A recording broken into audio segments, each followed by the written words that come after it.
Hey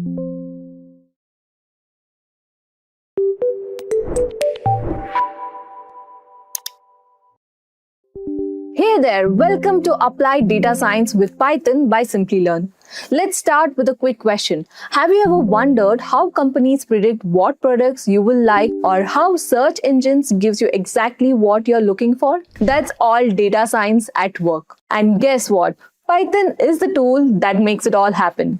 In this course, we are going to explore how Python helps us handle data, make sense of it, and even turn it into something useful. We'll focus on three key tools: numpy, pandas, and matplotlib.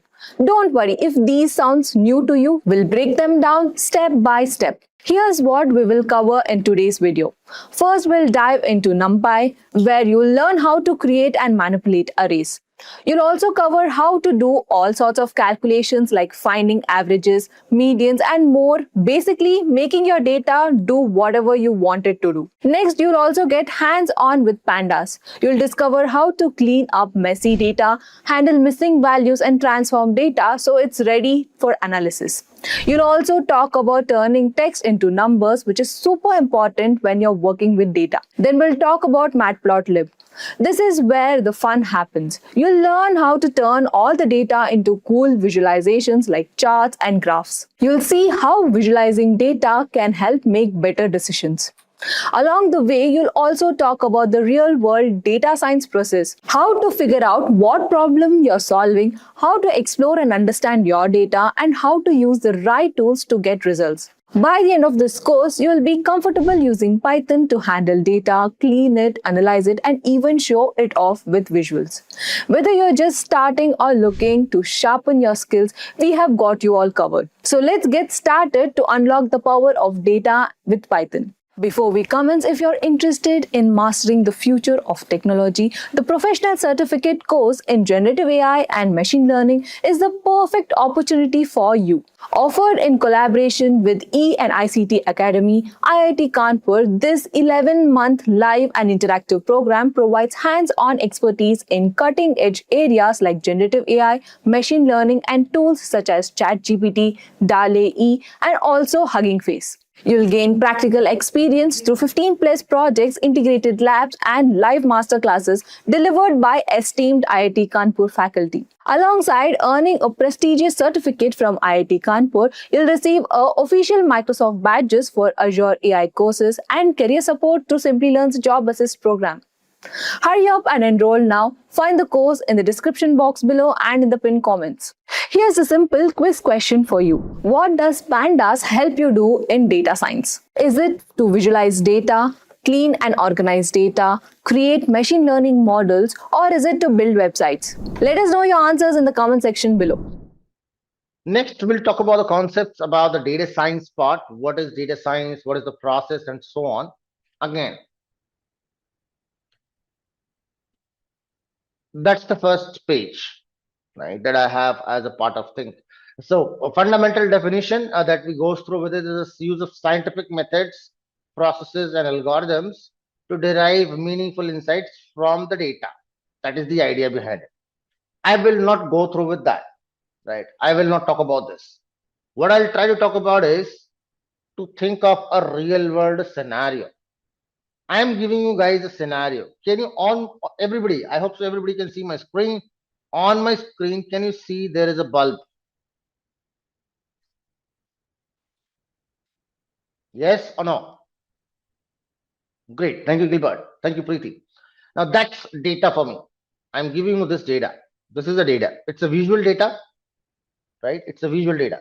Now, think yourself as a person who is a data scientist, right? Who is a data scientist at some bulb manufacturing company, right? Some bulb manufacturing organization, right? You're a data scientist is a bulb manufacturing organization. You're walking out of your house and you saw this bulb.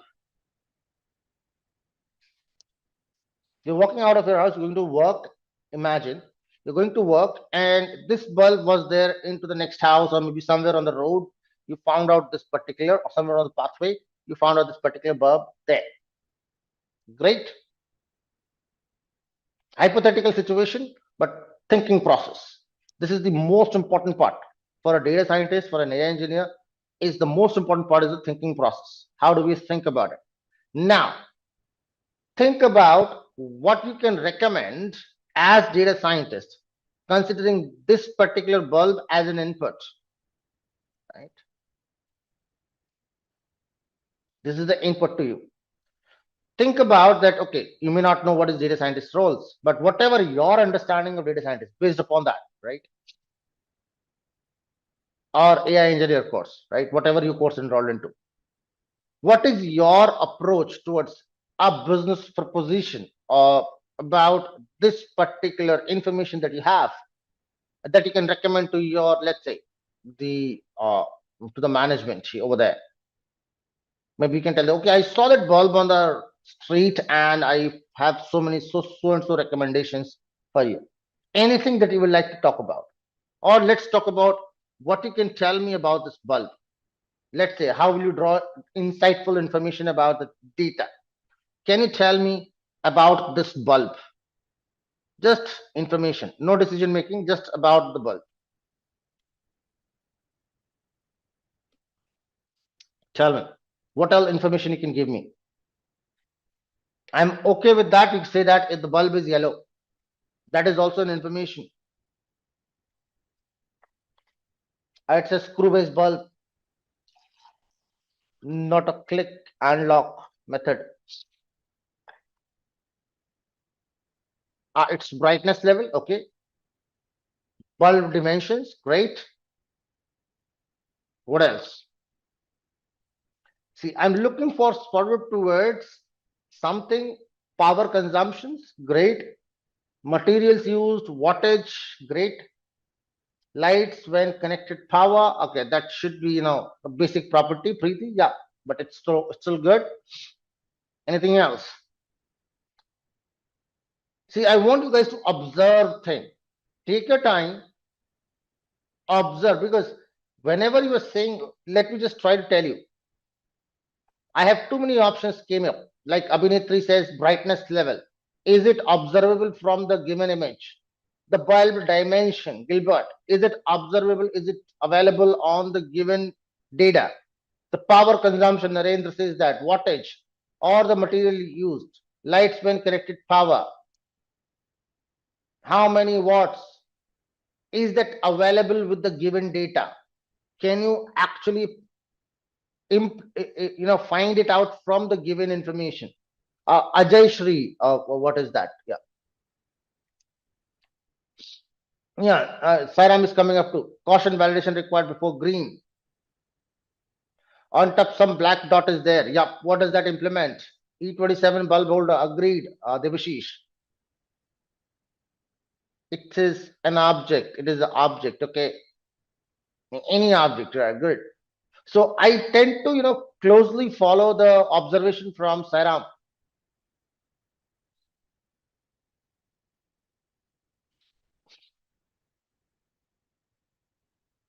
The kind of inference that you might require to take it up is something that is unusual, right? Something which is unusual, because as a data scientist or as an AI engineer, everybody knows, right? I know, you can see the options coming from 10 different peoples in the chat window as well. Someone is talking about wattage, powers, luminosity, and so on and so forth, right? But something different, something that makes you unique, something that is no one else is able to observe, and that has some meaning.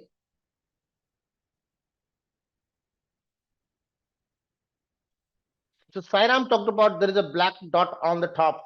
What do you recommend? What is the reason behind it, or what would be the implication?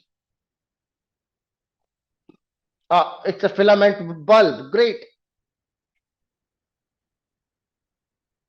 It's a filament used in the bulb. It's a tungsten bulb. Great. So one observation, which is directly not available, but it is hidden. None of the bulb manufacturer label, that's not available, right, Gilbert? But what I can observe, let me just put it across. What I want to convey to you guys is, right, with this particular image, See here, I can see that there is a black dot on the top, right? It's a black dot on the top. That black dot tells me that whatever the outer covering is, right, of this bulb, that outer covering is getting blackened out. That means the intensity of the power inside the bulb is such high that it is turning out the features outside, or the outer body is black. And if that is happening, that means it has to be usually a tungsten bulb. That's number one. It's a tungsten bulb. Second thing, this does not happen over a day. This does not happen over a day.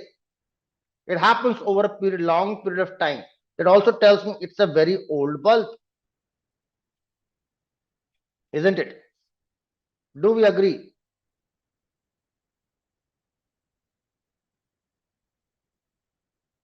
Thank you. And if it is a very old bulb, as business perspective, I can think of incandescent bulbs, for example. Yeah, similarly. It's a very old bulb. Now, I can think of an alternative bulb. I can think of, as a business proposition, I can think of an alternative bulb that does not give the black structure, gives me better, life, or maybe something like that. It's not using tungsten technology, maybe using some other technology like light emitting diodes. Could have been any other solutions, right?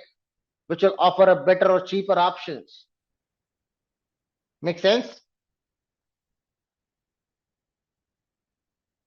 Now, why did I discuss about this bulbs for so long? The only reason I wanted to talk about is not the bulb, but the approach. Make sense? See, I can go on with this theoretical presentation for a long period, not a problem. But the point is, this is not what we're here to learn. You can go through with this presentation 10 number of times. You will have access to this presentation. So I will not concentrate more on to the presentation part, but what we need to do in real world, I'll try to concentrate more on that. Is that okay with everyone? Right? Presentation is something that you guys can read through 10 number of times, right? And most of the slides are self-explanatory on this. So what did you learn from here? That whenever you're getting a data, whenever you're going to work around with the data, you do not look for things which are obvious, right? You need to look for things which are not obvious, isn't it? Now, in order to find out those things, you require certain kind of methodology. Here it was easy for us, right? Because we can see that pictorially. There is a picture available, and I can see that part. I can see that shine. There is a slight little curvature onto that too. I can use that too for some informative purpose. Like it's in a background where there is too much light. That's why I have that shiny part or shiny curve on the top. That means there's a background light reflecting on that particular bulb. Right. So understand this part, that it is not about that what is given already in the data. It's not important because everybody can see that. What is important is what is hidden in the data. Is that okay?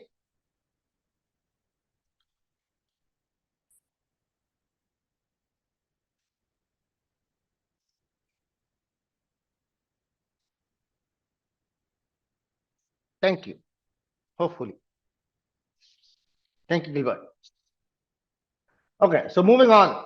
Now I have some basic things to talk about. Very quickly walk you through with that. So the process of data science, it's a kind of process where I would require a lot of information, right? I need to know about the domain. I need to know about the scientific methods and technologies. Three important things, right? Now, domain is something that you may or may not be aware about at any point of time.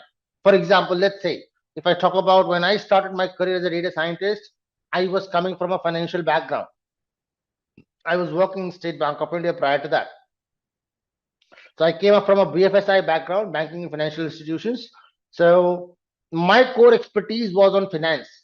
But if you talk about over the period of time, what kind of projects that I've dealt with, I've dealt with the financial, non-financial, pharmaceutical, I've aviation, different kinds of projects that I've dealt with. So subject expertise is not something that you will have in all sections ever. This is something that you will acquire project wise, right? You would have to do the hard work to read about the project, read about the domain, understand the domain, acquire knowledge about the domain. That is what you need to do, right? When it comes to the scientific methodologies, right, that you need to do. So scientific methodologies are the mathematical tools and the scientific tools that we have, right? So I'll talk about that during this course. What are the scientific methodologies that you need to require to be a data scientist or an AI engineer? We'll talk about those mathematical and scientific concepts that are used in the real world. We'll talk about that during this course. As a part of technology, we require a machine and a programming language. Two things, right? A machine and a programming language to implement these things. Good. So I have a programming language like Python. I can use that. There are other languages as well which allow you to do that. Then operating systems, data processing tools. Again, we'll talk about the Python language slightly, data processing tools, the libraries, the application design. We'll talk about all those things during this particular course. So that's your upcoming portion. Are we good? Keep on asking questions. Some of the applications of data science processes is being given up here. One of the data science process application is the biometric sensing of the data, right? You wear up a wristwatch or the what you call it as a smartwatch. It counts up your steps, it counts up your heartbeats, and talks about the real-time information about that.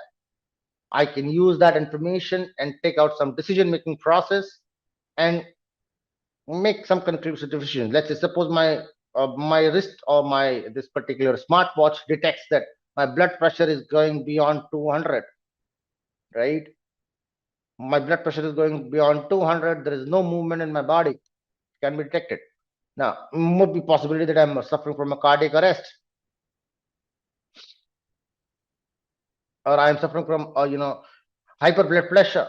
So I might require immediate emergency services help. My Android device or my whatever Apple device or whatsoever it may be, right? My smart device can make up an emergency call to the emergency services and send my location. If it can send my location, emergency services can arrive at me and take necessary care, right? Without any human intervention, we can still deal with these things, right? So useful interactions that can happen. Another example of data science is the search recommendations. So recommendation systems, not in this course, but in the next course, machine learning, we'll talk about that. How does the recommendation system feature works? We'll talk about that. But recommendations that you might have observed on Google platform, you write down typing something and it starts, showing up, okay, this is what people have searched for, or this is what is the possible next word. So next word recommendation, right?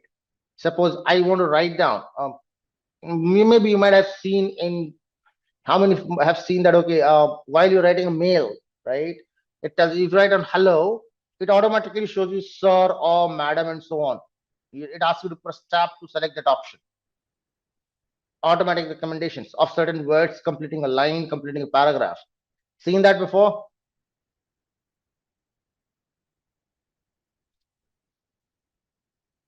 Expecting yes. Yeah, thank you. So that is coming not from just any kind of software, it's just a data science process, the recommendation systems.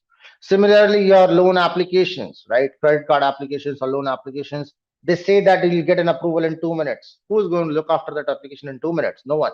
It's a backend machine. Looks at your credit report, looks at your history, looks at your application status and everything, and makes up an informed decision based upon that data, right? You'll study about how does the decision making process happens in ML course, machine learning course, right? You'll study about that. But as of now, you can understand that this is an application of data science. There can be a lot of applications, right? Any field that you think of, there is an application. Any particular field you want to put up an example? Any specific field you think that I should put up the example with? I can put that example, no problems. But ask it. Any specific field. For example, let's say you apply on a job portal for a job. You think that my job, that my qualifications or exactly what is being required for a particular job, you still do not get a call. Thank you very much, Abhinitri. See, this was theoretical portion, so I was not expecting too many questions with this part so far. But I just want to follow the process. So this is the entire process that we have, right, in the field of data science, right? Now, in this, there is few things, right? First thing is problem definition. Problem definition is a kind of a problem statement that is given to us, right? A client will come to your organization or to you to tell you that, okay, this is the particular problem that I'm facing particular business, right? Say, for example, I'm a soap manufacturer. I manufacture 10 different kinds of soaps. Out of those, only one particular soap is not getting a high sales, or the sales values are very low for that. Why is that happening? No. You need to answer as a data scientist or an AI engineer what is the problem, what is the possible cause of the problem, and how we can rectify that problem, right? So once we know the problem, based upon that problem, we ask the client to provide the data, right? The data acquisition happens. Now, what is the skill set that is required for data collection? Anybody? I'll only talk about the skill set. As a part of data collection, usually what happens is a client will tell you, okay, these are my database servers. I have kept my entire transactions data or whatever the things that we have, I've kept in particular database. These are the login credentials that you will have. Take out these login credentials and fetch the data from there. Sensible? So we should be aware about how to fetch data from different database servers. Now, as a data science, if you talk about end-to-end process, people will seek those kind of things. If you talk about small or marginal organizations, very small organizations, they think of person who can do end-to-end job. But in bigger organization or mid-level organizations, they have a separate team who does the ETL portion. We call it as extract data and transform and load it back. And then we have a different set of data scientists. But in general, the skill set that is commonly expected is structured query language, SQL. Not a part of this course. We will not talk about SQL at all. That's a separate course altogether. You may have that as an optional topic, but you should know about structured query language, if not in detail, but slightly about it. Are we good? So that is where we collect the data. Either we'll do that through databases or we'll roll out Google Forms. You see that there was a Google form rolled out to you at the beginning of the session, isn't it? What was the purpose behind it? Yeah, there is one purpose that I get to know about you guys, but there is another purpose that is a data collection process that is happening in the background of Simplilearn. They get to know, those or whatever the data scientist team that is working in the background for Simplilearn. They will get to know, okay, what kind of learners are joining in, what they know about, which industries, and so on and so forth. A lot of conclusions can be made out of this. A lot of business decisions can be taken out of that. Are we good? So data collection is not just with the SQL. It can be directly from the from the end users. It can be directly through online resources. You can extract it from web pages. You can just walk through with the web pages, and you can use that. Maybe there is another library that you can use for data collection is BS4, beautiful soup. That is a web scraping library. But that's not our objective. We're not going to talk about these two portions, the problem definition and data collection. Why? Because we are going to go with the standard problem statement. There is a standard problem statement that will be given to you, and there is a standard data, right, which is in the format of CSV. It is in the comma separated value format. So what I'm expecting is you will have a data set, you will have a problem statement, and then we'll start working. Are we good? You will get the problem statement. Maybe I'll address it live in the session. The data set, if it is available into your standard practice data sets, it is available into your LMS. Otherwise, if I will use some additional data sets, I will share it with you guys. Okay, if I would require any one of those. So our learning for this particular course will be limited to this part. only. The part 2 and part 3. We'll get to know how do we clean the data, how do we explore the data, and how do we perform the feature engineering part. So this is the basic thing that we'll do here, right? In between, there is a lot of things. How do we clean and explore the data? Exploration is the major part, right? Because we need to make a lot of decisions about the data while doing the exploration. Some part of model building is also, part of this particular thing, right? We'll discuss into that part, but we'll not actually build the model. Maybe if time permits, I'll try to see some one or two models to be built up, right?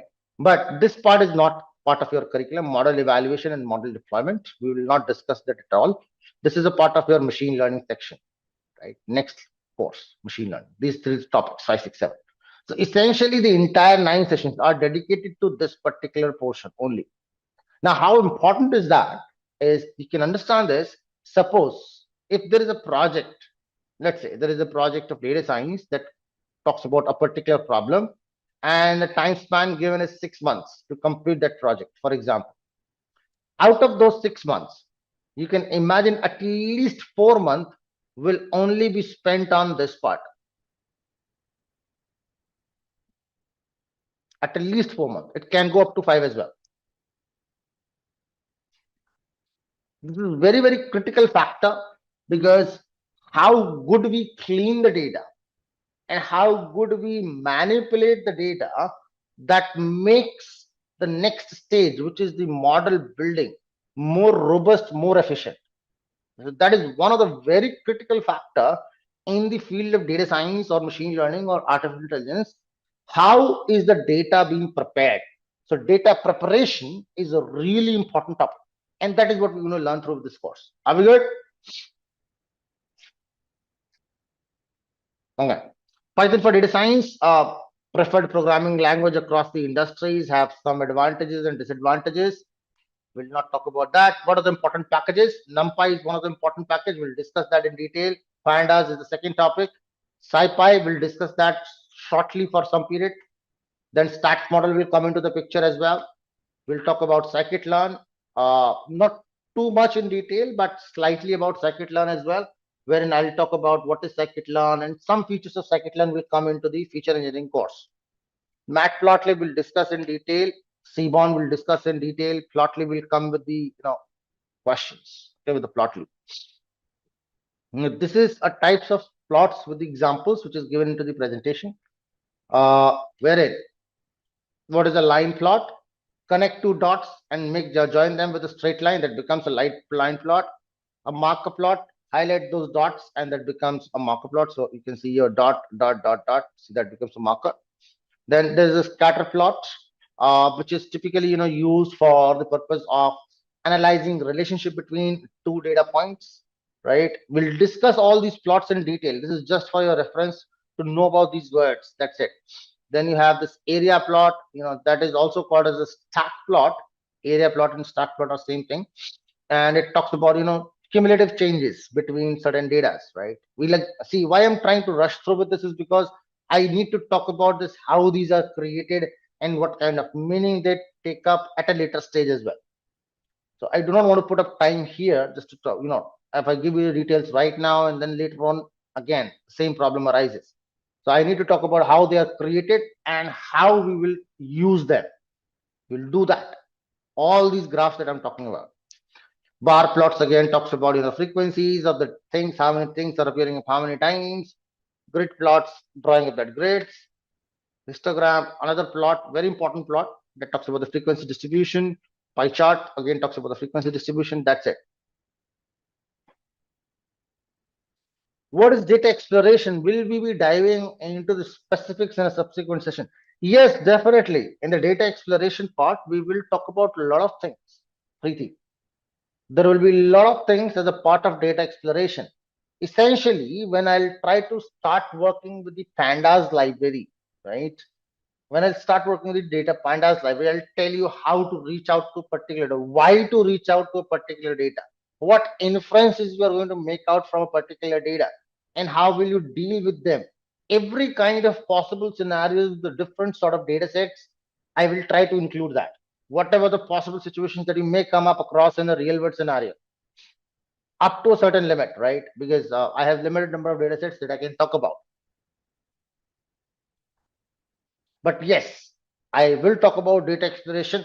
Essentially, that will be the most longest thing that we will have, highest longest thing after the mathematics portion.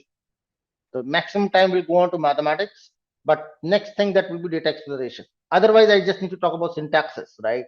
Suppose what is numpy, what is numpy syntaxes, what is an array. So basic concepts, right? So that will be a syntactical thing where I'll talk about syntax and tell you, okay, this is how the things are designed in Python. We need to follow the very strict Pythonic way. That is one thing. I'll tell you this is what is supposed to be done. That is fixed. But when and why is something I'll let you know. Good. All right. So what I will do here is I am currently using Anaconda, tool, which you can do it by this way. You can go on to anaconda.org download.success. I have shown that link, and you can download your requisite installation. If you're using a Mac machine, just in case if you're using a Mac machine, you can go onto the Mac link and find out the downloader here. Either for Silicon, Intel chip is not available there. Why, I'm not sure. But Apple Silicon graphical, Apple Silicon command line is Intel chip is also should be available, right? So if there is any concern with that, let me know. Otherwise, you can get it from this. This is a local installation. That means that allows you to create files locally on your machine, use your local hardware, and work on the local manner. But typically, you can also use, a cloud-based hardware, and that is what you can use with the Colab. So you can search for colab.research.google.com. Once you go onto that page, that should appear up with something like this if you're already signed into your Google account. If not, it will not appear up that way. But you can click on the new notebook option and you will come across with this kind of scenario. My Office laptop is VS Code install extension of Jupyter. I am okay with that, Sitish. I'm okay with if you do not have to install that extension and you're putting up a path for Python.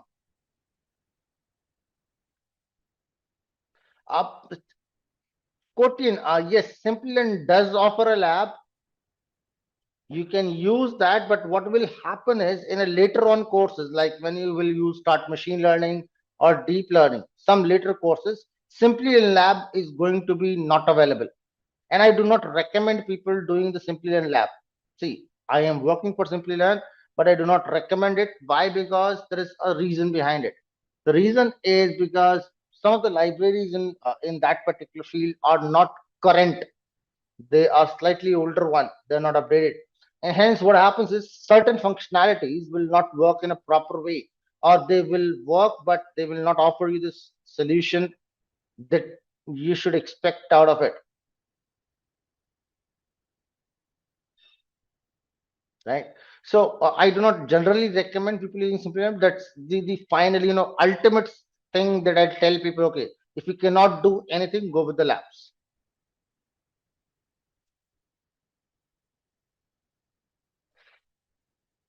Great. I will recommend you to use Colab. Anybody who's not okay with the local installation, come to the Colab page. That's how you will see it. I will just close out this AI companion, and I'll put on one simple code print my name.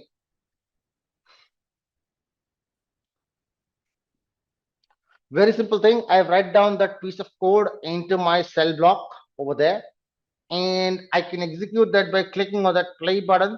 It gets executed. I am not going to use Colab in general. I will be using the locally installed Jupyter Lab environment. So I'll show the same piece of code on the local Jupyter Lab. Here it goes. So I opened up Jupyter Lab and I have clicked on this sheet, and I can write down that print, same piece of code. And I'm putting up my name. This is going to be faster for me. Right? It works. Hopefully 1, 2, 3. It does not. Why till now? Taking too long. Something is wrong with my machine. Maybe I'm acquiring too much of it. Done. Great. So anybody and everybody, give that a try. Can you just take out that print statement and see if you're able to execute that?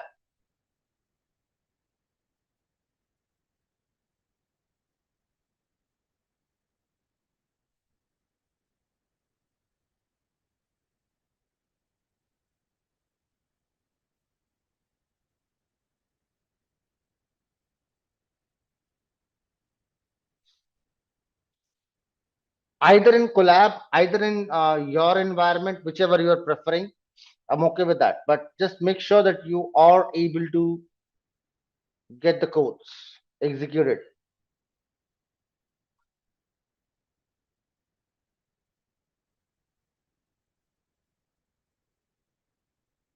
Great, Abhinetri.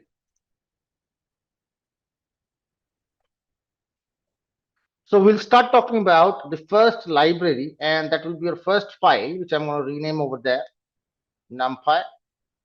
And I'll put up that is for your Jan, or other, this is your EDSP batch for January, EDSP B1, that's batch 1 for Jan 26 or January, that's fine. Rename. Great. So let's start talking about numpy.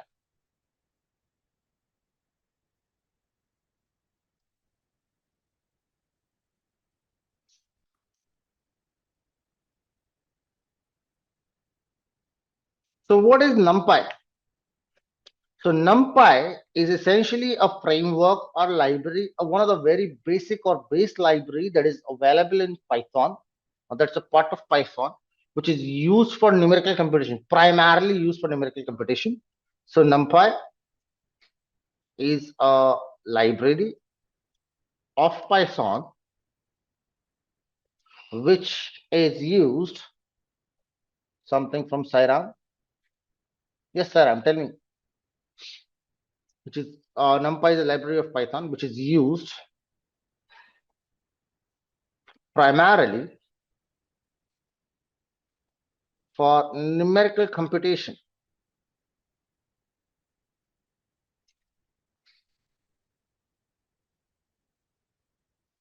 The word numpy is coming from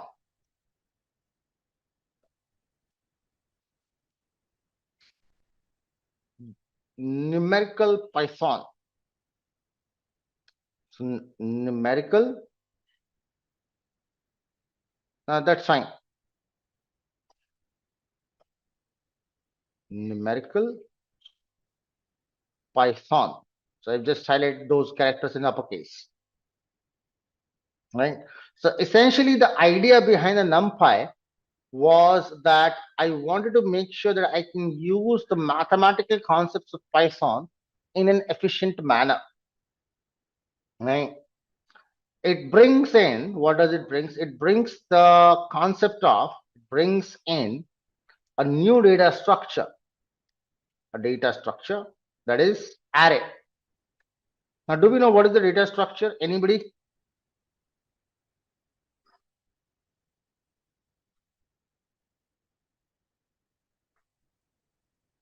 Not data types. It is a data structure. Now, data type and a data structure are slightly different in nature, Narendra. Collective data of different types, not even of arrays, not of different types, or data sets are not even a data set either. So when I talk about a data structure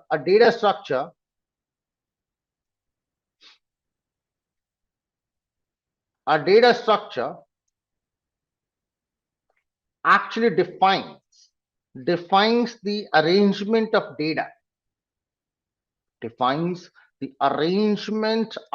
data, in the memory. Let's try to understand that through a conceptual or graphical manner. Very simple thing, but I'll try to put that into a graphical manner. Suppose it's your birthday. Possible? Anybody's having birthday in the month of January? Oh, January is finished. February? In the house? Suppose it's your birthday. Now there is a locality, right? There is a locality where 5 of your friends are living. Good. There are 5 friends of yours. Suppose this is the entry gate of that locality. This is your friend one's house. This is your friend's two's house, right? This is your friend three house. This is your friend four house, and this is your friend five house. Now, the problem is that you know where is friend one. So you can reach out to friend one, give him the invite. Friend one knows where friend two lives. Friend two knows where friend three lives.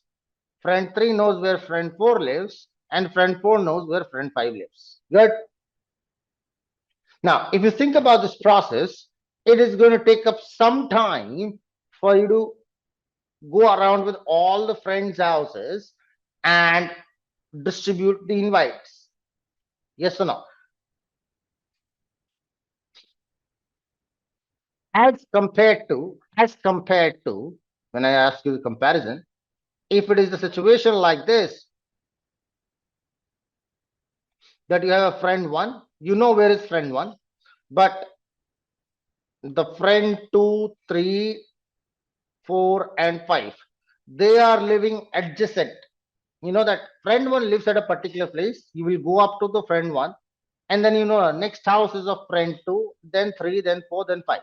Now, definitely, you will take up less time in this scenario, isn't it?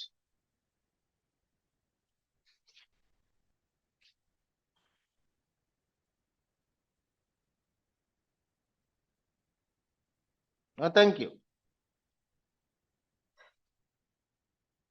So that is what array offers. So array is a arrangement of data into the computer's memory in a contiguous manner. Contiguous means in a single chunk. So whenever data is arranged, right? So what is an array? That is what NumPy offers. An array, which is referred as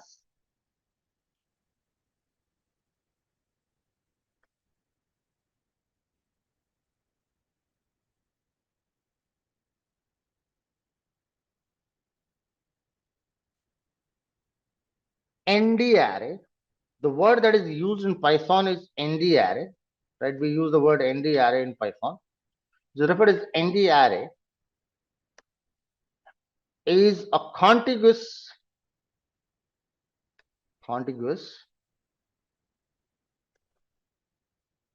memory allocation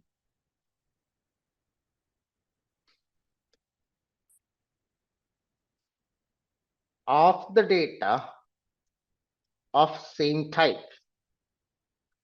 Now, idea is that every information will be of similar nature and it will be arranged in a contiguous manner. Contiguous means that one after the other. It will not be scattered around in the memory, but it will be together in single chunk. Sensible? Not sensible? Yes, no, maybe.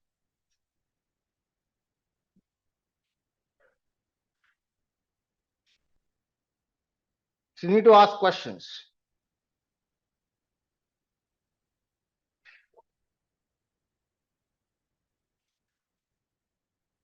Now, every time when I start with NumPy and I say that it is used for numerical computation, people say that Python has its own module for numerical computations like math. Then why do we require NumPy? So that's the next basic question. That is, why NumPy?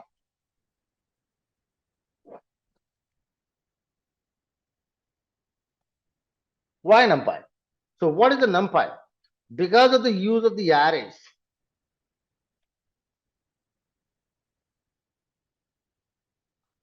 and its functionalities,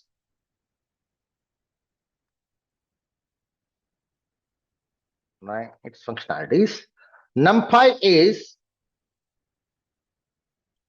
NumPy offers much faster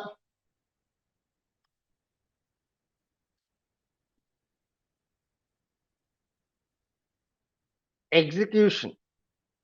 That means it is intended to be very, very fast. Good. That is the only reason I require NumPy. Then the core Python. Let's try to look at something. Now, first of all, before I begin with this, how many of you know what is an import statement, import keyword? Anybody have ever used import keyword before? Yes, no, maybe. Yes, Naresh. Yes, Gilbert. Great. Yes, yeah, for importing. Yes, to use the library. Thank you very much. So almost everybody knows it. Hoping so.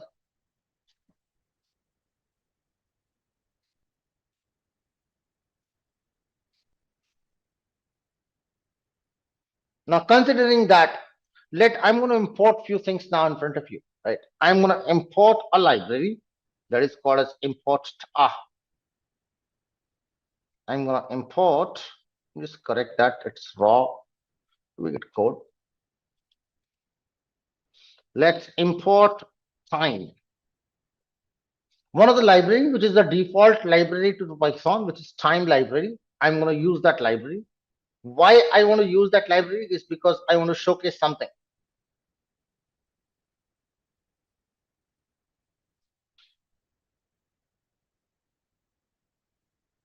Great. What I want to show is this.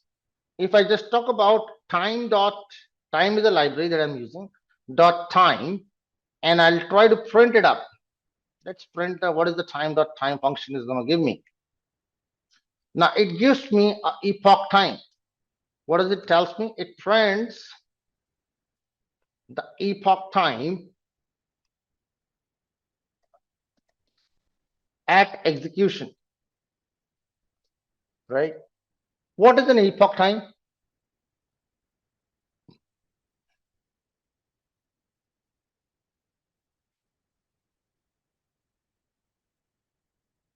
Somebody help me. Present time? No. Unix time? Yes. But what essentially that means? Unix time, Narendra. So epoch time, if I talk about, is the time that is elapsed in seconds since January the 1st, Jan 01, 1970. Right. So that is called as an epoch time. Right. Epoch is another word that is used alternatively as Unix time or Linux time. Essentially, that was the period when Unix was introduced and the clocks were reset to be standardized for a standard reference. So it was kind of something of that we follow in the computer science fraternity to keep a hold of time as a fixed things across everyone in the entire globe, because time is something which is varies across the globe. Every geographical location. I am currently right now. It's almost like 11 in the morning or early afternoon. You can say that 11 a.m. is the timeline for me. Some of you would be at different time zones, isn't it? For some of you, it might be early evening. For some of you, it might be the early afternoon, maybe late afternoon. Some of them, right? Isn't it? Depending on the time zones that we follow. So in order to standardize that, we use a particular timeline on the machines, and that is we call as the epoch time or Unix time or Linux time. Great. Now, what is the advantage over there? Now, since I have executed this particular statement, right, there is some time elapsed, isn't it? Let me just try to copy the same statement again, paste it back again. Good. And execute. Can you notice that there is a difference in the two outcomes? Right. 17698364896. 17698366649. Or essentially, if I can say that, between that two executions, right,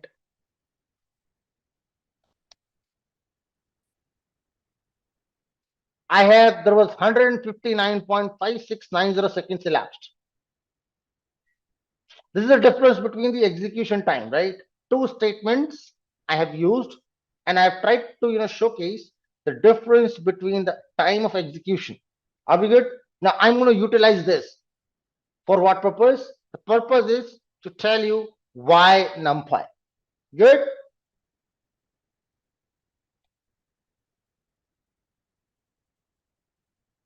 Great. Yes, no, maybe. Now I'm going to use out a data structure over there just to showcase this part, which you will learn about in due course in upcoming time, maybe today itself or tomorrow. That is going to come up, right? But I'll start talking about this part, right?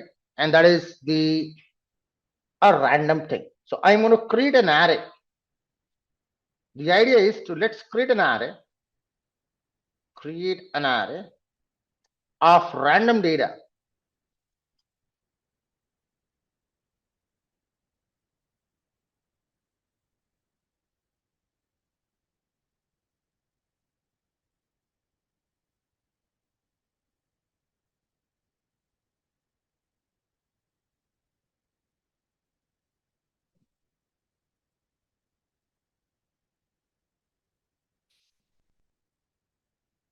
Create an array of random data, right? So how will I do that? Since I am using that, you can use that in syntax for yourself. As of now, do not put into your brain for this. Just think of that as a syntax, okay? And I am expecting everyone is going to do that for me, right? I'm going to create an import library, import numpy as numpy. Numpy, I'm going to put that as a name np. What it essentially means that I am importing the numpy library with an alias name np. Thank you very much, Narendra. And now I'm going to create up a data. So let's say data is equal to np dot random dot rand, and I'm going to use let's say 1 2 3 4 5 6 7 8 zeros. So what I want to do it is to ask my numpy to generate random values of what nature? Of rand nature. Now rand means random floating point numbers between the range 0 to 1. We'll discuss that rand function later on. I'll do that. But as of now, consider I have a floating point numbers, which are decimal point notation numbers, that will be between the range of 0 to 1. Good. I'll have that many numbers. Good. It generates that data. Good. The data is now generated. Now, if I ask you that I want to calculate the average of this, a very simple thing, right? There are that many number of data points. That's 10, 100,000, 10,000, 100,000, 1 million. So that is approximately 1 billion. Good. 1 billion numbers. If I want to calculate the average of those 1 billion numbers, how will I do that? I need the summation of all those. Agreed? What is an average? Take the sum of all numbers, right? Divide by the count of numbers. Is that okay? That's average. So let's take a sum.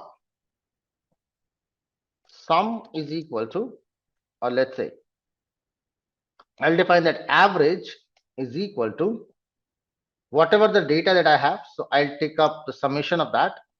Sum of AVG, that is going to give me the sum of, not AVG, but DATA. I'm taking that sum divided by the count of, but the count is not available, the length of DATA. Good. Ln of DATA is going to give you the same data. If you just, let me just show you that number, right? Same number. So I'll calculate the average over there with this function. Good. Now I'll try to do what? I'll try to note down the time. So I'll take up a start time that is equal to time.time. So that is going to capture the time that is elapsed since epoch before the execution of this statement. Good. And then I'll copy the same thing and I'll put it down below and I'll put that as a word stop and I'll write down time.time again. So stop is going to capture the time immediately after the execution. Agreed?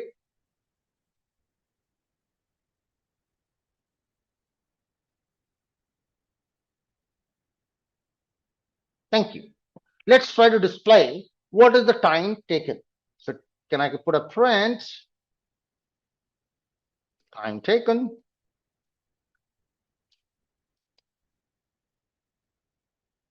is equal to, and I'm putting that as the stop time minus the start time. Correct? Everybody okay with this till now? Thank you. I'll execute that for you. It's going to take some time. Let's see how much time it takes up. It is going to be machine dependent. My machine will take some time. Your machine might take some different time, but it takes me 12.69 seconds. The difference that I got is 12.6994. So approximately 13 seconds. You can say that. Good. Now, I'll copy the same piece of code, right? No changes at all, apart from how I am going to calculate the average. I'm changing the process of calculating the average. Instead of using the, the traditional approach, I'm going to use a numpy library approach. I will ask np.mean. That's a numpy function to calculate average of a data. And I can put up that I want an average of this data, which is by the name DATA. Good. And look at the time. Time taken 0.42. Do you notice the difference? Right. Now, some of you guys, I'm not expecting all of you, but some of you are going to tell me how much time on your machine it took up without NumPy and with NumPy. Some of you will tell me. That will confirm that everybody is doing along with me or not. This is just for that purpose, nothing else. Because what I'm expecting is that you guys will do along with me. I have not yet started with NumPy. I'm still trying to, talk about the advantages of NumPy and so on.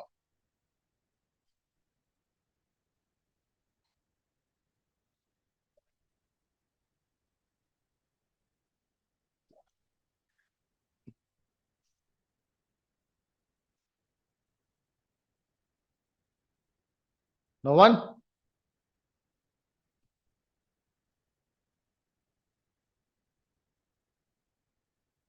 And no from Asif.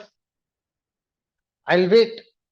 I have time. No problems. I'll wait. But I want you guys to practice. And I insist, guys, give that a try.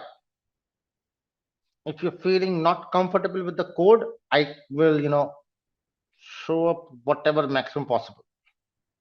Maybe you might require this line as well. Paste up the results, Akshay, the time before it took up and time after.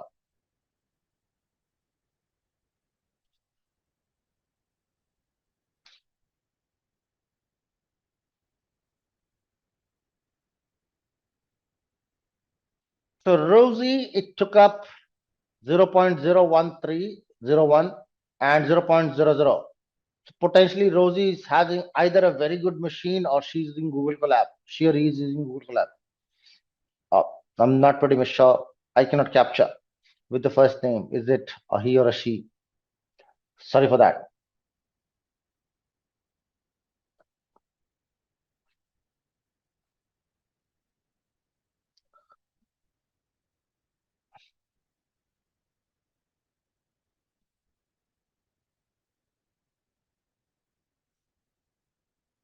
Now that can be pronounced as a Rosie and can also be pronounced as Rosé. So slight confusion. Not a problem. I am not gender biased. Anything. I'm okay with that. But good. Potentially, what I can inference from that is either you have a very good machine or you're using Google Colab servers. If I'm not wrong, can you confirm?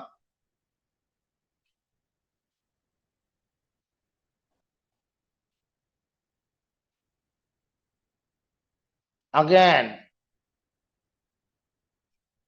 data start off with length 10. Preeti has tried to use servers slightly. utilize these things. But yeah, you can still notice the difference in the time, isn't it? Right? You have used a small chunk of data, that is why the time taken has not too much of difference, but there is a difference, right? So essentially what happens is, because of the numpy functionality, right, I can use, or I can perform tasks in a faster manner as compared to the traditional approach. And that is why people prefer using numpy and not using the functions, not using the default or core functions or core Python part. Core Python is good. We need to use certain things from core Python. It's great. But yet, you would require libraries to do work with this. Now,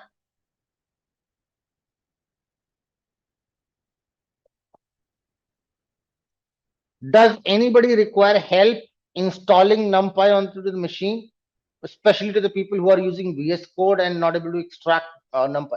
Anybody not able to execute any of the piece of codes that I have discussed so far?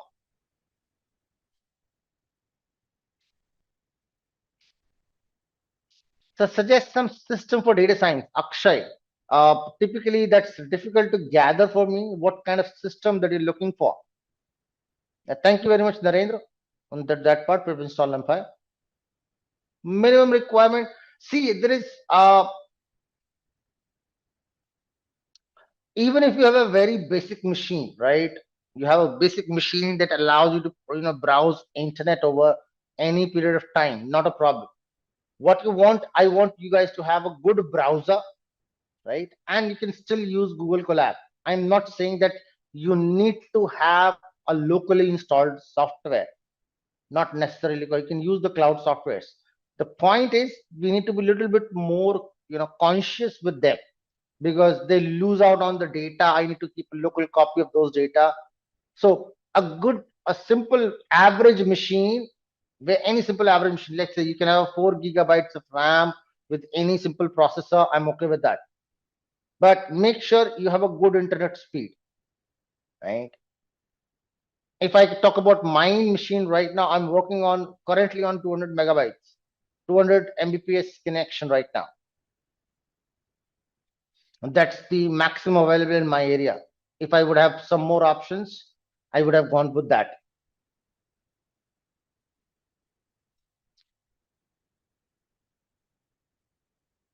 So good internet speed works well, provided you have an average machine, which is good enough to play, videos, watch out anything.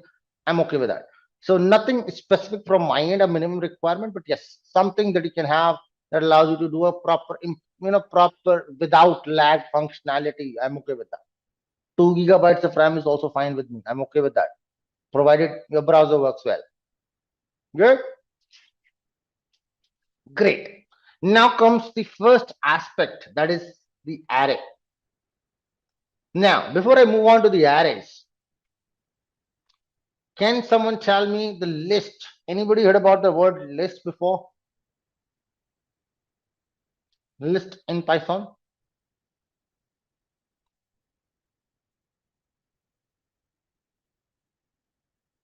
No? Great.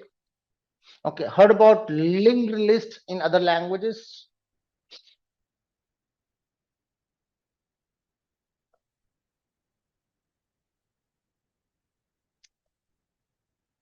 Now, data structure.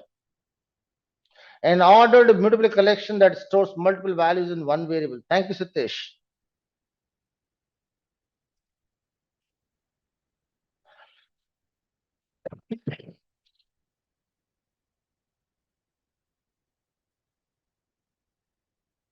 So essentially, understand the idea.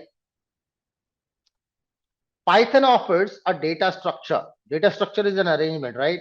It offers a data structure which is called as a list. Now, list can contain any type of value, right? I can have an integer value. I can have a floating point value. I can have I can have a string. I can have any Boolean type of data. The point is, when the list works, what does it do? It tries to store your data into the memory. Now, it does not store that into a contiguous manner. Right? It will try to store integer value somewhere, a floating value somewhere else, or another value somewhere else. Now, whatever the combination, it can be, continuous. It may be continuously together. It may not be together. It varies machine to machine, right? Wherever the memory is available, a list will store all data points accordingly.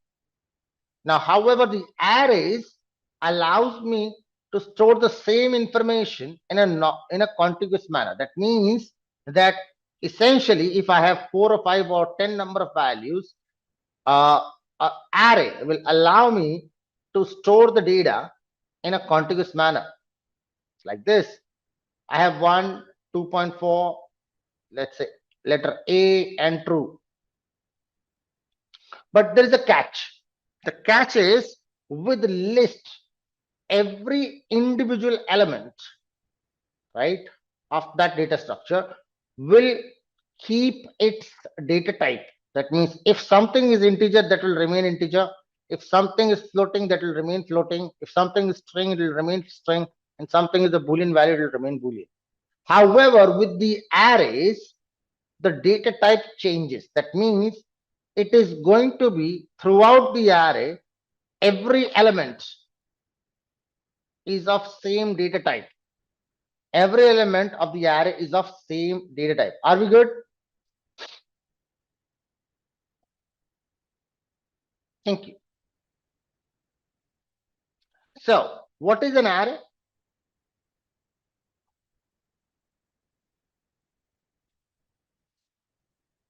So, an array, I've given you the definition earlier too.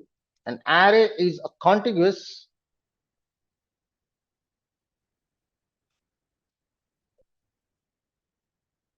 arranged data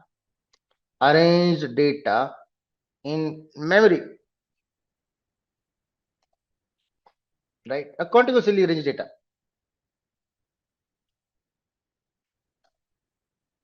That's a simple array. NumPy has array by the name on NumPy addresses. Let me just put that up. Addresses arrays as the name, and the name is ND array, which refers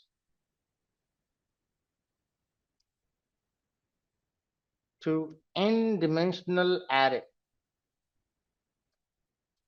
which refers to n-dimensional array. What is the idea behind it? So the arrays could be in multiple number of dimensions. When I say dimensions, what does it mean? It means that suppose I have a single line of data. It can be horizontal, it can be vertical, does not make a difference. I call that as 1D, one dimensional.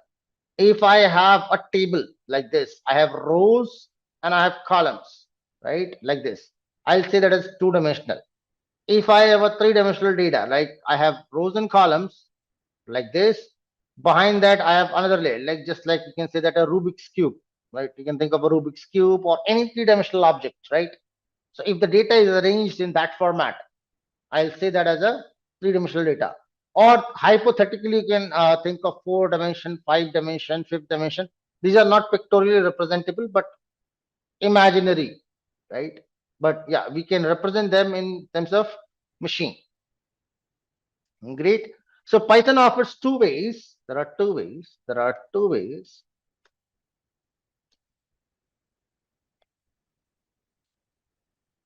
by which the arrays can be created in Python, right? What is the number one way? Using the array function. There's a function called as an array, and then there is using the built-in array generative function. But there are a lot of many of those, so I will not talk about them in general. I'll try to talk about them one by one. Good. So let's try to create arrays.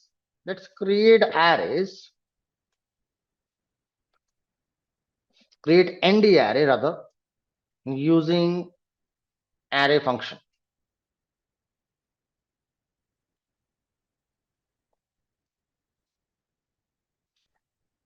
Great. Now, the first one that we have in the picture is, let's create a zero-dimensional array. Now, what does zero dimension means? Input stream. What do you mean by zero dimension? When you say the word zero dimension, anything strikes back?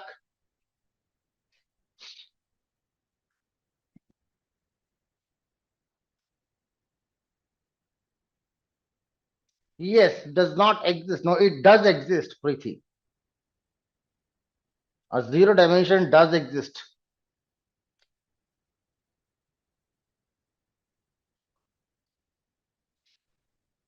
Empty array, no, Rosai, Ravichandran. Empty array, I will, yeah, you can say that as zero dimensional, but that indeed does not mean the same thing. Understand what is, do we know what is the difference between a scalar data and a vector data? I will though talk about scalar and vector in detail later on. That's a separate thing. But what is a scalar data and what is a vector data?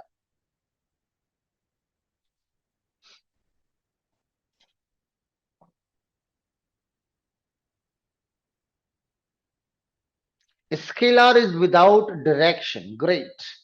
Thank you very much. Direction means a dimension. Understand it. Suppose if I think about a coordinate system, suppose this is a XY coordinate system, right? And if I put up a point anywhere in this XY coordinate system, right? Let me put up a point. I need to take a bolder pen. Suppose this is the point. Now, this point, if you do not talk with reference, a single point I've talked about, if you do not talk about this point with reference to any point, right? If I talk about where is this point from this location, right? That is a vector, right? It is a vector. When I'm talking about the location of a particular data to a reference, right? There is some length and some magnitude. Both things are available. Some magnitude and some kind of direction available to the data, which is talking about positive, negative, northeast, northwest, whatsoever it may be, right? I'm not talking about that. But some direction, then I'll say that is a vector quantity. If it is not vector, right, it is some data, right? Or something that you can think of which is directionless. Think about your height. For example, your height. Suppose I personally talk about myself, I stand 182 centimeters, right? I stand 172 centimeters. Now, if you talk about my height, if you measure it from my head to my toe, if you measure it from head to toe, you put up the scale from head to toe, I'll get 182. If you put it up from toe to head, I'll still get 182. Does it make a difference?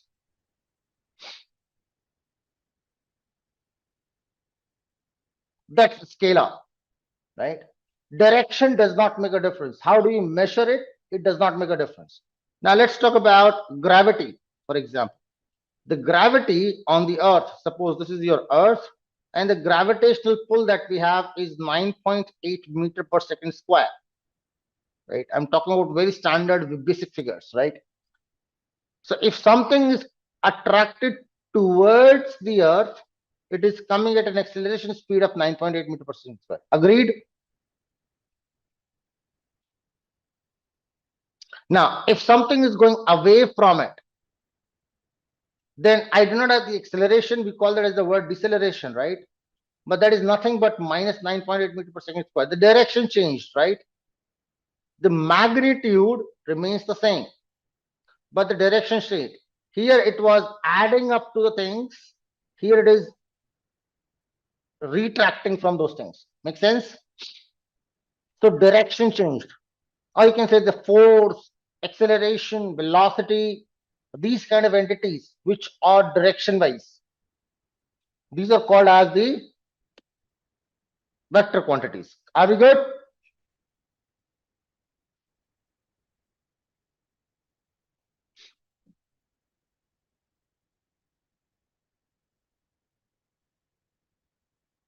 Thank you.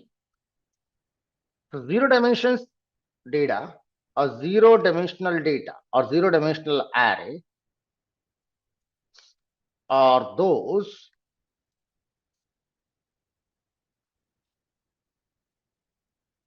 that do not have any direction, right? And are created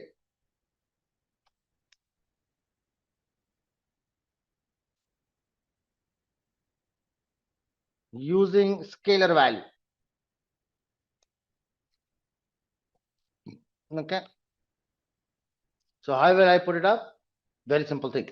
So I'll name that as ARR0D get is equal to, I'll use numpy library dot the array function, as I said that here, using the array function. Good. np.array, and I'll just put up a single scalar value. Let's say put up 5. I put up a single number 5. So I'm asking it to create up a numpy array, which is a zero dimension. And so what I'm asking it, numpy, please create an array and use this data. This data is in no dimension. I'm just putting up a scalar value. Good. It creates up an array. You might not agree to this. So let's first of all print that value, ARR0D. I'm going to print that data. I'm going to print the data type of this data, print the type of this data. If anybody is not comfortable with any of the function that I'm putting up or using, let me know. If you do not ask it, I will not talk about it, because this is some basic functionalities just coming from the very basics of Python, like type function and print function that I've used. Quickly. Done. You can see 2 results on the screen. Confirm if they're visible and you have questions on them. ARROD, where did I use it? It's not OD, it's a 0D that I've used, and that typically is a variable name that I've taken up. You can take up anything. You can take up your name instead of that.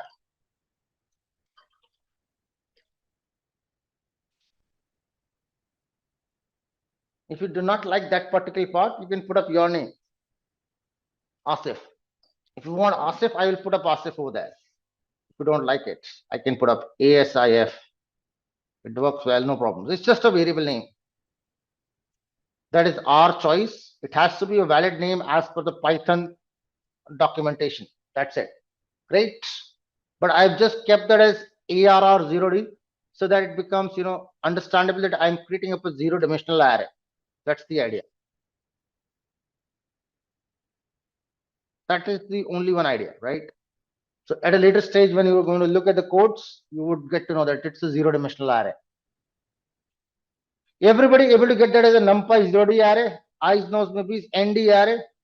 But is it zero dimensional? How will I put it up? I need to know the number of dimensions, isn't it?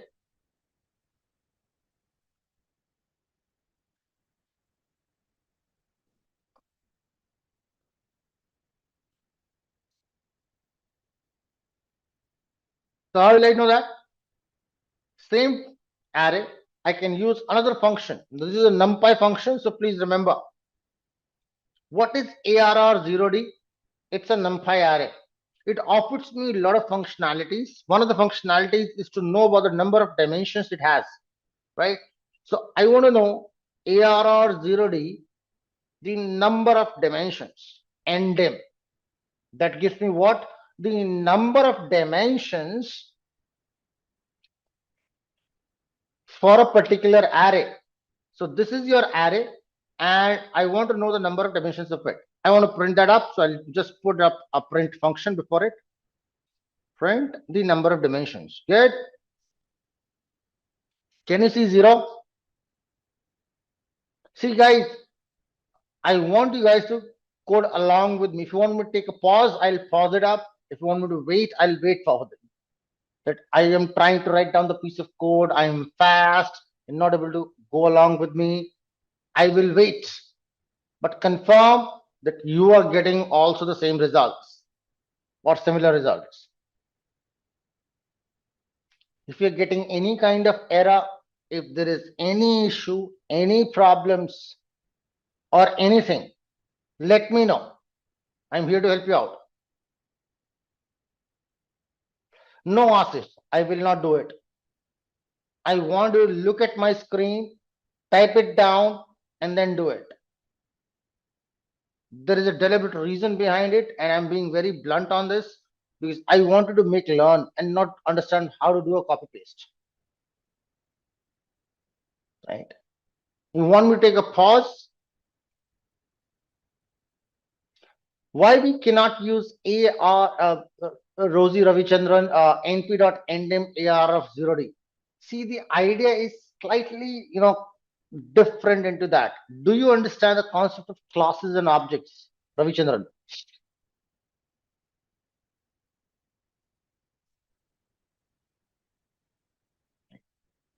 Now, that was a specific question coming from Ravichandran. Right? Basic understanding. So the idea is that this property, right, ndim, is a class attribute, right? Like when we create up a class, we have an attribute called as ndim.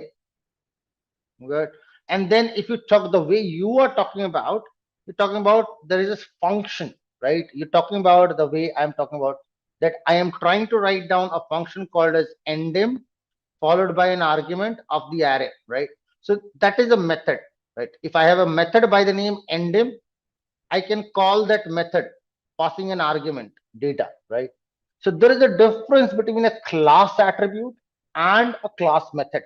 So here ndim in Python with numpy library is given as a class attribute rather than a method.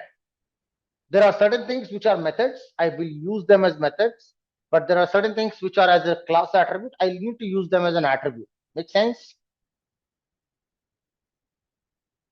Now here you should know what is a class attribute. That's the basic idea. Thank you. Again, team, I'm okay with 2 plus 2 is equal to 4, but ask it. If you do not ask it, I will not get to know. But right, can I move on to the next attribute or next property? Yes, no, maybe quickly. Yeah, thank you. So next property that I want to talk about is the shape. So same thing, I've just copied and pasted back, and I'm writing down the word shape. Now, what does it tell me? Now, listen to that definition very clearly, because this is going to be a very, very important attribute that you will have to use multiple number of times at multiple number of places for multiple number of reasons. Right? So shape is one of the very important attribute, right? Very important attribute. So you need to understand that very clearly. What does it talk about? It tells you the number of elements in each dimension as a tuple, right? Now, can you tell me what can be the expected output from the information given by me?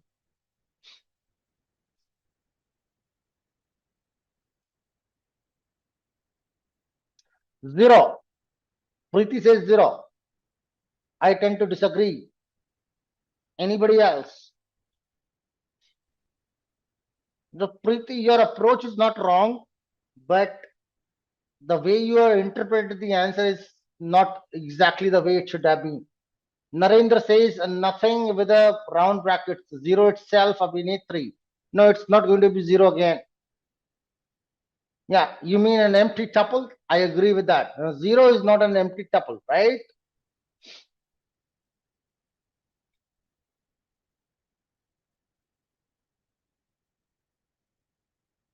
Not square brackets, Kunal.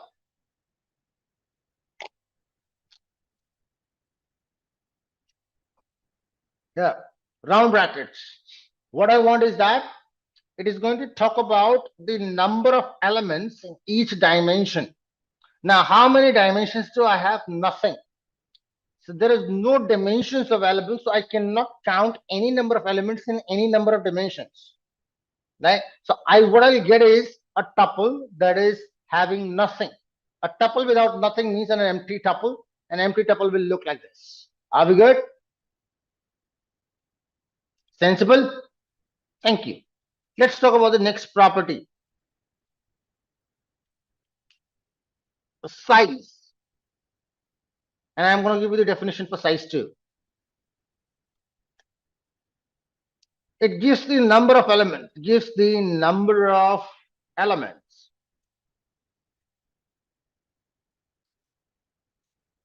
in the array.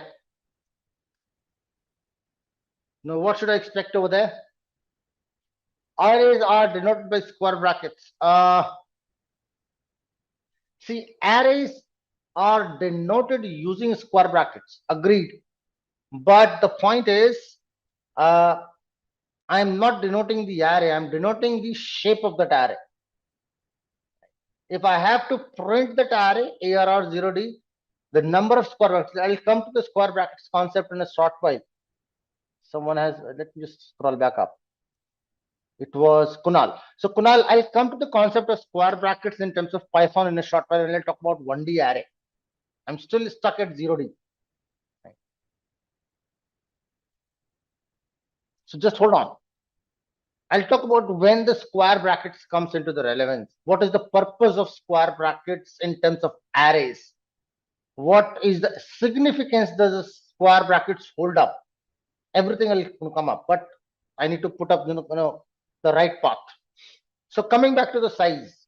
Now, when I talk about size talks about the total number of elements possible in that array.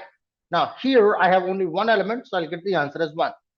Almost everybody was wrong, or everybody was right.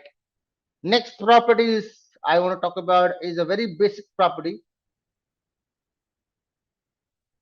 It's called as the D type. Now, what does D type tells you? It talks about the data type of every element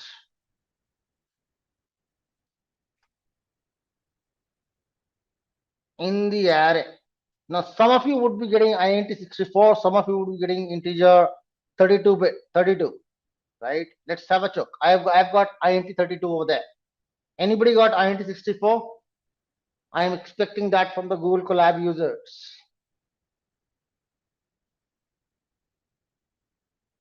Right? int 64. Now, what is the difference between that? You're using a local Mac. What is the data type that you got? D type. Shishodhya, Narendra, 64. I'm okay with that.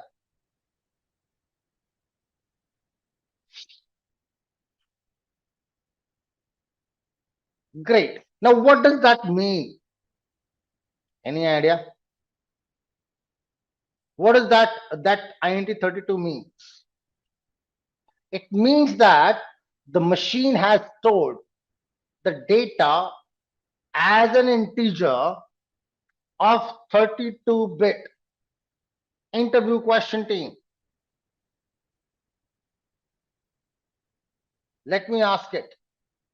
What is the default size? What is the memory allocation size memory size of integer in, or let's say integer 32-bit in Python. Now you see that I have given up a word. I've said that what is the memory size of integer 32-bit in Python? Now you might say 32-bit, but that's not right. It goes like this, that by default, when it is 32-bit, right? Python takes it at not as 32-bit, but it takes up that as 28 plus 4. That means it is allotting 32, 28 bits to allot the data, and 4 bits are incremental. That means if a number can be accommodated in 28 bits, it will accommodate in that. If it cannot, it will use next 4 bits for this. If it cannot be accommodated into that, it will increase that by 4 bit. Is my screen not visible? Akshay is not able to see it. Rest of the team, you can see. Sairam, thank you. So Python is, kind of a language that, does not allow, or it allows me to avoid data usage or data leakage. Does not happen with that. For example, let's say if I talk about A, I'll put up a number. A is equal to 999. 4 times 9 works well. Print A. I can see 999. If I increase that to any number of 9s, I still get that same number. If not okay with that, I'll copy that and paste it up multiple number of times. I'll still get the same number. That many long values are not supported in other programming languages, but Python does it. What it says is that I am willing to extend your data structure. Willing to extend it. I'm going to give it a default value. There is a library that I can use, that is a sys library. I'll just show it with that. Let's put up import sys, how much memory it takes up. For example, if I put up here sys dot size of, okay, great, very simple function, sys dot size of. All right, I want to get it up. So get size of, yay,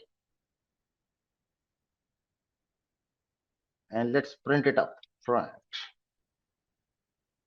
Now I want you guys to concentrate on here, the number of data points that I'm going to use. Look at this. You will have a great knowledge on this. I'm putting up 9,999. Good. What does it tell me? What is the size here? 28 bits. It is in size in bits. Let me increase one more 9. Still 28. So that many number of data can be accommodated in 28 bits. If I put up another 9, 28. If I put up another 9, still 28. Another 9, still, now it becomes 32. Make sense? Right? So whenever this data cannot be accommodated in 28 bits, it increases that by an incremental value of 4. Make sense? Why by 4? Because my machine is 32-bit. In 32-bit, it is going to increase by 4 bits.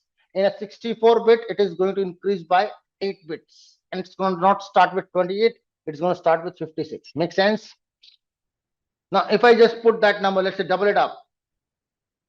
I'm just putting the same number, doubling it up. You can say it goes up to 36-bit. Akshay Sharma, rejoin. Because all the other learners are able to use and see my screen, so it has to be an issue at your end. Please rejoin. Akshay, then it has to be something at your end. You need to check at your end, please, because it is nothing from my end. Every other learner apart from you is able to see my screen. So something that you might have disabled around, or maybe something that is causing that problem. You might have put up, hide screen or hide whatever. Sy's function is size See, SYS is a library, Asif, that's a default library to Python that is used to know about the system interactions. That means how is the machine interacting, the hardware component part, right? So it's a library. It has multiple number of functions. One of the function that I have is get size of, that talks about the amount of memory or hardware memory that is taken up by particular data. So get size of gets me the memory in terms of bits, which I can see over there. Not in bits, but in bytes. Are we good? Thank you very much. Now, very common question. Now, had that been a 64-bit integer, same thing would have varied. Those who are using 64-bit machine, you would have seen that I have 36 over there, you might have 72. Same example, same data, you would have 64 or 72. Right? No, it is not starting with 28. It starts with 56. Because for 64-bit, it is 56 plus 8. 8 is the incremental term. For 32-bit, it is going to be 28 plus 4. INT 64, I am getting triple line is 36. Not possible. Integer 64-bit does not start with 36 bits. Not possible, Kunal.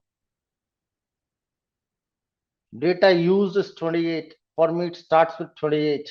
See, that is a separate thing, individual machine-wise. Kunal, hold on. See, it is an individual machine-wise things. You might think it is 32-bit or 64-bit. I'll talk about individual machines if you require, but that's not the point. The idea is that I want to convey is that what your machine is going to be, how it is going to take up the data. Either it is going to be a 32-bit data or a 64-bit data, right?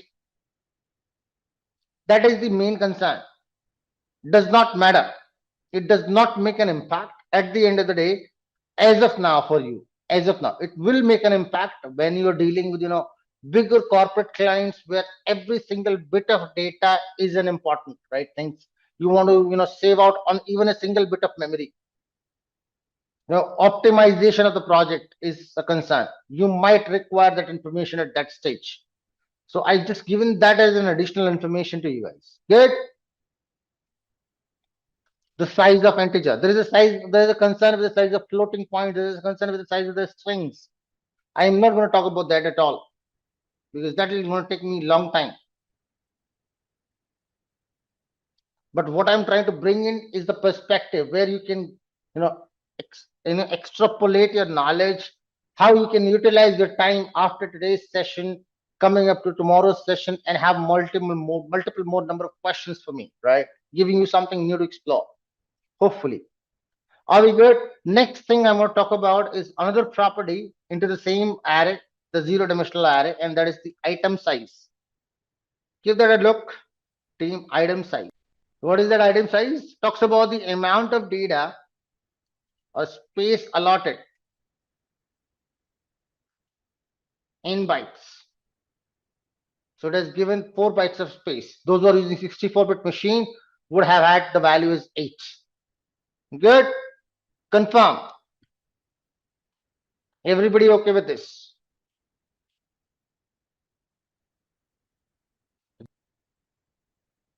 So on my machine, size of is 32 and item size is 8. Abhinetri, I need to have a look into the machine because there will be a lot of things to consider.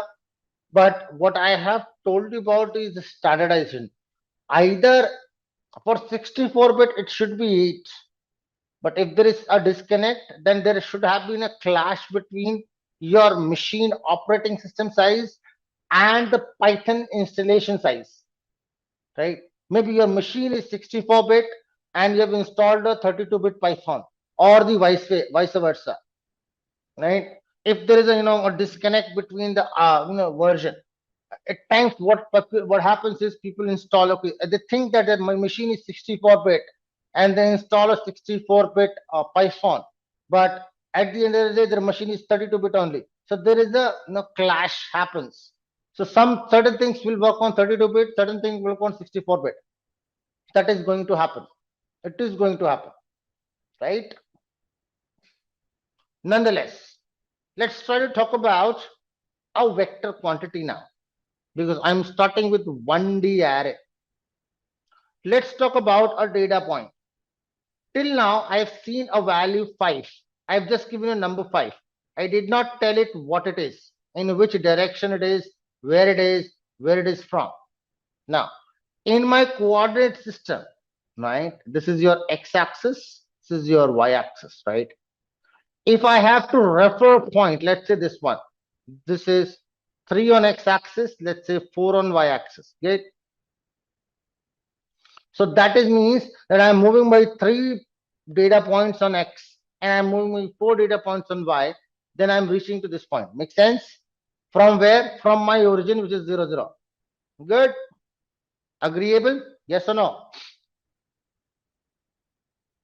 Thank you. Now that means from my origin, that is into some direction and have certain length. Acceptable? Now, if I have to represent this point, can I say that that is x, it has a value on x-axis, it has a value on y-axis. That means I have two terms at least. X-axis holds a value 3, y-axis holds a value 4. Correct? Or can I say that this is individually a scalar value, this is also an individually scalar value, but I combined them together to make up a vector value, isn't it? So when I combine multiple scalar terms, it becomes a vector. And that's what I'm going to do over there.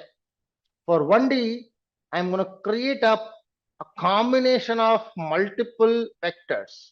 So let's take up a vector quantity.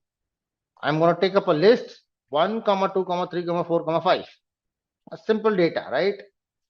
A very simple data 1, 2, 3, 4, 5. A simple list that is 1, 2, 3, 4, 5 values, and I'm naming that as ARR1D.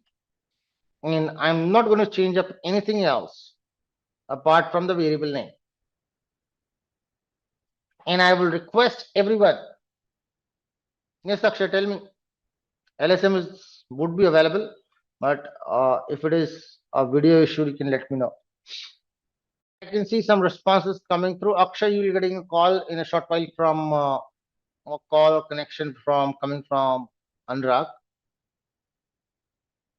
Great. So what I can see here is are some responses. Let me just quickly have a look. Okay, here it goes. Sairam got Sairam has 1, 2, 3, 4, 5 class numpy ND array, comma 1, 5, comma 5 integer 32 and 4. Then 5, 4, 3, 2, 1, 4, whatever the number is, that does not make a reference to me. 8 bits, 8 bytes. Okay, 1, 2, 3, 4, 5 class numpy and array 5, comma 64. I'm okay with Kunal's. Sairam is okay. I'm okay with that. Again, 14 is okay. I'm okay with that too. So most of you are getting the correct answers as expected. But the idea is to understand or comprehend the results. Number 1, print 1D array. Now look at this. When it was a 0-dimensional array, it was a 0D array, right? How many number of brackets do you see in the output? Square brackets? No brackets. Good. Now, when it becomes 1D, can you tell me how many brackets at the beginning and or at the end? I'm seeing using the word or, not and. Brackets either at the beginning or at the end. Number of brackets. You have 1, right? So for 0-dimensional arrays, in display, you will not get any brackets around it. It's still that is an array. For 1D array, you will have 1 square bracket around that entire data. When it becomes 2D, you will get 2 brackets. When it becomes 3D, you will get 3 brackets. When it becomes 4D, you will get 4 brackets. So if you need to know about the dimensions of the data at all, and if it is an array,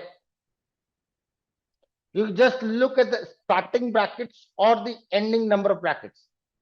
Whatever is the count of starting number of brackets or the ending number of brackets, you can tell that that is the dimension of that array. Good. Here, It is ARR 1D starting with one bracket. So my number of dimensions is 1. How many dimensions do I have? I have one dimensional. So for the first dimension, how many elements are there? Essentially means within the first brackets, how many independent individual elements are there?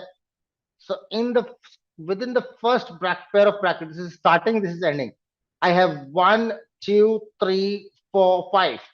So within that first bracket, I have 5 number of elements that is given there. And since it is a tuple, so I can see comma.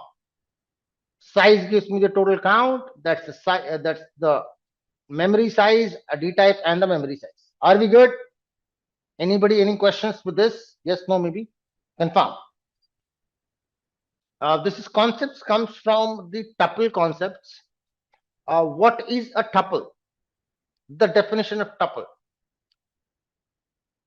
right? Suppose if I make a value, for example, many people say that tuple is, a value is within the pair of round brackets. That's wrong, right? Let's say if I make a tuple t1 is equal to, and I want to write down a single value. Let's say if I put a 5 and I put that up within the pair of round brackets. Good. Now, what do you think? It should be tuple, isn't it?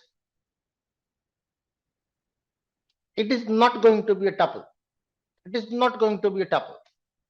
I'll tell you why. That why part. But let me just show you. Print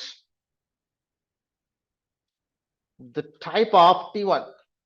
It's going to be an integer.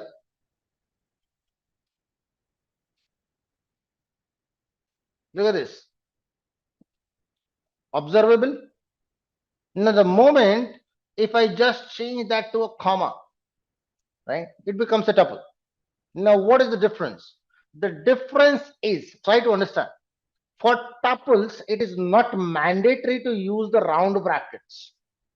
The mandatory condition is it should be a comma separated value, right? I can write down, let's say, for example, T2 is equal to 5 comma. Did I put up any bracket?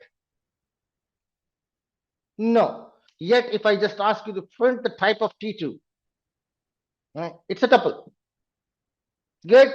So brackets does not make a sense. What makes the sense is the comma, right?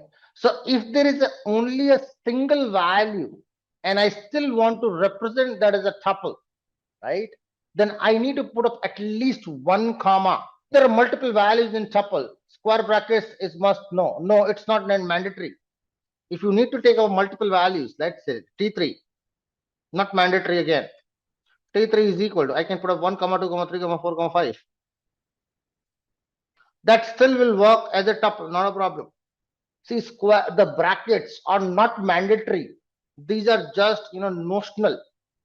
In case of tuples, the round brackets are just notional. You do not require round brackets to create a tuple.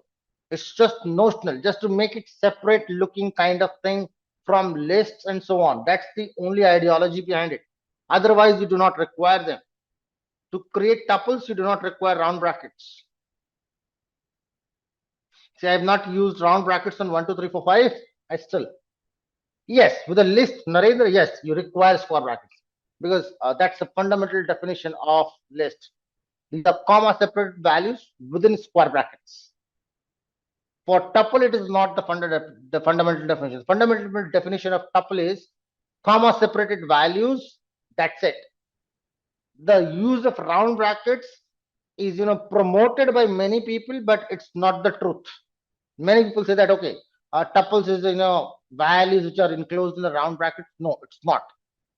It is just comma separated values. Anything which is comma separated is by default a tuple.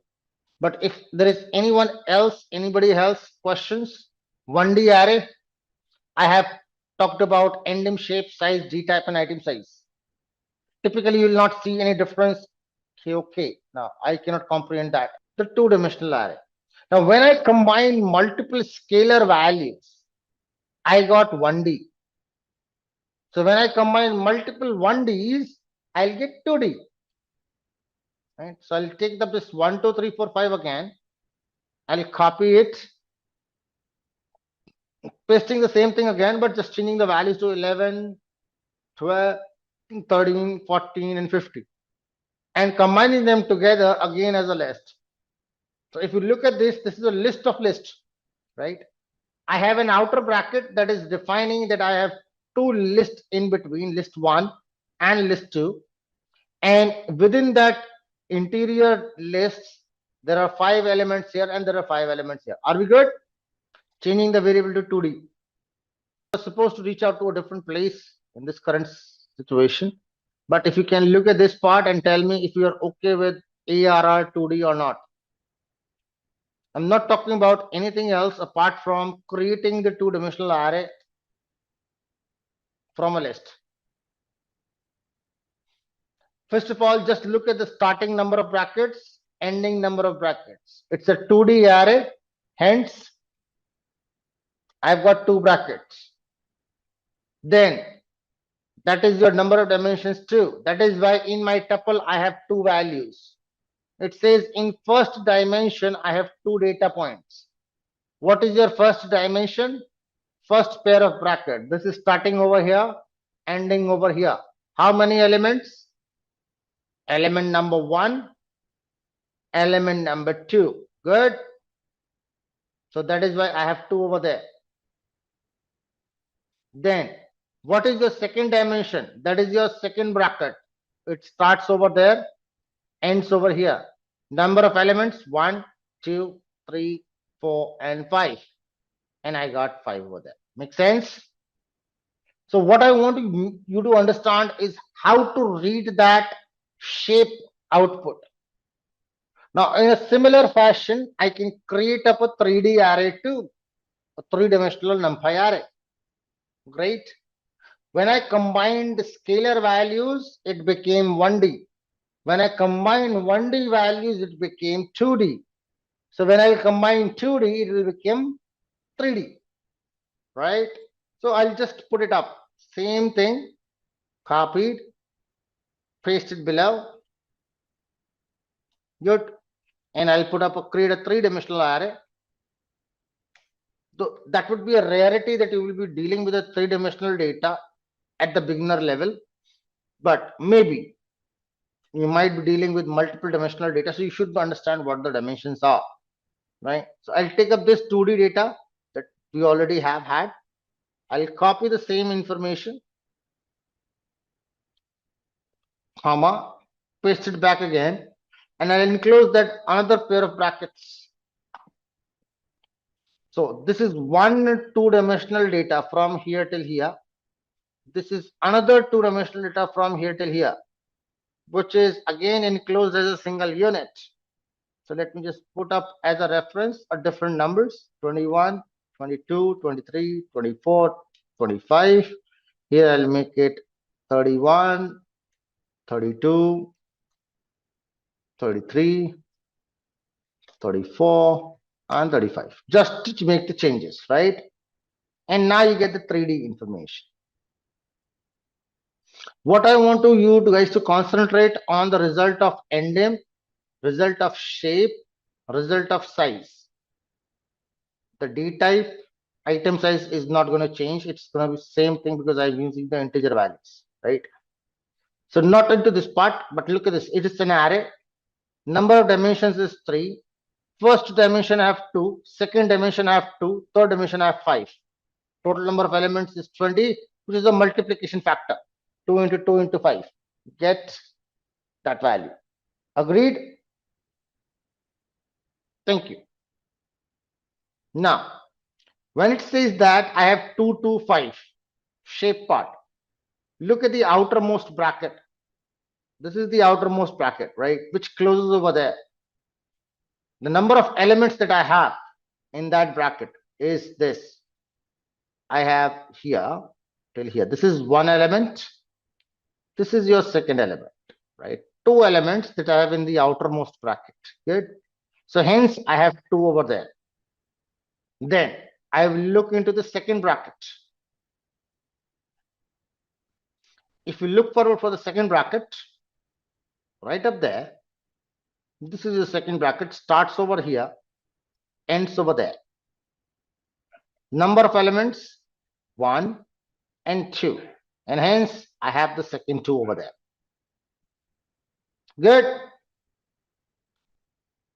And then I look at the third bracket starts over there, ends over there. 1, 2, 3, 4, and 5, and I've got 5 over there. Is that sensible? Very critical for me, for you guys to understand the shape parameter. How is the shape calculated, what essentially it means, and how it talks about the real world information. Okay, thank you. Let's think of a data. I'll not take the same example. Suppose there is a cuboid. Good. There is a cuboid that you have, right? A cuboid looks like this. Agreed? I may be bad at drawing, so please pardon me on that. I've drawn up a cuboid. Now, there are 3 dimensions to this. I'll use a different pen. Okay. One is this dimension. The second is this dimension, and third is this dimension. Agreed? Now, can you tell me how many number of layers do you have in this dimension? That is your first dimension. I have 1, I have 2, I have 3, and I have 4. There are 4 layers. Accepted? So that is my first dimension. Second dimension is the one that you have in vertical. Can you tell me how many number of lines do you have in the second dimension? Rows? 3. That is my second dimension. Can you tell me how many number of columns do I have? 2. Thank you very much. That is my third dimension. That is the total shape of my data. Depth, rows, and columns. Make sense? Awesome. Thank you. So 3-dimensional structure will look like a cuboid, or maybe it can be cube as well. Right? If it is equal all around, then it can be cube. But it's kind of cuboid. Are we good? Hopefully that makes sense. So when we look at this data over there, here, so I have, 1, 2. The depth is 2. That means I have 2 different layers of numbers, layer 1 and layer 2. On the layer 1, I have 2 rows and 5 columns. On the layer 2, again, I have 2 rows and 5 columns. They are, sandwiched together. Good? Yes, no, maybe up to 3D. Whatever I've taught up so far, if there is any problems anywhere with any of the things, you need to tell me, okay, I'm not able to understand this. This is way beyond, my level, or something you're talking, hypothetical, you became, kind of, let's say, how in terms of those things are way beyond anything, but ask it, please. So we use first 3 only. Essentially, you might come across Akshay with 4D and 5D data, but when we are going to do the data processing part, right? When we are going to deal with how to manage or manipulate the data, we do not deal in more than 2 dimension. Even 3-dimensional data is not very much comprehensible, not very much processable. So essentially, when you talk about data manipulation, data exploration, data analysis part, we deal in the data with 2D, because that's the best possible way around to deal with the data. If array stores the same data type for data, why will we have to use D type for every element? See, the D type is a function, or it's an identity given, or attribute given to us to know the data structure or data type of every individual element available in it. It's going to be common for every single data element. It just tells us that what is the data type. It's an informative function and of no other use. It will be of use when I talk about Pandas library. Same attribute D type will become different for you when the data structure changes from array to a list, not a list, but to a series and a data frame. So the idea here is that you need to know what is D type tells you. It talks about the data type of every element into the array or into the data structure. That's the idea behind. Good. In arrays, we know that by fact that every element is going to be of one type. I'll also talk about what is the overriding factors and so on. When is what going to change up? What if it is a mix of type of values? A lot of things will come up into the picture, but not today, tomorrow. Confirm if you are okay with creation of 1D, 2D, 3D, 0D arrays and basic properties. I'm not even looking for D type. Endim, no. Shape and size. And if you do not understand size, I'm okay with that either. Only the shape property. NumPy. Not too many of those. We'll not talk about too many functions today. I'll start talking about very basic functions, to be very precise, and we'll talk about the arrays now. We'll start with the very basic functions of the arrays in terms of how will I put it up.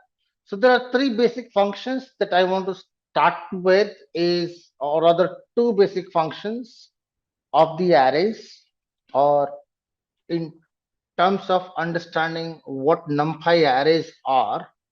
So we'll start with some functionalities. Number one is the reshape function. Now, team, please try to understand that you may still not find it relevant in terms of when and why I'm going to use those functions. But as of now, just know them, that these are certain things that you can do. Good. So reshape function. What is the idea behind the reshape function? The reshape function allows me to change the dimension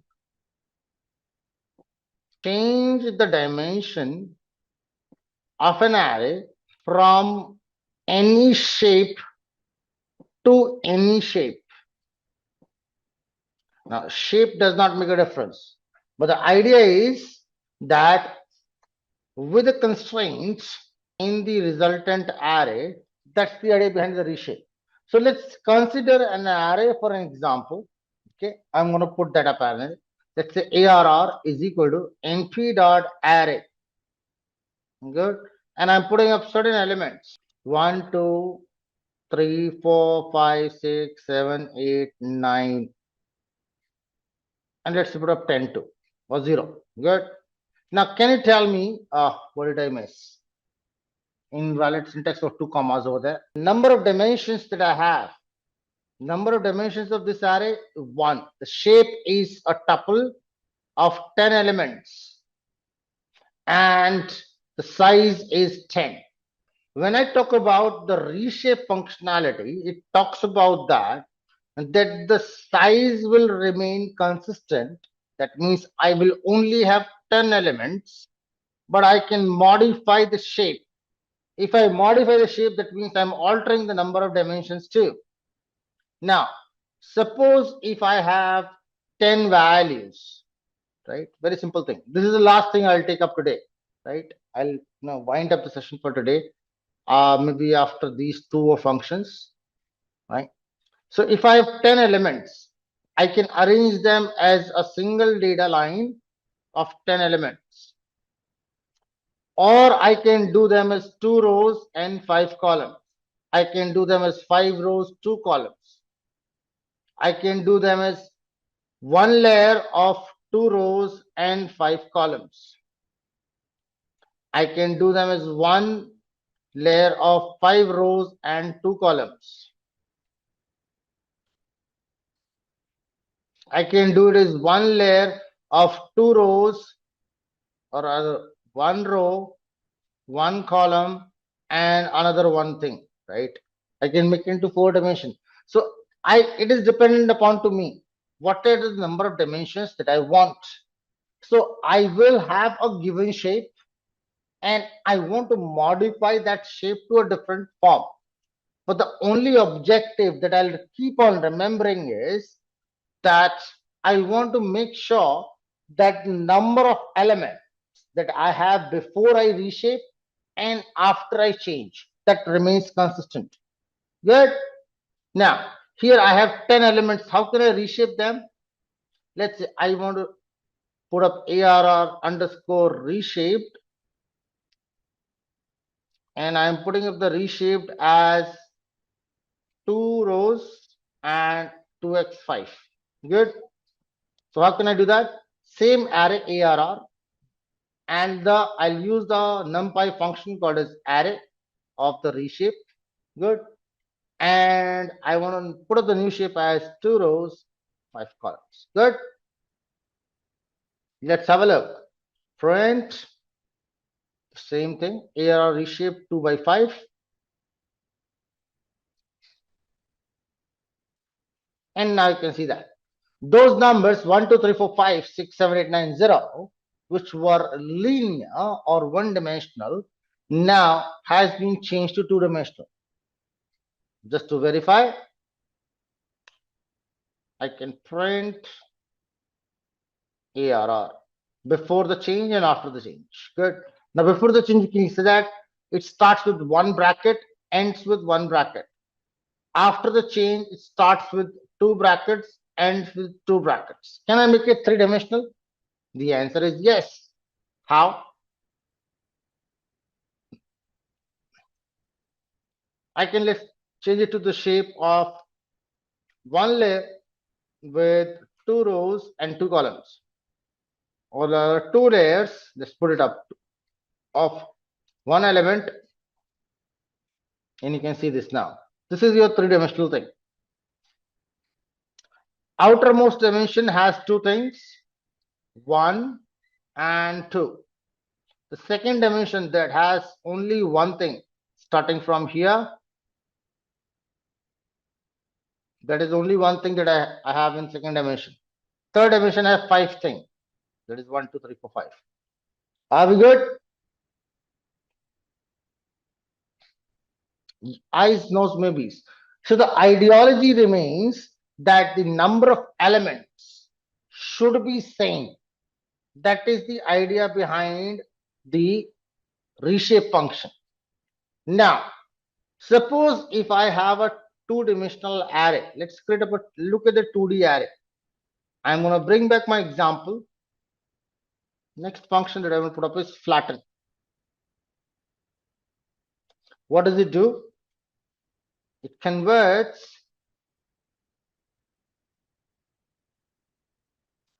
any dimensional array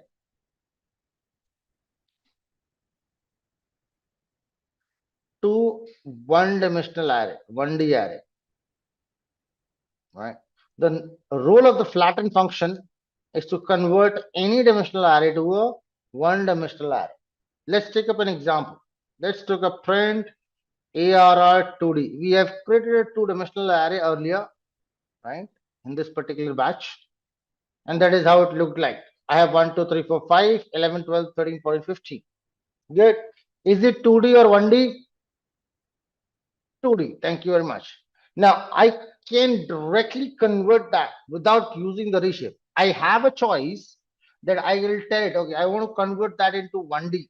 I can put up, let's say, ARR 2D dot reshape, and I'll tell the number of elements. That's 10, comma, that's the shape.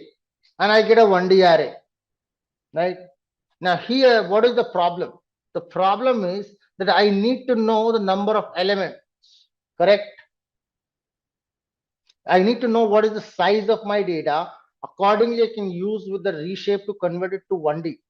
But if you do not want to take that into consideration, irrespective of the size, what you can do is you can put up ARR2D dot flatten. Flatten means what?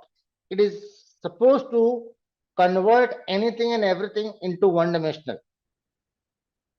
Irrespective, it is 2D, irrespective is 3D, it is whatever D it is, right? Number of dimension does not make a difference. But flatten function, without knowing how many number of elements are there, it's going to convert everything into 1D. I give you a block of iron. This is a block of iron, right? What is the dimension of this right now? Suppose it's a sheet, 2-dimensional, right? Now, if I ask you to make it a wire, make it a wire. what is the thing that you're doing? Make it in 1D.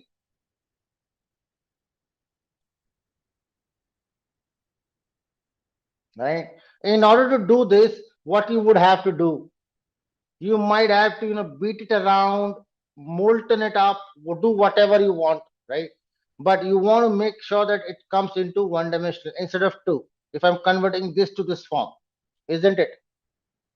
I might have to beat it around, I might have pass it through some kind of tools and gadgets, but I can get it 1 to 1D, isn't it? Same thing is done by the flatten function. The flatten function is going to take up any dimensional data and bring it to one dimension, right? Any dimensional data.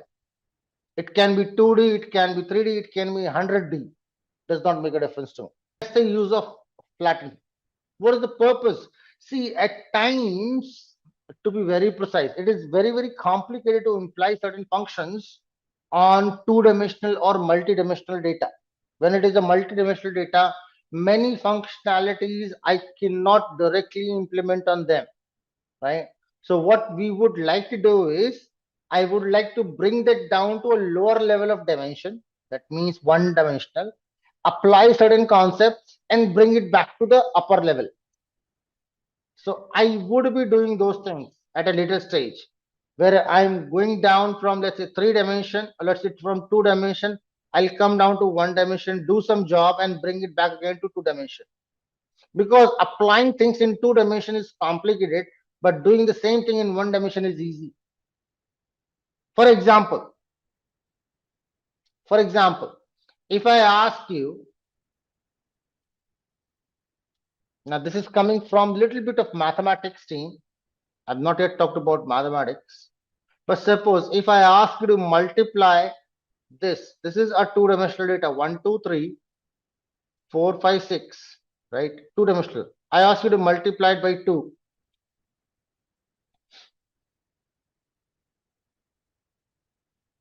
Is that easier or is this easier?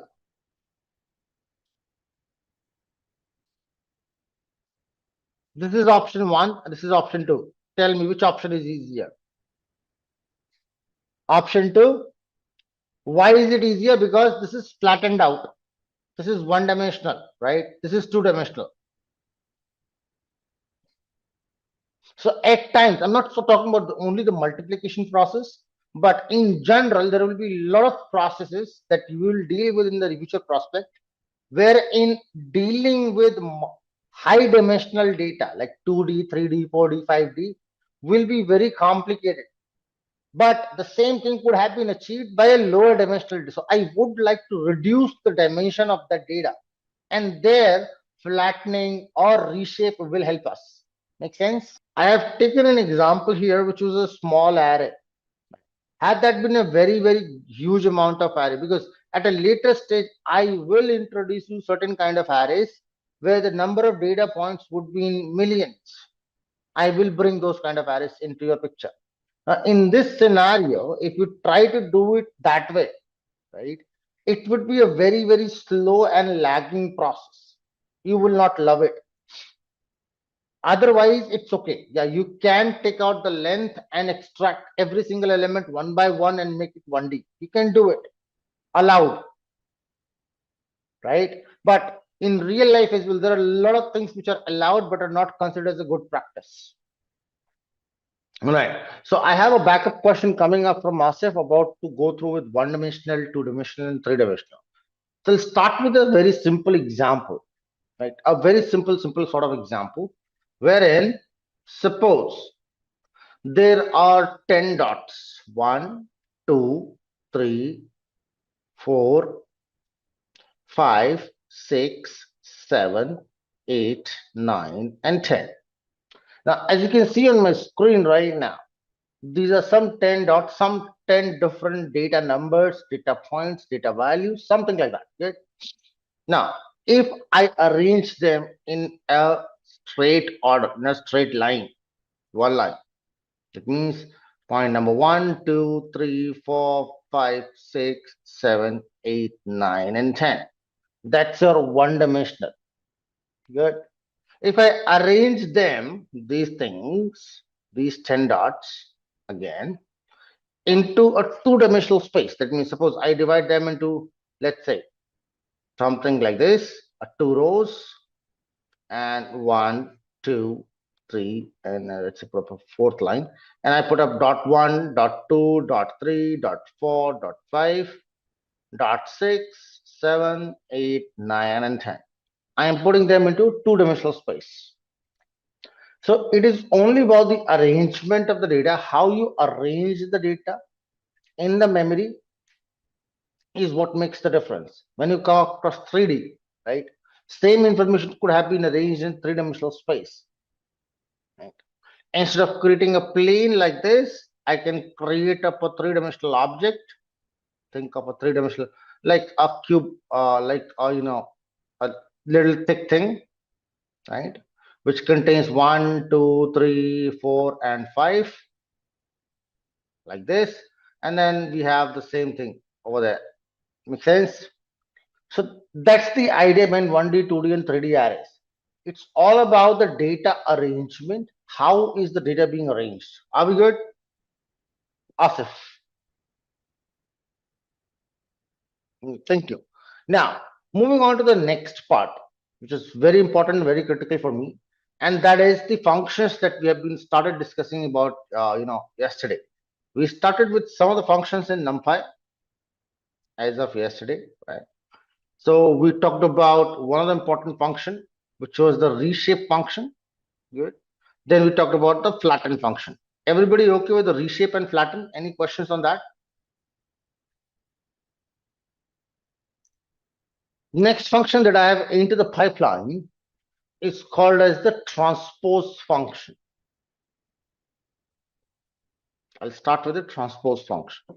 The transpose is something I am expecting should be a very common word for everyone.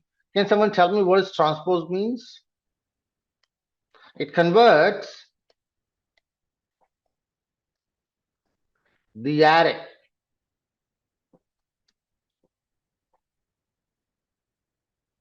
reversing rows and columns. I'll not say that in that terms. Reversing is not the correct word, but switching would be the correct word, right?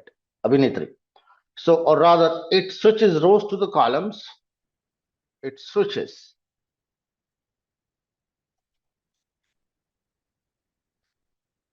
the array rows as columns, or vice versa.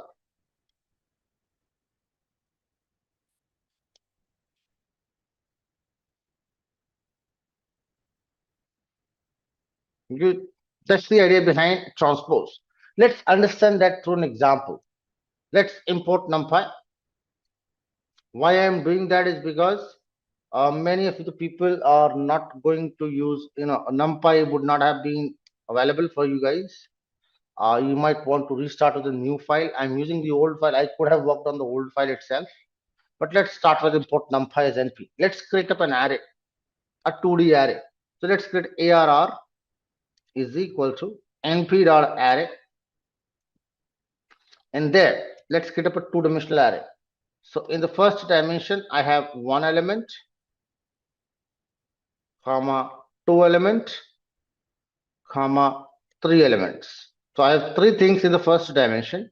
In the second dimension, I'm putting three elements again, 1, 2, 3, 4, 5, 6, and 7, 8, 9. Good. Let's have a look at the print ARR, just to look at what ARR looks like. That should look like an array or a two-dimensional structure with three rows and three columns. Everybody okay with this? Now, someone quickly confirm what is the first row data? What is the row data for first row? 1, 2, 3. Thank you. Second row is 4, 5, 6. Third row is 7, 8, 9. Agreed? Thank you. Now, what does the transpose function do? Now, there are two ways to do a transpose, right? One is a numpy method, one is a Python method, right? So, numpy ways, I will ask my ARR that numpy, please do a transpose. So, numpy.transpose. Transpose of what? The ARR array. At the moment I do it, let me just print that up.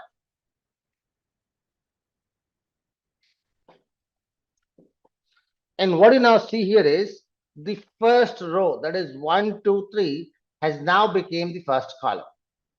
Agreed? The second row, 4, 5, 6, has now become the second column. The third row became the third column. Are we good? Yes, no, maybe? Use of transpose? Great.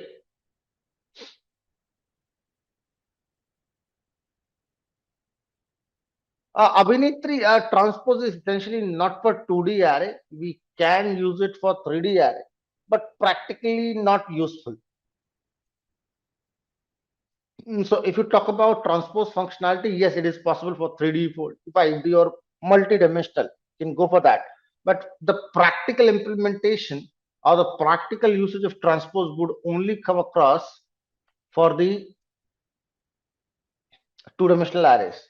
Why it is for two-dimensional array? That's the question, major question.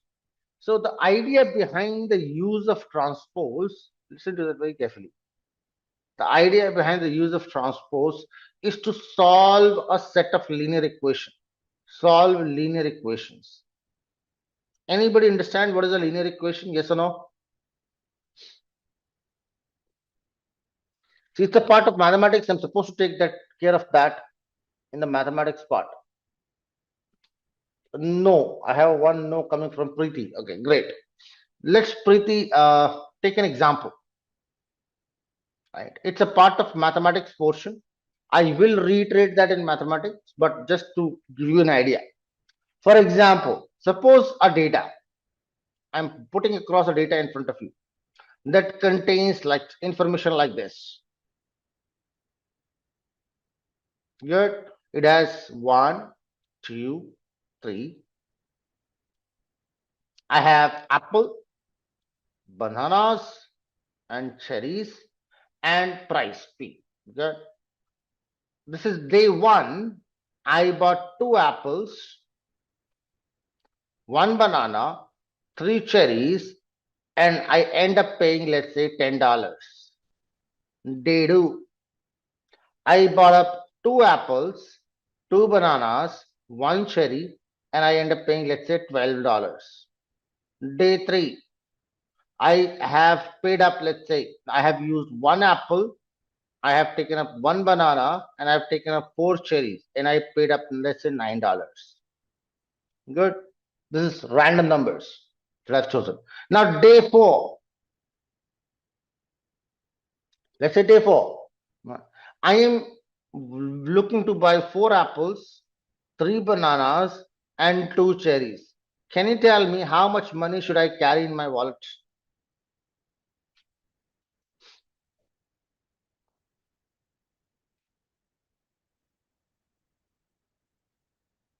It's a prediction, right? Isn't it? First of all, do we agree that it is a prediction? It is a prediction. Everybody agreed to that? Thank you. Now, if it is prediction, then I need to have a mechanism to get this in. Right? What can I do? So I can now see here that the apples are being bought at a price X, bananas are being bought at a price Y, and cherries are being bought at a price Z, assuming common prices. Right? Then I can say that in mathematical terms, that if I take apples multiplied with its price plus bananas multiplied with that price plus cherries multiplied with their price, that equals to my p value. Can I say that relationship?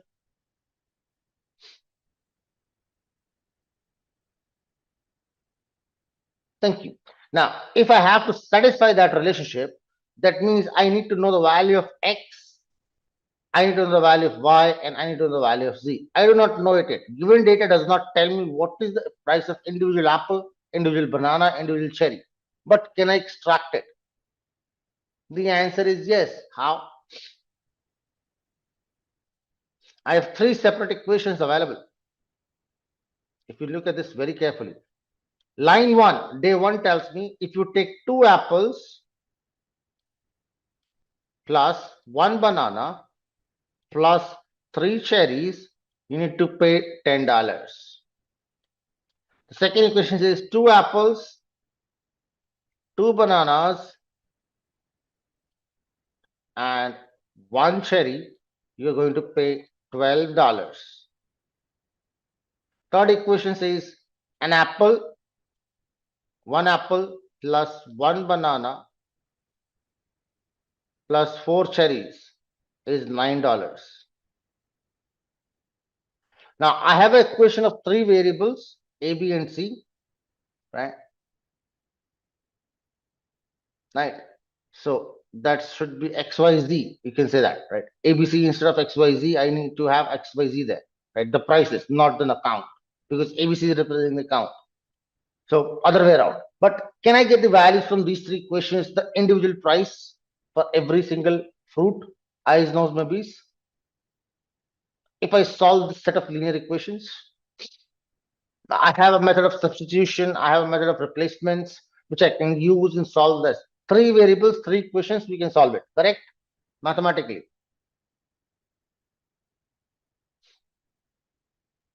Good. But the problem is that when I'm doing the mathematical solution, as humans, we can solve it easily, right? I can tell it, okay, equation 1 minus equation 2 minus 2 times equation 1, equation 3 will help me out, solving it out, and we can do that. Make sense? But the point is the machine cannot do it. Then we have an alternate methods.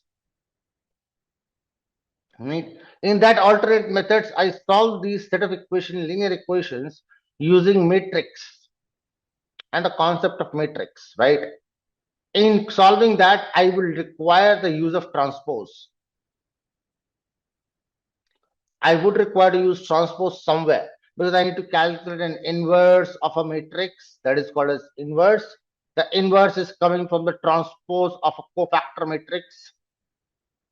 It comes from the transpose of a cofactor matrix. Maybe may not find it very relevant right now because you do not know what is inverse, you do not know what is cofactor, right? You may not know about it. I will come across to these points. What is a cofactor matrix? What is the transpose? And how does it make a difference? How is the inverse calculated? How is the linear equations are solved using matrices? Everything is will follow. But the idea for the reason understanding the transpose concept is, because that's what we're trying to talk about, is to know that what is transpose. So everybody able to understand what is transpose, yes or no? Where and why to be used, there's a lot of things into that.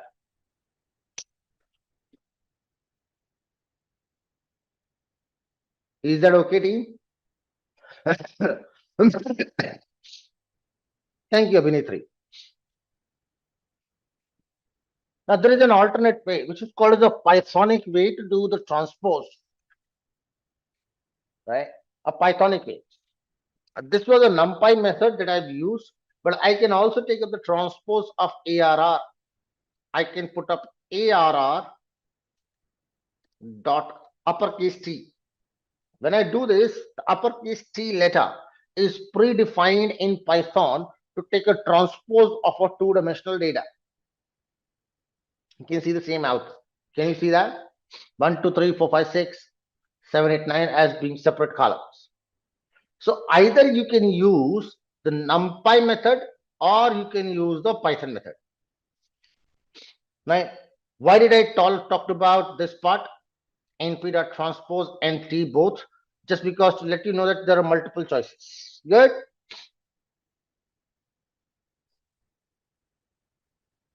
Thank you.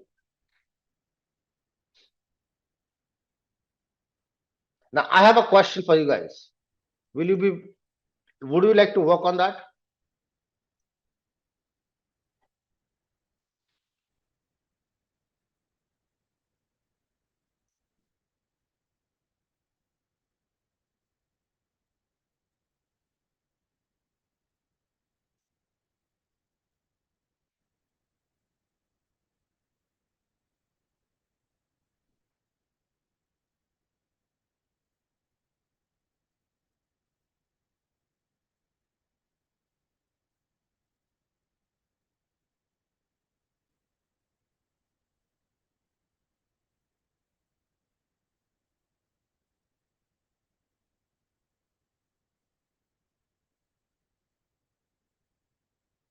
I'm sending that data to your screen too.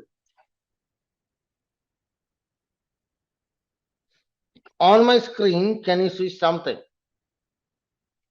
Read out that question and tell me the answers.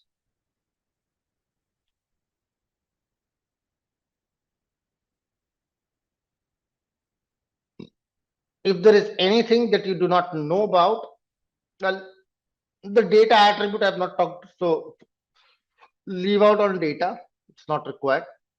It does not any kind of good information. It's okay.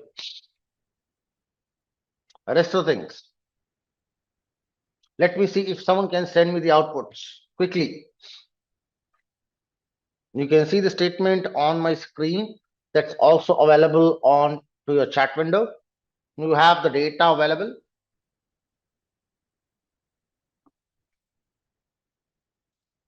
Give me the answers.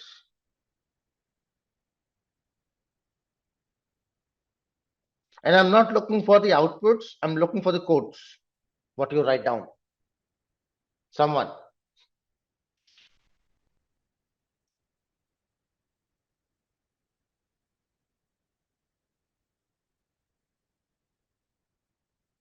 So in order to solve, I have a given data of the temperatures. I will take that as an input. Temperatures is equal to this. And it says that it has to be a numpy array. Let's say create an array by the name temp is equal to np.array of temperatures.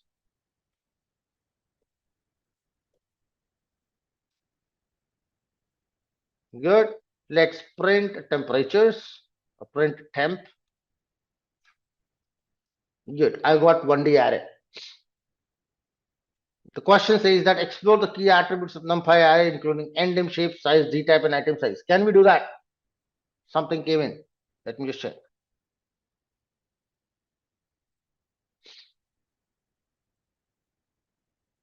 Array dynamic is np.array of that elements. Thank you, Narendra. Dynamic type, array dynamic.endim, array dynamic.shape, size, dtype, and item size. Great. Thank you very much. Good. Anybody else? There was some second part to it too as well, Narendra. I hope so you can do that.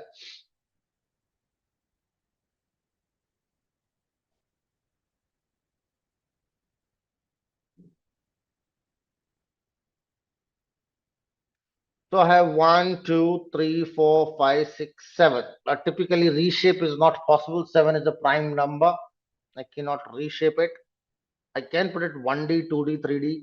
That's possible, but that does not make sense. It will still remain the same idea. Flatten does not make a difference. Transpose will not make a difference in this particular data. Should not make a difference. So question number 2 you can avoid if you want. But endim, shape, size, D type, and item size. Everybody okay with that? Confirm? I'm not going to solve it. I'll leave it to you guys. Good?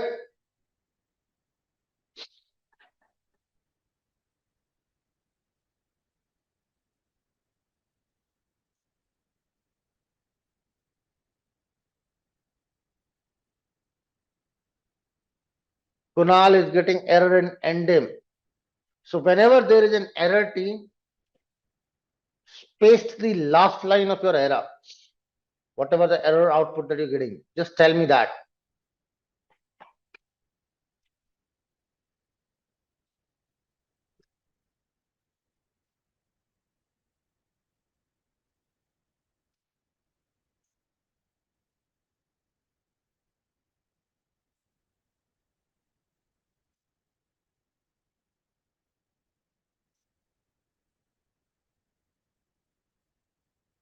List object has no attribute shape. So you did not convert, Kunal, the temperatures to an array. You need to convert that to an array. Right? You missed out on this statement. Shape is a function or shape is an attribute for an array, not for a list.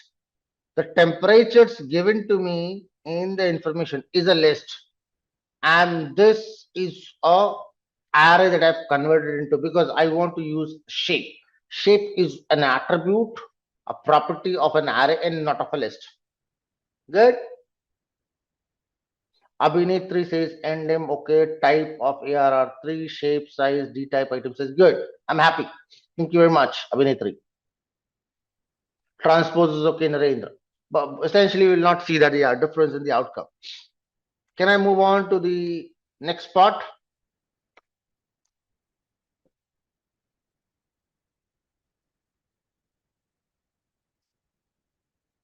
Thank you.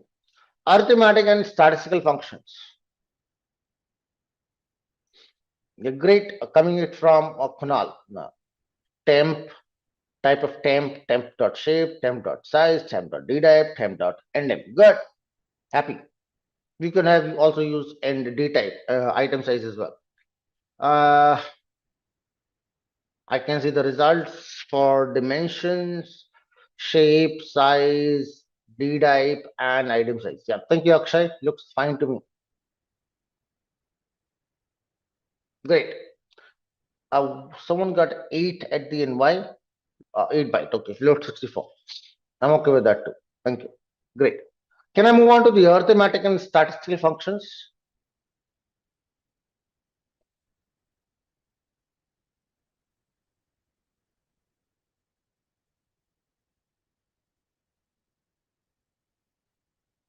Thank you.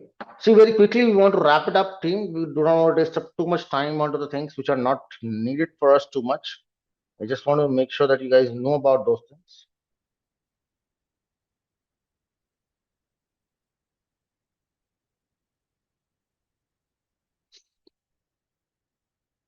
Good. Thank you very much. Let's move on. So when I talk about arithmetic and statistical functions, can you tell me what are the different arithmetic operators that are available in Python? Arithmetic operators.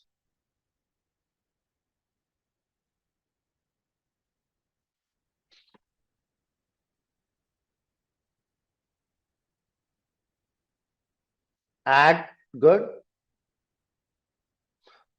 Like does not complete that. I want everything. Narendra.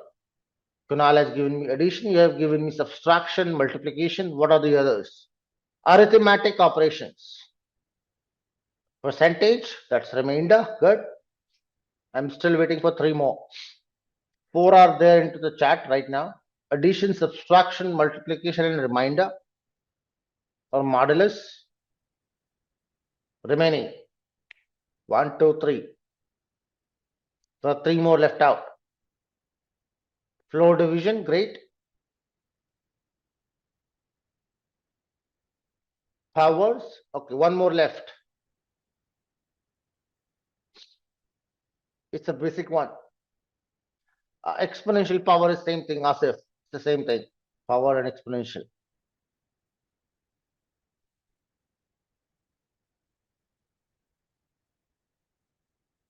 One more left out.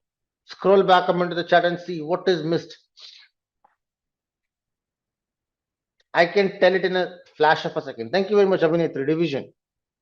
So we got all 7 kind of operations. Let's try to implement all these operations using numpy, because we know as a fact that I can perform that operation using the basic Python operators, right? We have plus, minus, subtract, and so on. So let's try to create 2 arrays. Let us create 2 arrays, 2 numerical data arrays. Create 2 num arrays. Get. So I'm naming them as x is equal to an array with a value, let's say 10, 20, and 30. Good. Let's create another array y is equal to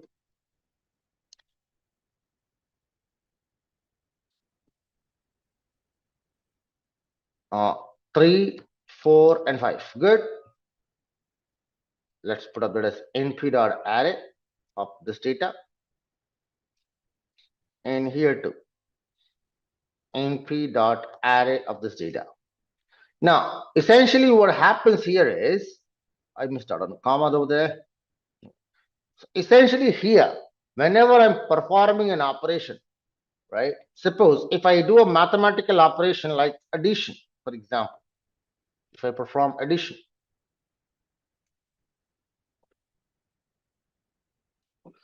Let's give that a try. I want to print out what happens if I put up x plus y. Can you tell me?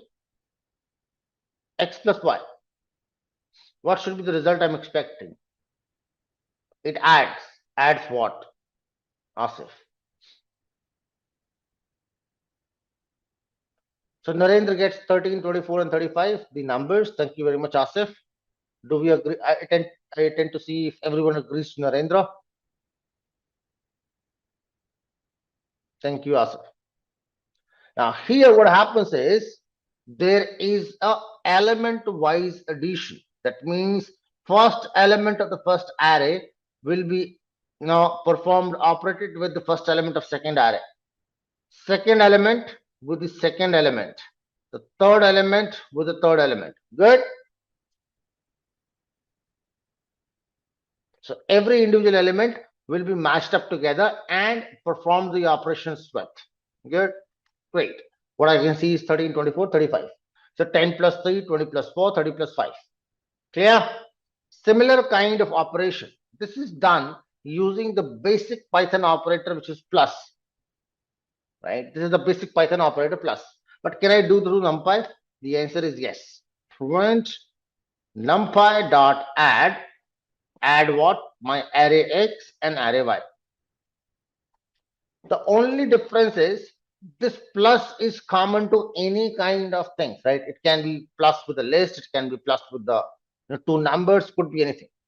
NumPy add function is a NumPy function. It's applicable not for everything. Good. You still see the same output. So result wise, you do not see any difference, but there is a processing speed difference and efficiency wise, there is a difference. Good. Difference is in terms of efficiency. Great, everybody? Yes, no, maybe? Confirm. Thank you. Can I do that similar fashion subtraction?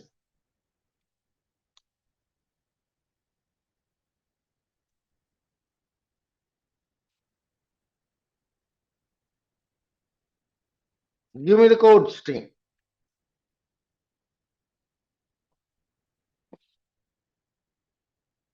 Pythonic way, x minus y. Good. So 10 minus 3, 20 minus 4, 30 minus 5. May I know why the results are repeated twice? Because I have used two different statements. Asif. One is the print statement using the Pythonic way, and another is using the NumPy way. Great. Now, for the subtraction.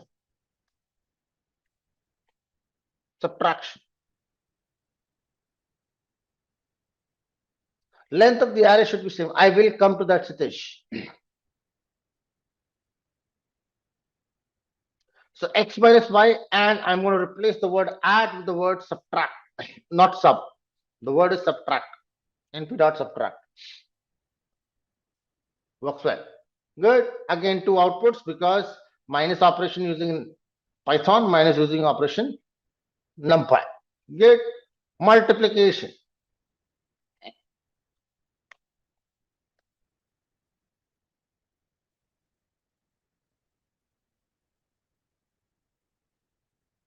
So x multiplied by y and NP dot multiply.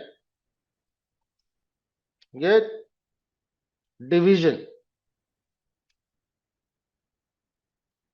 I'm putting down all things together now. X divided by y and NP dot divide of x comma y. So divide x by y. Then we have the modulus.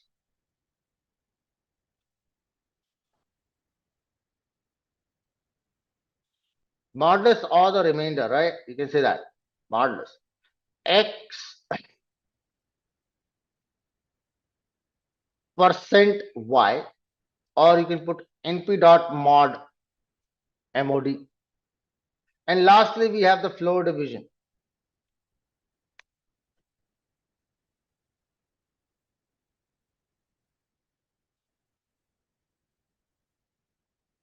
Or this is exponential as well, right? So floor division.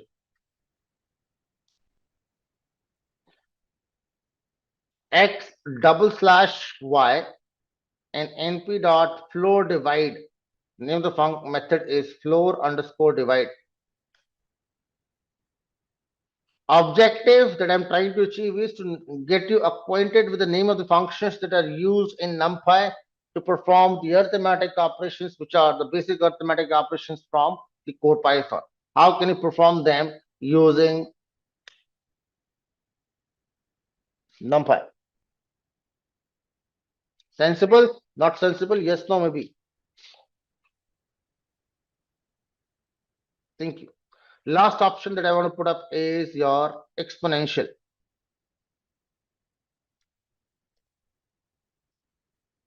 So x operator that we use in Python is double star, x raised to y, or here I can put up np.power. Name of the function is np.power. Done all the executions. Can you check that? Any questions with the results or the outcomes that has been displayed to you? Let me know.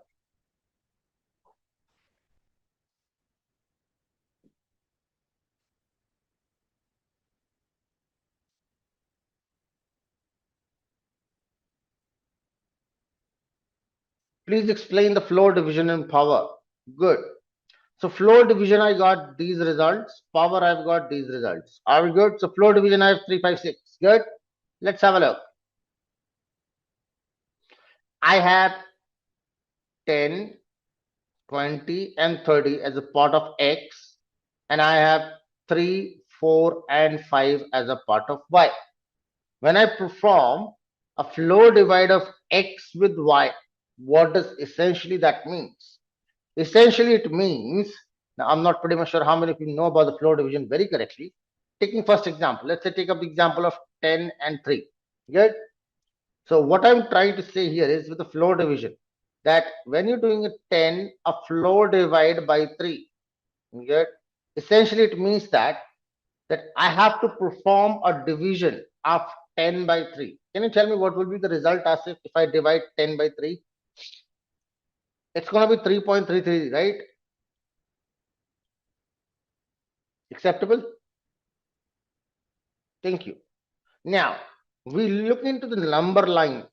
In school, you would have studied about the number line that has a 0 at the center. You have minus infinity on the left.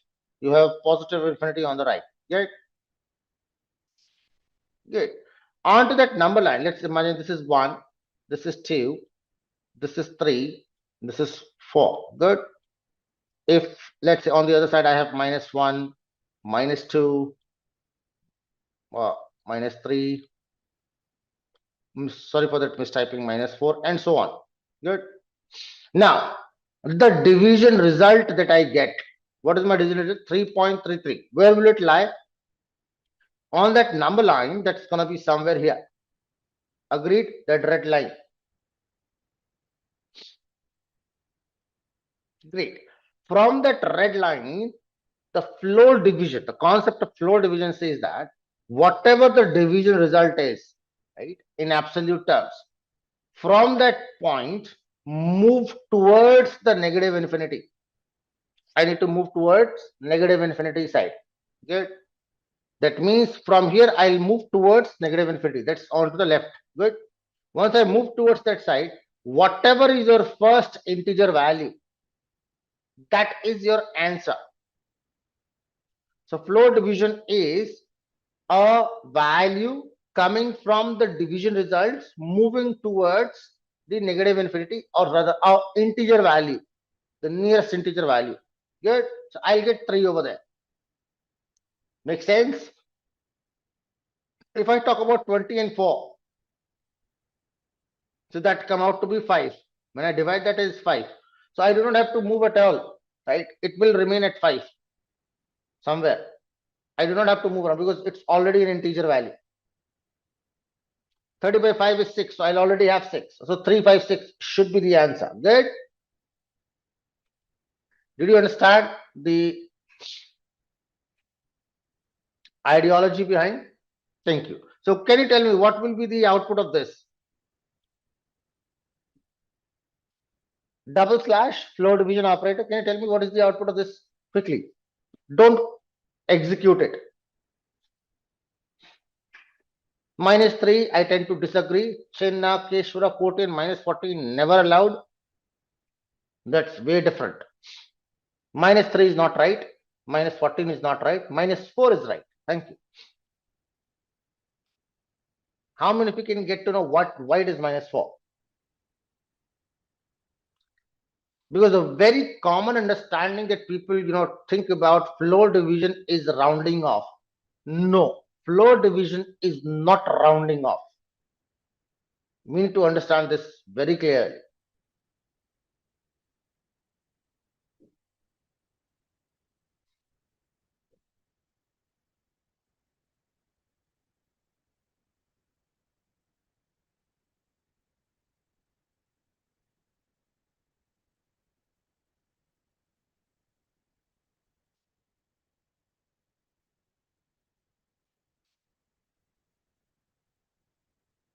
Let's take into consideration a simple example, very simple example.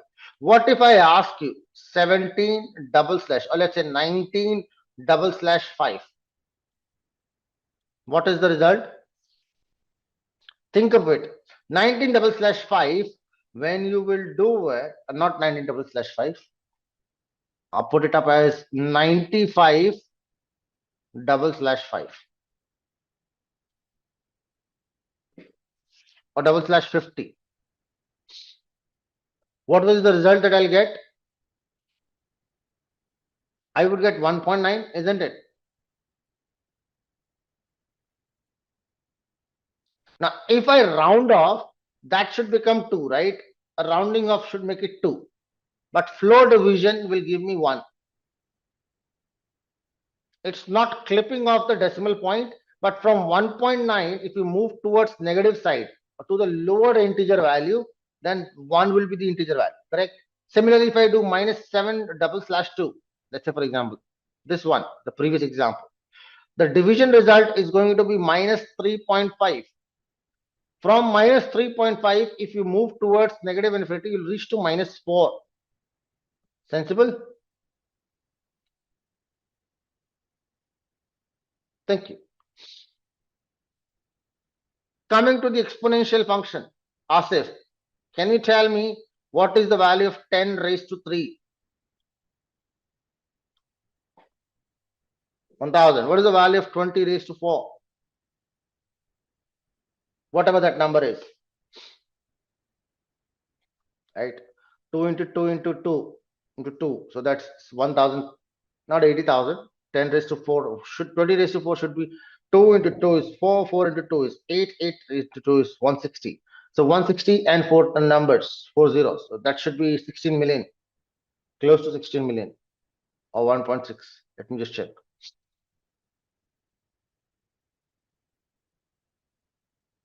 Yeah, 160,000. 160,000. Good. Similarly, the third one that I have 30 raised to 5. That's 243. So 1, 2, 3, 4, 5, 6. So that's 24 million. 24.3 million. Good. Hopefully good. Exponential. Asif. Exponential means raised to the power. Any questions with the arithmetic operators team quickly? All kind of operations. There are 7 operations that you do in multiplication in terms of mathematics, and I've talked about all of them. Clear? Let's talk about the statistical function. The mathematicians in the house, economists in the house, help me with the statistical functions. Can you list out the names of statistical functions which are prevailing or which are very common in statistics? Got few responses like range, variance, mean, median, mode, standard deviation. Anything else? Apart from this, let me just check. No, nothing else so far. Variance has came in. Okay, good. Variance was there already. So statistically, to talk about, there are many statistical functions which hold the relevance in the field of data analytics, in the field of data science, in the field of machine learning, in the field of artificial intelligence. Many statistical functions are there. Essentially, many of the inferences, many of the conclusions about the data are derived through these statistical norms. We'll discuss those statistical functions and their relevance with respect to the data at a later stage, not now. Why later stage? Because I want to talk about some data first, and then we'll talk about the statistical functionalities of those data and what is the relevance of those statistical values. As of now, our concentration is to understand what are the different statistical functions that we can use and how to use them. Good. For an array. Great, everybody. So we'll talk about statistical functions of the nature. Number one, a mean. Talk about mean.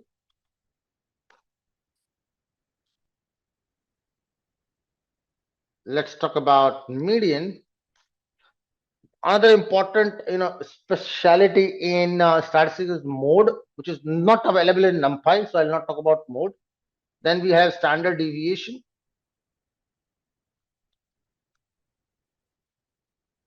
We have variance. What else?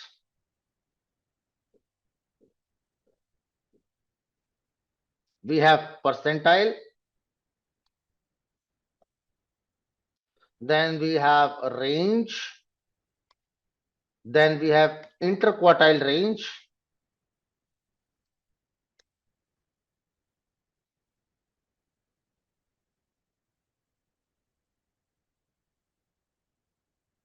Good. So basic things.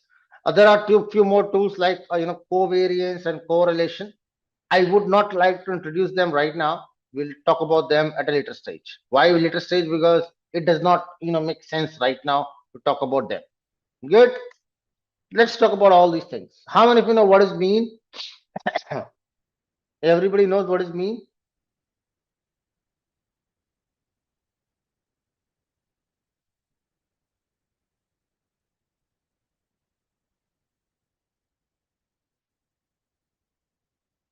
So mean is the sum of all number. Forgot Asif. So mean means an average, right? Suppose if I talk about 1, 2, 3, 4, and 5. So the mean would mean that I sum up all those values and divide with the number of values that I have. So add them all. That becomes 5 plus 4, 9 plus 3, 12 plus 2, 1, 14 plus 1 is 15. And I'll divide that with the count of values 1, 2, 3, 4, 5 values. 15 by 5, that equals to 3. So I've got a mean value is 3. Good. Add all, divide by the count. That's your mean. What is the purpose? So mean is the central value. We'll talk about what is the centricity and everything. But mean, how do we calculate that in Python? I'll take an array ARR is equal to any random array.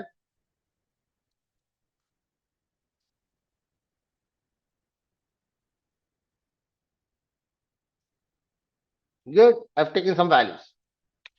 I can find out print np.mean numpy.mean value of the ARR. That's going to give me the mean value of the array. Good. 74 1 point, whatever that number is. It would have added all those numbers and divided by that count. Next comes is the median. What is the median? Anybody?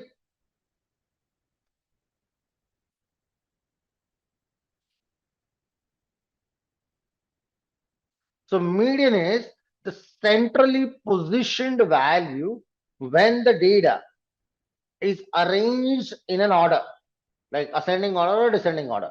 So if I talk about in this particular scenario, you can look at this. I have numbers 1, 3, 3, 1, 3, 4, 4, 3, 2, 4, and 572. So that will look like 1. If I arrange that in order,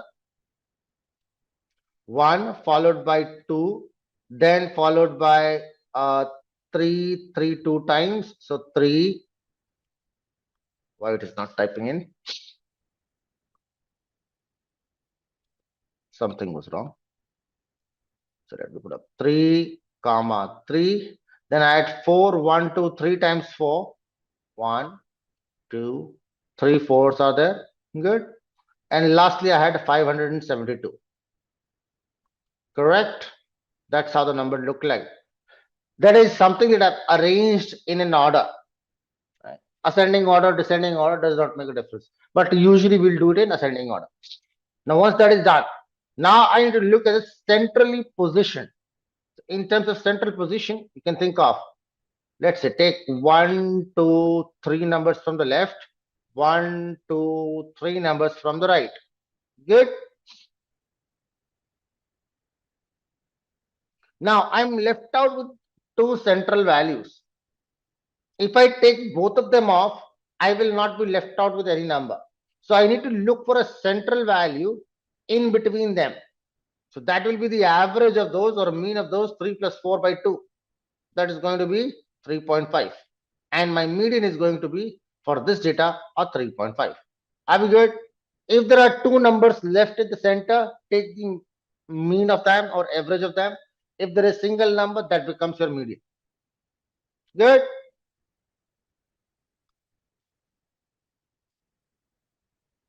Same functionality, same methodology, only the name changes from np.mean to np.median.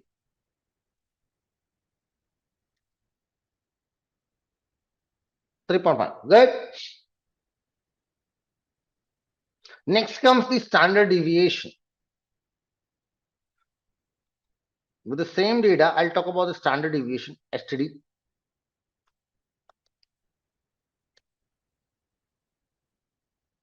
Good. We'll talk about standard deviation. Functionality is by np.std. And you can see, look at this value. It says 188.18. Anybody knows how is the standard deviation calculated? I'll give you the formula right now. I will not explain what is the purpose. The formula for standard deviation is, you can note it down on a piece of paper. It is usually represented by a letter sigma, and sigma is equal to, is given as square root of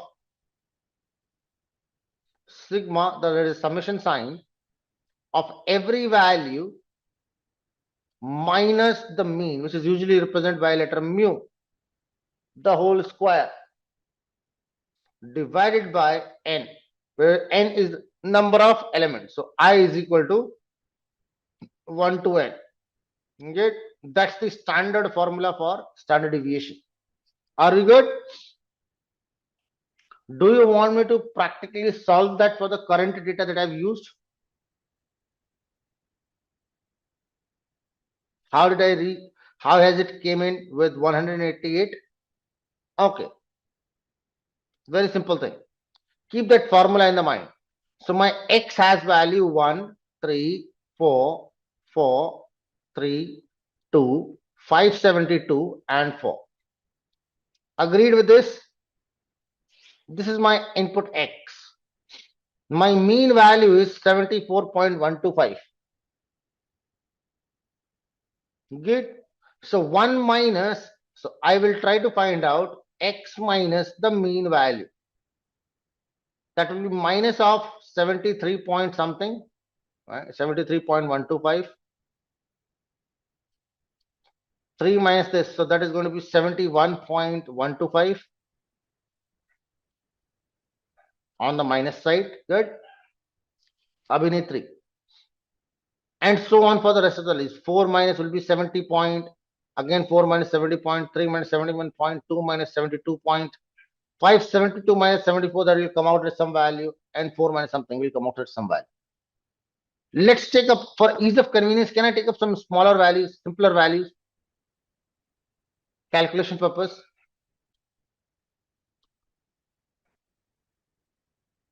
Because 1, 2, 3. Okay, I've taken this. 1, 2, 4, 5, 6. Good.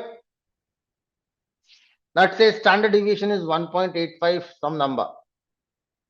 It is easy for me to solve it.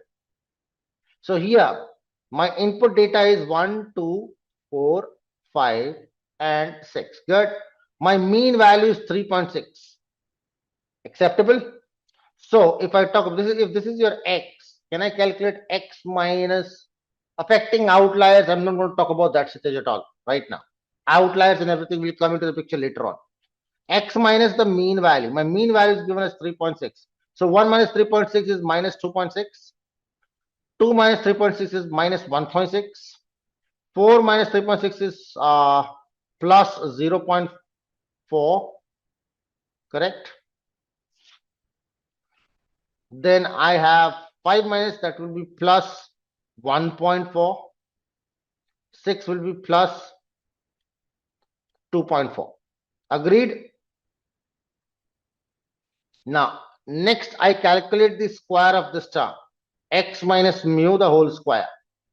Calculate the square of this. Everybody help me with 26 square. 2.6 minus 2.6 is just 0.26 square. So that is going to be minus of 2.6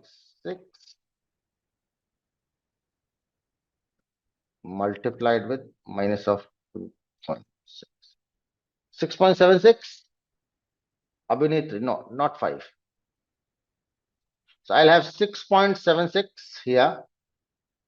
For 1.6, it is going to be 16 into 16 is 216. No, 256, right? So 2.56. Just to re-verify.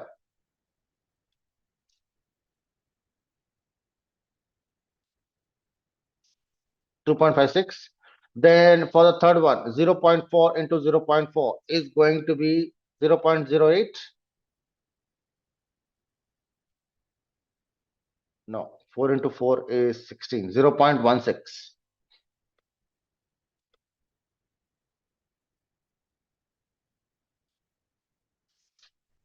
Good. 1.4 is going to be 1.6. Why? 0.4 into 0.4 is going to be 0.16. Two decimal places, Mandeep.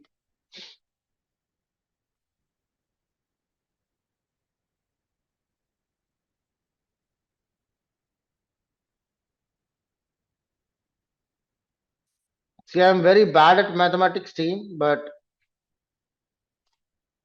0.16. Right. Then 1.4 into 1.4. That should be 14 into 14, 1.96, right?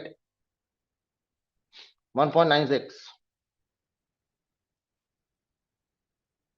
2.4 into 2.4, that should be 576.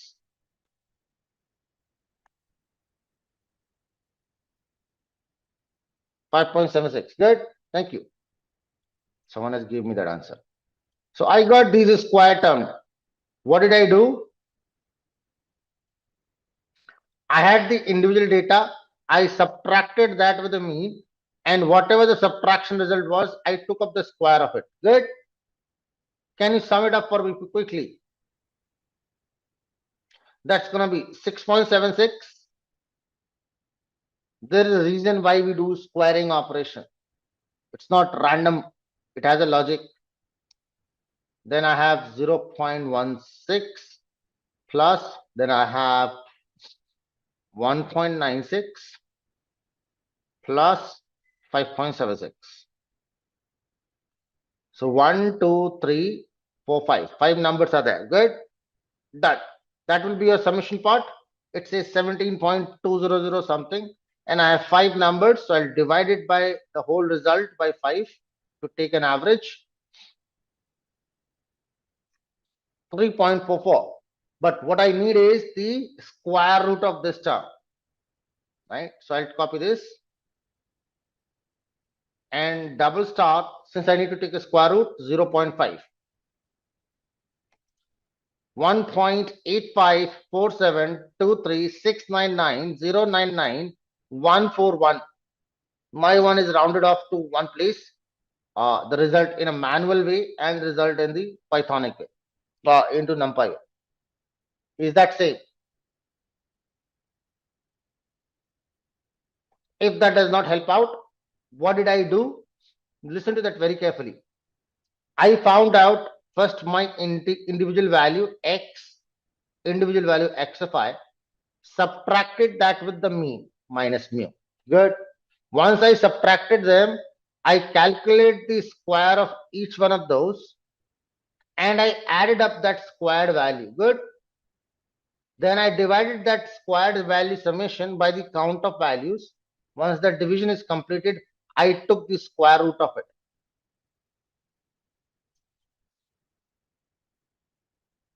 Simple, understandable, yes or no? How is the formula created? Now, many people ask me this question, why we have taken up a square? Why was there a subtraction from mean and not from any other central value? So there are a lot of things behind it. And there is a reason and logic behind it too. Now, it's not a formula. It's not random, Asif. I will not say Pythagorean theorem says a square is equal to b square plus b square is equal to c square. I'm not saying, going to say that to you. If c square is equal to a square plus b square, I will tell you why it is happening, what is the reason. Everything is going to come up. But as I said that, this is not the mathematics class right now. This is NumPy class. So I am only talking about how to use those features using NumPy. I do not have to do all this manual work, understand the background information right now. I just need to know that I can calculate the standard deviation just by merely using the function called as std. Is that good?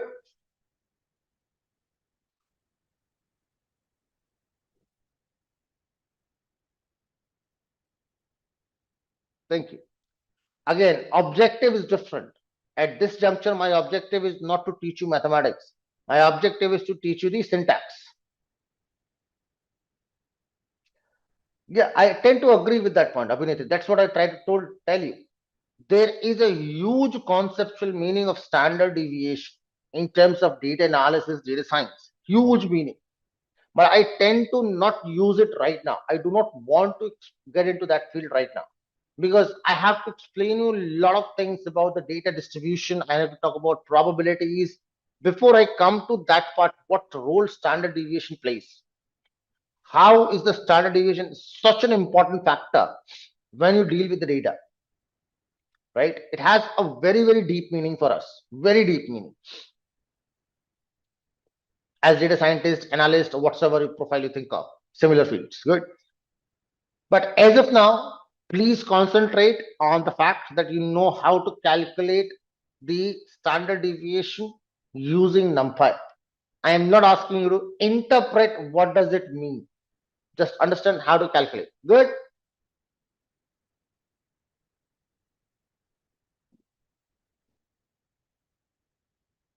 Thank you. Let's move on to the next property, which is variance.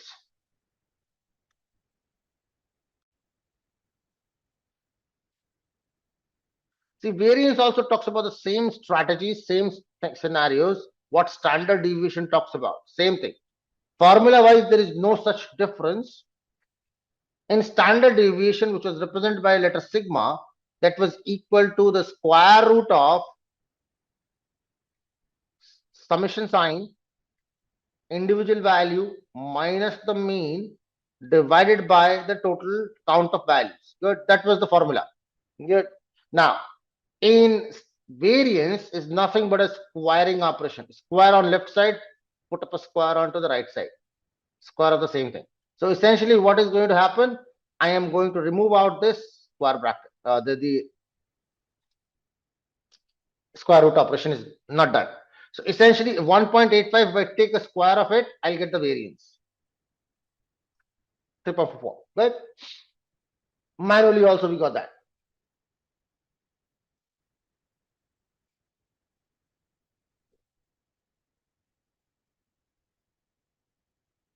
Good. Next comes the percentile.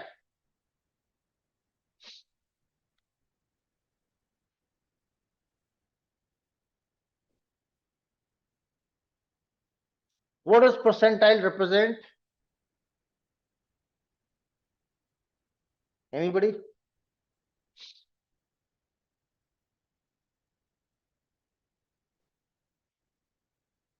It's a value. See, I've not written down any definition for mean, median, standard deviation, variance, but I'm putting it for percentile.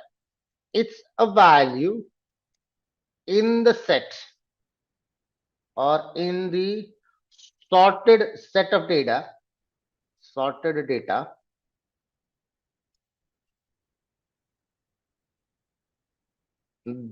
that depicts a value which, excluding itself,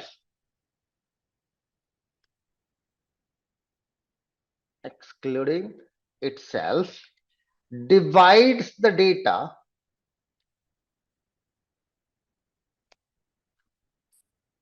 in percentage. Now, may not make sense to you.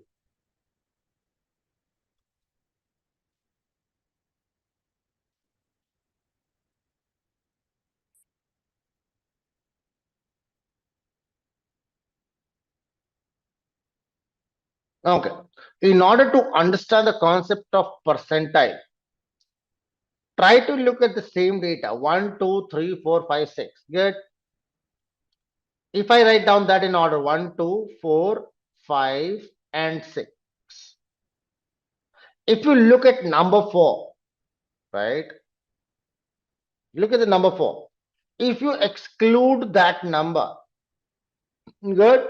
If you exclude that, the remaining data that is left out, 50% is lesser than that value, isn't it?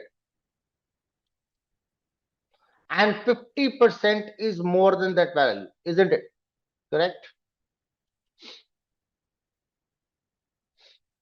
That means this is a data point that divides the entire data into two equal halves.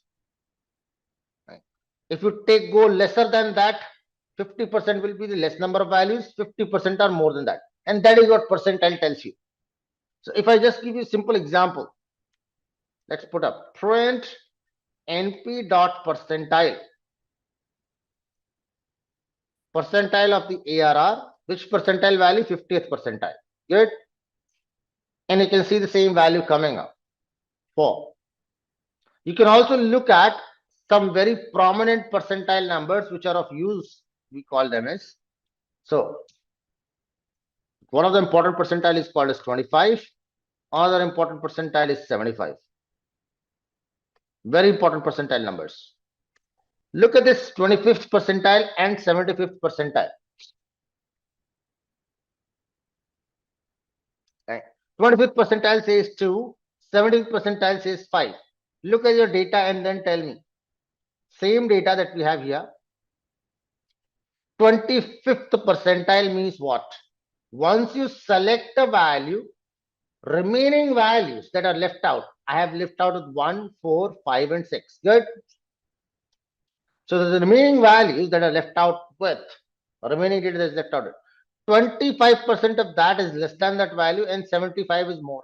That is 25th percentile. Similarly, when you took 75th percentile, that will be that 75% of the values are lesser and 25% are more. Sensible?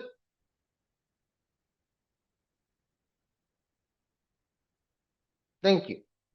Can you tell me what will be the 0 percentile?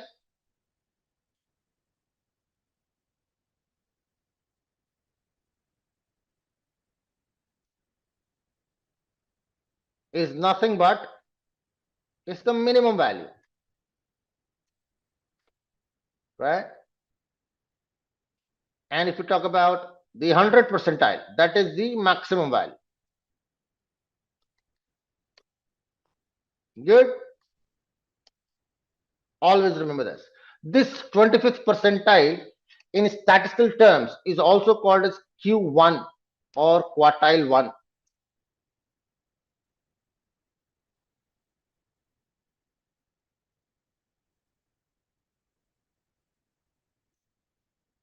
Good.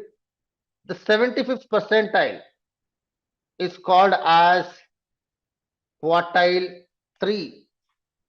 50th percentile is called as quartile 2. Minimum value is also termed as quartile 0.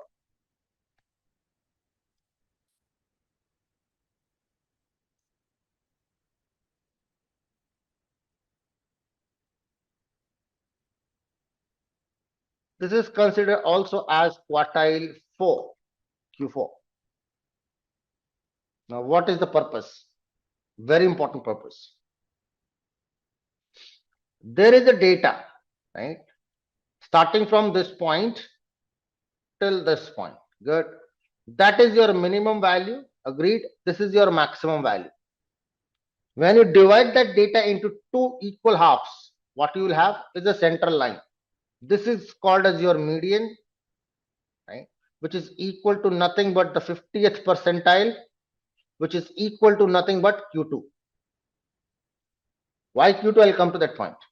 Now, when you divide that entire data into four equal spaces, that means 25%, then 25%, then 25%, and 25%. No, there is no function for mode, right? So, first 25% data lying here, next 25% here, third 25% here, and remaining 25% here, right? So, I'm dividing the data into four quarters, four different sections, right? This first quarter, right, starting from Q0 ends at Q1. So quarter 1 ended over there, quarter 2 ended over there, quarter 3 ended over there, and quarter 4 ended over there. Get endpoints. Essentially, quarter 4 and max are same, quarter 0 and minimum are same. Quarter 1 is your 25th percentile, quarter 3 is your 75th percentile, quarter 2 median and 50th percentile are same. Are we good? Just a nomenclature team, just to understand. Good. Thank you. Now, there is a huge implication of that. Next statistical property that is very prevailing is called as the min and max value.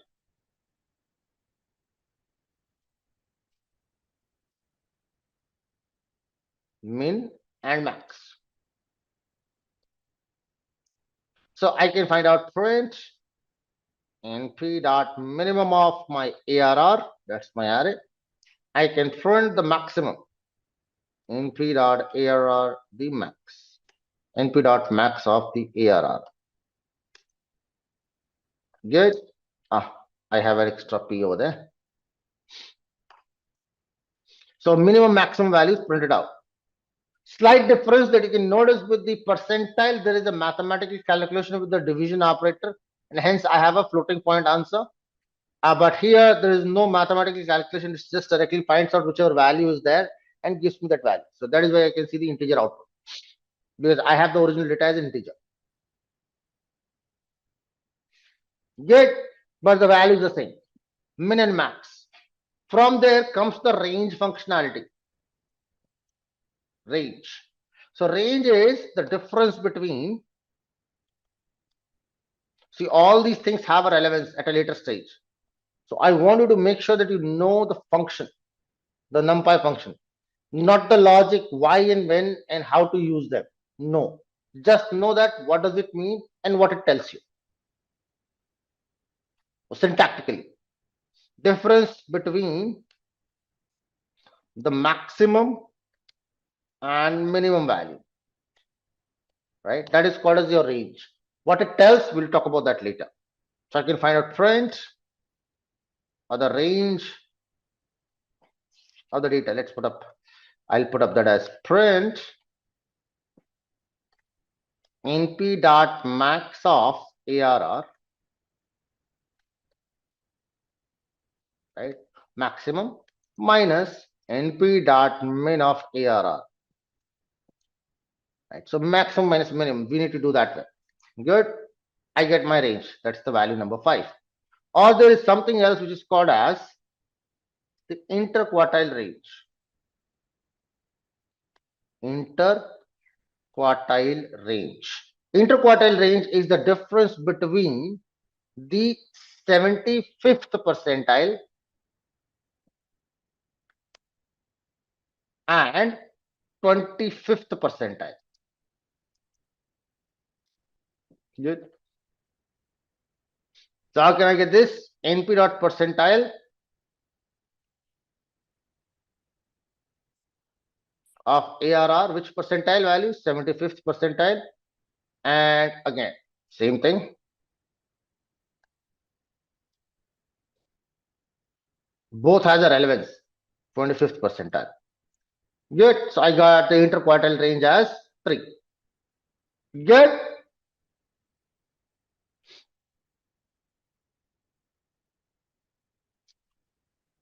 In the outputs that have shown up so far, do you want me to put up some messages, right? Like let me in the output like this formatted string, mean is, and then this thing.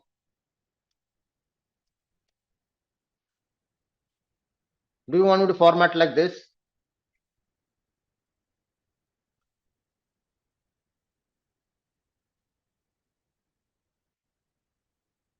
I can do it, but I don't find the relevance again. That's the purpose.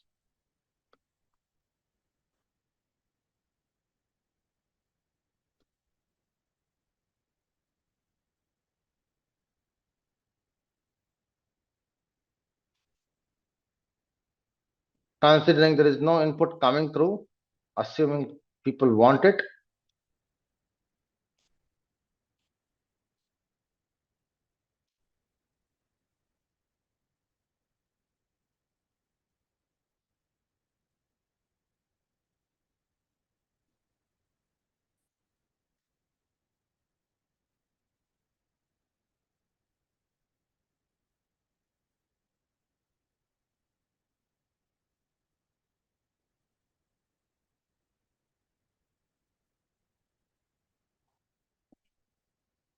Right, rest you can do on your own. Just a piece of writing the text in Python. I'm not teaching Python to you guys. Questions so far, team? Any questions? Please let me know. We talked about these statistical functions. Let's talk about the next part, which is the string functions.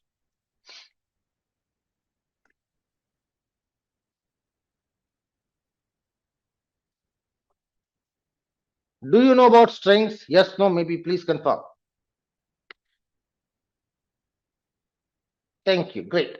So if I talk about an array, till now what we have used is an array for numbers only. But when I created array, I used list. So what if I think of an array? Let's say I create up a list here. This is a list that I'm creating up containing first value as Narendra. Good. Next value as Abhinitri.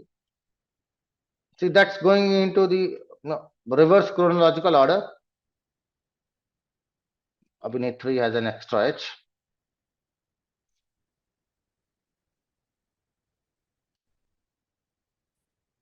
Third one is Akshay. Good. My basic question is it a valid list? First of all, is that a valid list? Great. Now, if this is a valid list, can I create an array out of it? Let's say names is equal to np.array. Earlier also, I have created arrays using valid list. So if I create this, what happens? A valid array is being created. But if you look at this front, names dot d type, if you look at the data type of it, that's going to be type object u10. Can someone tell me why u10? What does that mean? Hopefully someone can. Say no if you cannot, so that we can save on time. Maybe the maximum number of characters. Okay, great. No idea. Thank you. See, the idea is the representation of the array. This is an array. So that means I am representing every element of this array into the memory. My every element is a string here. So whenever there is a string array that contains string elements, right, it allots a space in my memory, right? So if this is a string input, it finds out whichever is the largest string, the longest string, right? So here I have a string that is Abhinitri that contains 10 characters. 1, 2, 3, 4, 5, 6, 7, 8, 9, 10. There are 10 characters. So it thinks that the longest string requires 10 characters. It allows 10 characters for this. Another one also string will get 10 characters. So every character, every individual input will have a space of 10 characters. It may acquire the entire 10 characters or less. Sensible?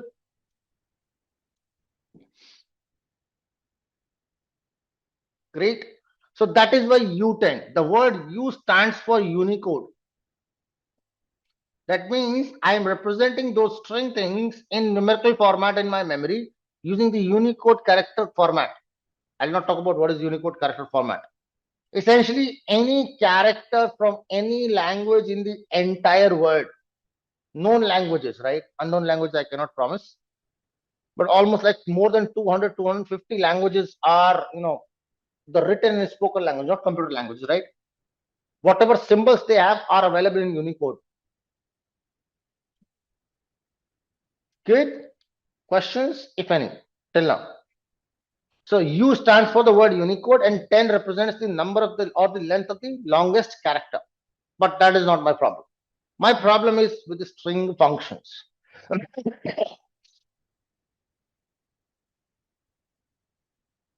That is what I want to talk about. Good. Now, what happens is NumPy offers me a separate module, a sub-module. We call it as a char module, CHAR. What if I write down? Suppose this is an array. Good. Execute. Now, let's take up another array here.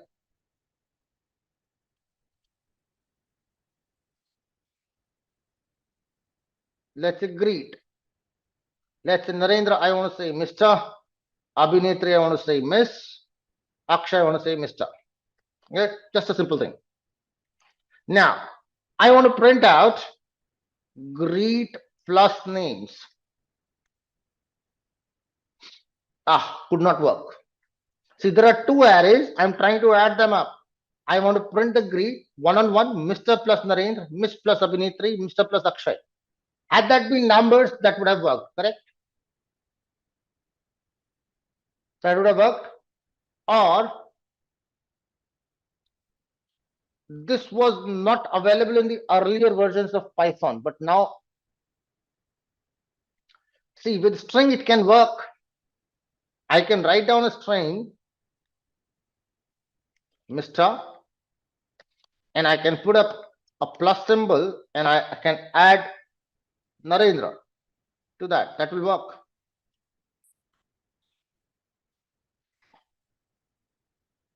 This is going to work, no problems. Narendra. So I can add two strings. Concatenation can happen. But here it is not happening. It's not happening over there. Mr. plus Narendra is not working because we know that addition is supposed to do element-wise things for array, but it's not happening with the list with the string. So how to solve it up? So earlier, if I talk about in historical manners, this was not allowed. In recent versions of Python, this has become allowed. That is, I can write down numpy.add function, the numpy add function, and I will tell it I want to add the greet array with the names array. In recent versions, mine Python version is a little older one, but in recent version, this has started working. You can directly use add. But if you do not get that working, you can also use this character functionality. So NumPy has a char submodule, which I can use, and that works. Can you see this? MR Narendra, MS Abhinetri, MR Akshay. If I missed out on the title parts, team, please pardon me on that. Are we good? Not good? Yes, no, maybe confirm. Great. So again, I will not get into very much elaborative nature of this np.char. Why? Because it is not supposed to be used, in real world scenario. Whenever there is a string kind of situation, we generally do not prefer using numpy. We do not prefer using that. We directly go on to the string methods. But just to showcase, I'll just try to show dir np.char. What is that going to give me? It's going to give me the list of all functionalities which are available in NumPy character submodule.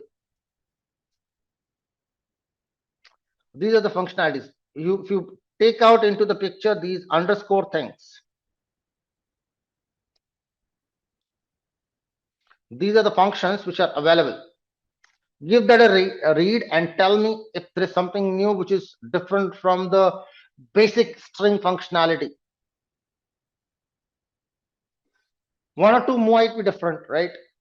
And depending upon the version of Python that you're using, you might have some different options.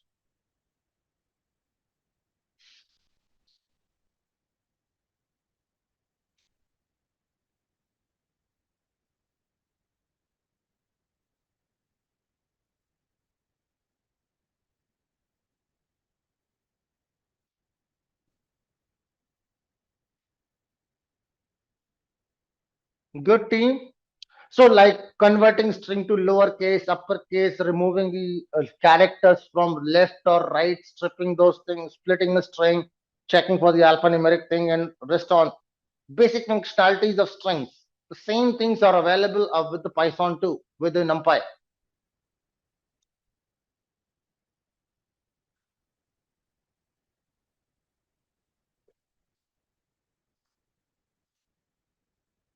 So we'll not delve into that. Good. Questions? Can you explain again? What part? I can explain anything. Cannot. But which thing? Okay, Kunal. Let's take a simple example. Suppose I write down a name. Let's say a variable name is equal to a simple string. Let's say your name, Kunal. Acceptable input? Good? Great. Now, I want to convert your name to uppercase. How can I do this? First method I can use is name.upper. Good. That gives me your name in uppercase. Agreed. Now here, name is a string. Good. And I'm using a string function called as upper. Acceptable? Thank you. Now, instead of doing this, if I write down np.char.upper of name, the ideology changes that now I am trying to do the same thing. I'm converting a string into an uppercase character string, but instead of using the normal Python, I am now using the NumPy. Sensible? I still get the same result. The difference, the output with a string, I'll get a string. The output with NumPy char module, I'll get an array. Are we good? If not good, tell me. So when I use NumPy, I get the output as an array. When I do not use NumPy, I get the output as string. That's the difference. Otherwise, in terms of functionality, in terms of the results, no such difference. Hope so. Everybody is okay with that.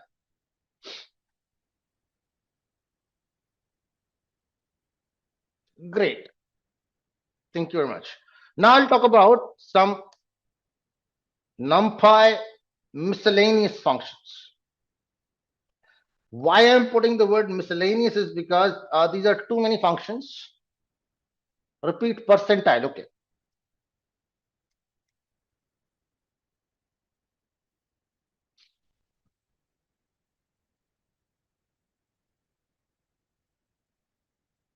Okay.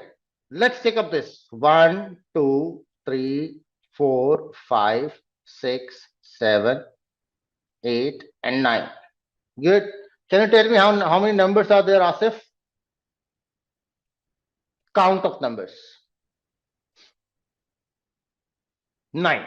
Great. If I ask you to choose a number that divides the data into 50-50 ratio, can you tell me a number?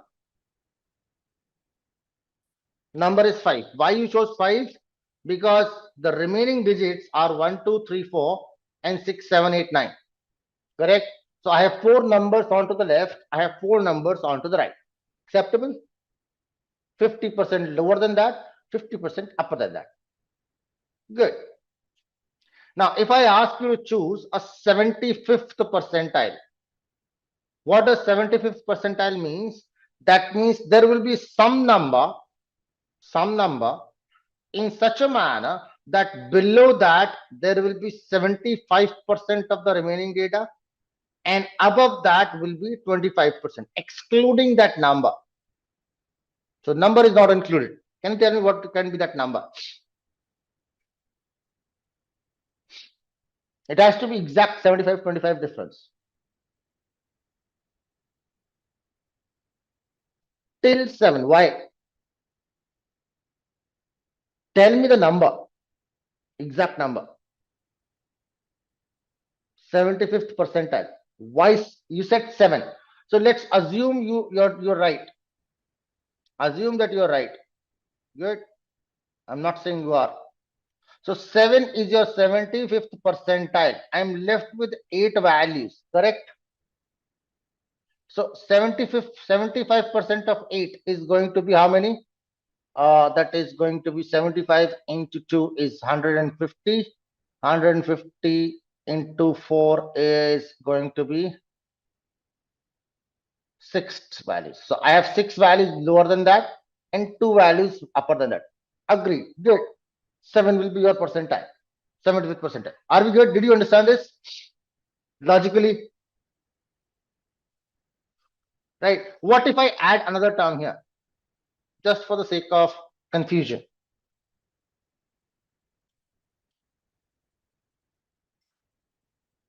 Why multiplied by 4? See, I tried to solve my mathematics as if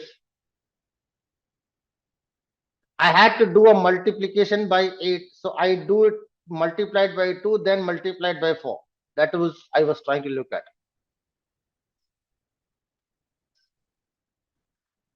That is a calculation process. Let's suppose, what if I have a number 10? Let's suppose I have a 10 over there too at the end. Can you now tell me what is the 75th percentile?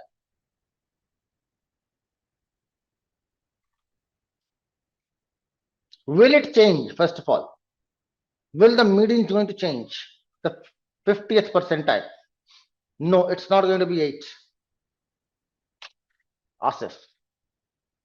Because if you take 8, you have 7 values lower, you have 2 values upper than this. So out of 9, 7 by 9 is some percentage and 2 by 9 is some percent. That is not definitely 75-25, correct?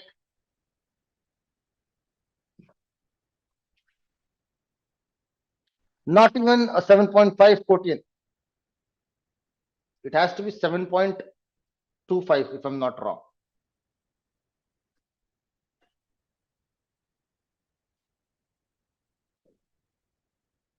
Just to showcase. NP dot percentile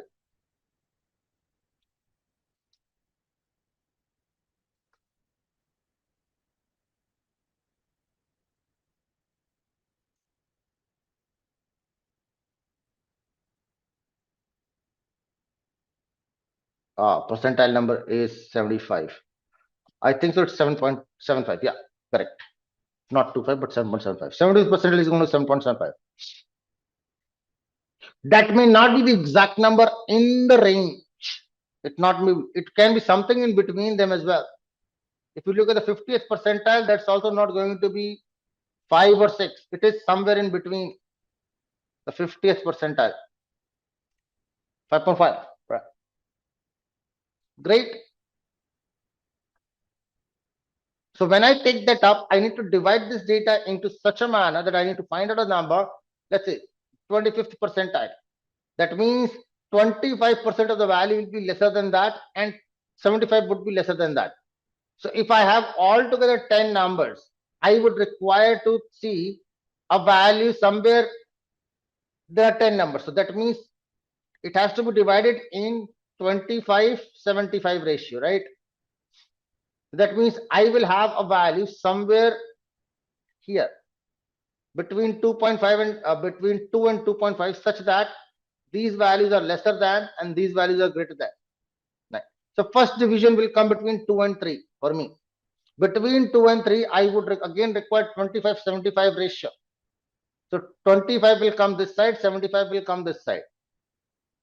2.25 should be the answer for 25th percentile, or 3.25, right? Somewhere like that. Good.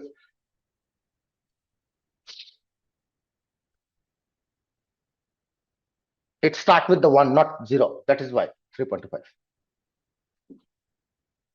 Any questions, team? Can I move on? Again, please understand, the objective is not to know how to calculate percentile. That's mathematics. I do not want you to learn that. I want you to know that the relevance of using percentile. The idea is, let's understand first of all, very simple idea. Suppose I give you two numbers, that is 1 and 10. And I want you to tell me that I want to create a data wherein I have the values that starts from 10, which closes at, which starts at 1, closes at 10. 10 is not included. It is not included. Good. And I want to keep a gap of 1 between two values. You will say the numbers will be 1, 2, 3, 4, 5, 6, 7, 8, and 9. Agreed?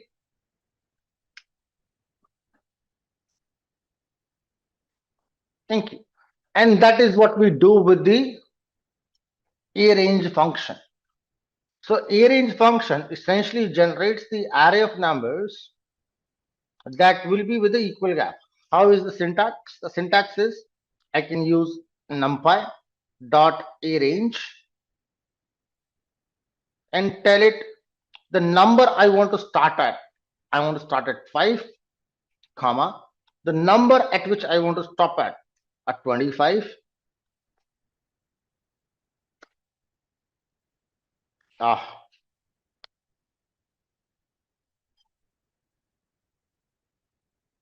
And then I want a gap of 3 between consecutive values.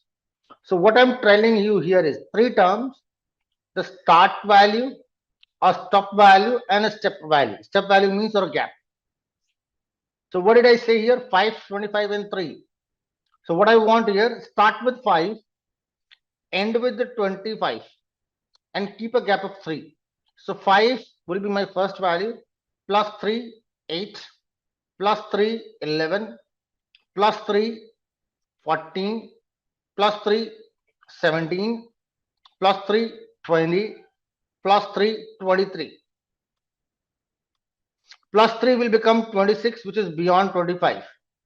I can go up to 25, but not 25. Is that okay? If you look at the outcome of this, can you see the same numbers? 5, 8, 11, 14, 17, 20, 23.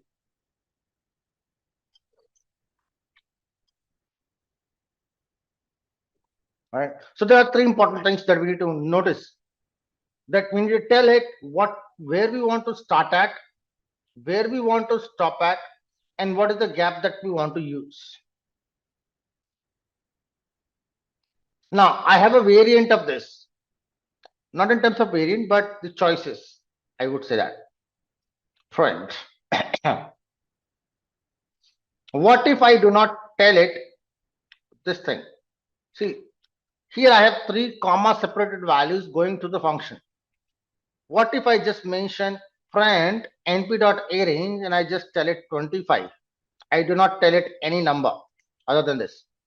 What you will notice is that it started with 0, ended with 24, generated 25 numbers with a gap of 1.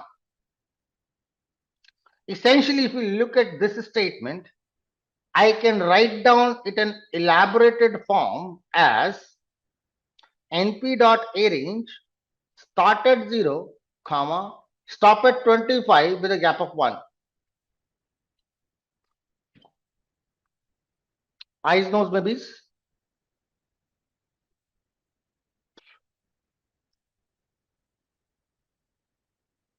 Thank you. Now, So when I mention a single value, it means I will start from 0 and I'll end at the given number and I'll keep a gap of 1. Though I have in control whatever the things that I want, I can control where do I start at, I can control where do I want to stop at, and I can also control the gap between. The gap can also go in a negative factor. For example, what if I mention that I want to start at 10, stop at 0,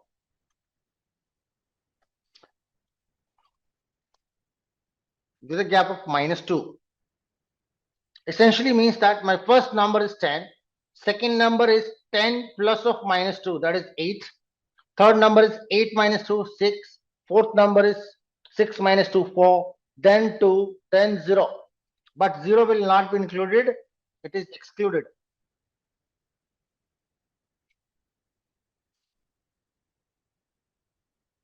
Good.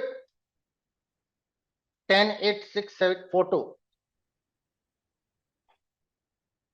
Are we good with the arrange? Thank you. Next functionality we have is called as linspace.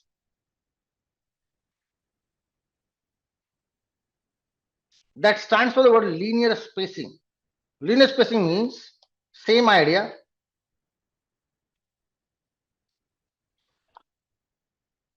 This function is used to generate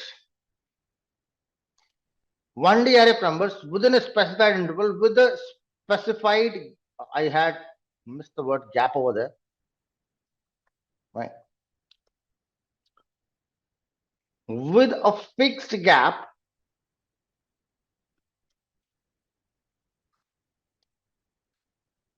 between consecutive values, and there is an AND condition. And the AND condition is that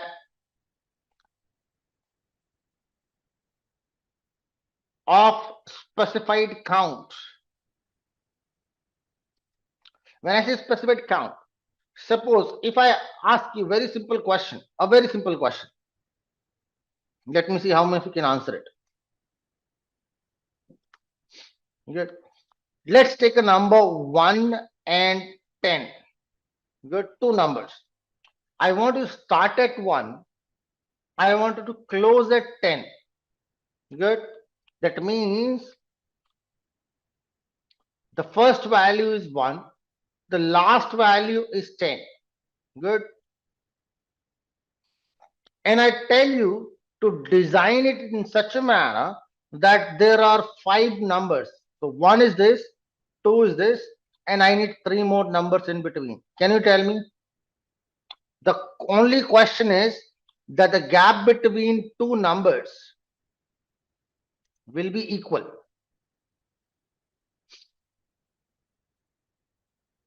Can we say that that is going to be 1? What could be the next number to you?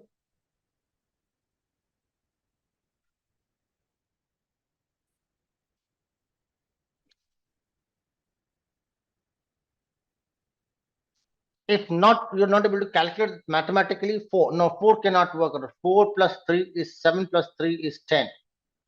That does not work well. 3 cannot work well. 1 plus 3 is 2. No, 2 is not possible. It will be sum in decimal point notation. But how will I put it up? I'll put a print np.linspace, linear spacing. I want to start at 1, close at 10, and I need 5 numbers.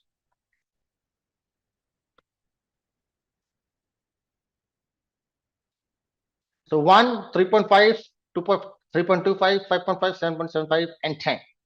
If you look at the gap between these two numbers, or these two numbers, or these two numbers, or these two numbers, is that same? But the numbers of number generated, count of the numbers generated is 5. 1, 2, 3, 4, 5. If I put it up here, I want 10 numbers. It gives me 10 different numbers. If I need 100 numbers, it gives me 100 numbers. Are we good?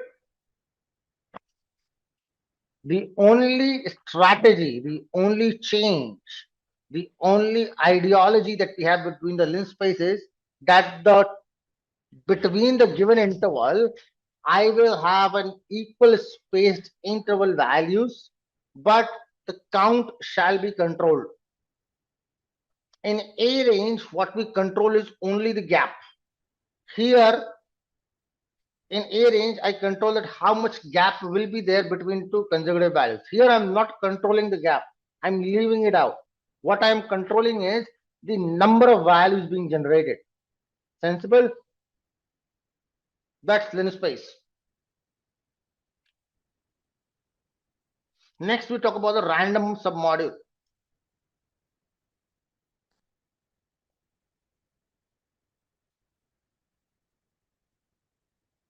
Very important. You may not find a relevance of arrange. I can repeat that, Narendra, not a problem.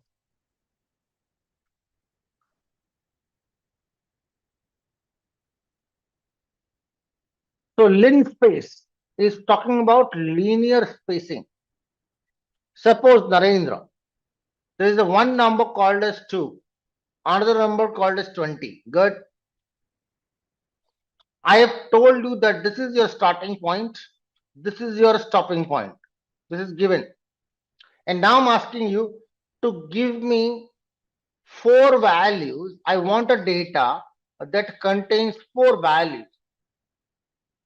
And the condition is that any 2 consecutive values will have equal gap. So essentially now what I'm looking forward to is a set of 2 values. I need 1 and 2 more values because 2 are already there. I have 2, I have 20. But I need 2 more such values such that the gap between 2 and this, the gap between this and this, and the gap between this and this is same. Sensible? But I have specified that I only need 4 terms, not more than that. So how can I get that?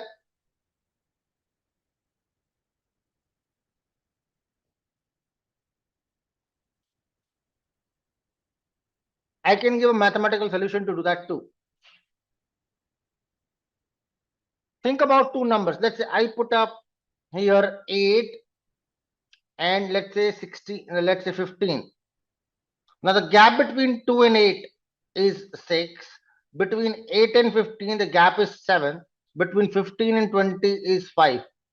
So this gap is not equal, though I have 4 numbers only. So I need to alter that gap somehow. It has to be between 6 and 5. Let's make it 6.5. Let's see what happens if I make the gap as 6.5. 2 plus 6.5 is 8.5. 8.5 plus 6.5 is becoming 15, and 15 plus 6.5 is 21 points. So that does not make difference. So I will have some more gapping difference. Exact calculation wise, how will I get to know? I have a starting value 20, ending value 2, starting value 20. I need 4 numbers. That will be starting ending value minus the this value plus 1 divided by the count of numbers that you want. So that is going to be 18, 19 by 4. That will be the gap that I would want. Just the mathematical explanation, 19 by 4 is 4.75. I would require a gap of 4.75. So 2 plus 4.75 is going to give me the next number, which is 6.75. 6.75 again give me 11.75. That becomes one more number, 16.25. So I need one number less. So divided by 3, that will be the gap. 6.33 is the gap that I would require. Start with 2. The next number is going to be 8.33. The third number is going to be 14.66, and then I will have the last number. The gap will remain same. If you do not agree, you can look at this example. I can write down np.linspace and I ask it that start from 2 end at 20, and I need 4 numbers. You will see the first number being 2, second number being 8.33, third number being 14.66, and so on. So 2, 8, 14, 20, gap of 6. Why did I put 19? Oh, that should be 18 by 3. Correct. 6, gap of 6 will be accepted. Make sense? Between two consecutive values, the gap remains same, and we have the result. Thank you. That's the use of linspace. It has a utility in real world. It has a meaning in the real world. It has a purpose. But as of now, we are only concentrating on the syntax part. Okay. So as of now, try to understand, team, the objective is not to know when and what is the relevance. As of now, the objective that I'm trying to fulfill is to know that we can do this. Good. Next is a random submodule. Random submodule of numpy is a module that is used. It is a submodule or subpart of library, right? Submodule of numpy that is used to generate arrays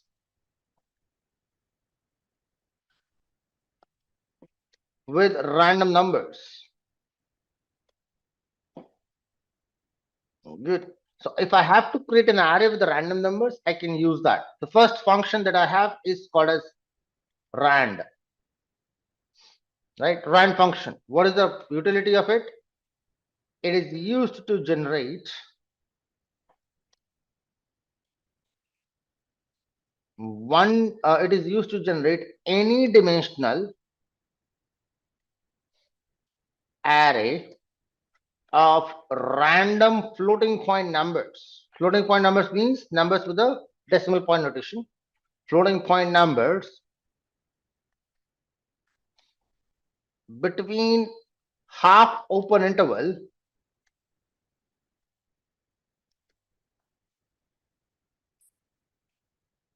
of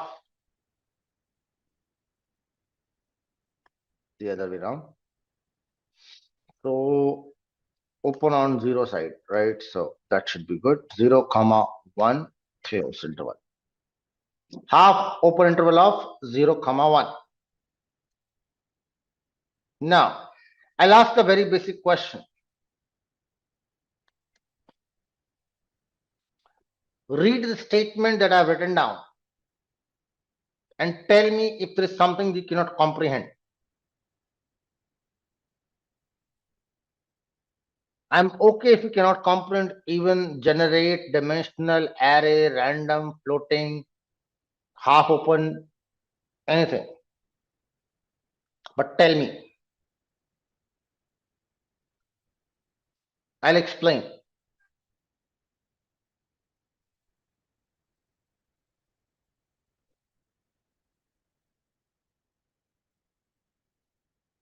Somebody? No one? 0, 0.5, 1. What does that mean, Kunal?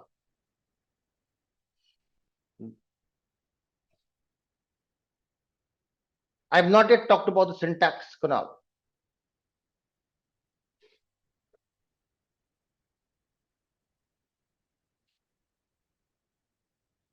So it does not find that message that you put up relevant with rand.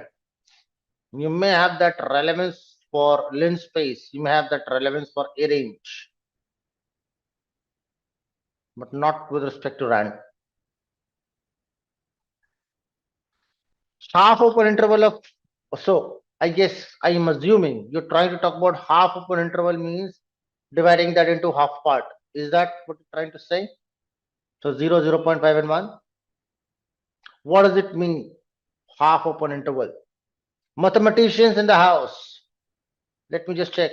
I have mathematicians in the house. Let me just check with them first. They will help me. See team, I'm only looking forward today. to complete numpy if I can. So I have all the time in the world to discuss. Mathematicians in the house? Narendra says half open means 0.0 less than equal to x less than 1.0. Great. Here 0 should be excluded and 1 should be included. Open means inclusion and closed means exclusion. Abhinetri. So I tend to agree with the definition that Narendra has given. You are right on target, but slightly different. The word excluded and included needs to be replaced. So when you talk about half open interval, essentially that means that wherever you have the round bracket, whichever side, that value is inclusive, and you have a square bracket that is exclusive. Essentially, what does that mean? That the data can go up to a value where it is open, but will not reach to the value which is closed. Get? Closed is a square bracket. Round bracket means it's a mere representation in mathematics. I am not even bothered about it. Just to give you little jargons. I talked about that word. Right? So rand is a function which has a by default range of 0 to 1. It has a range of 0 to 1.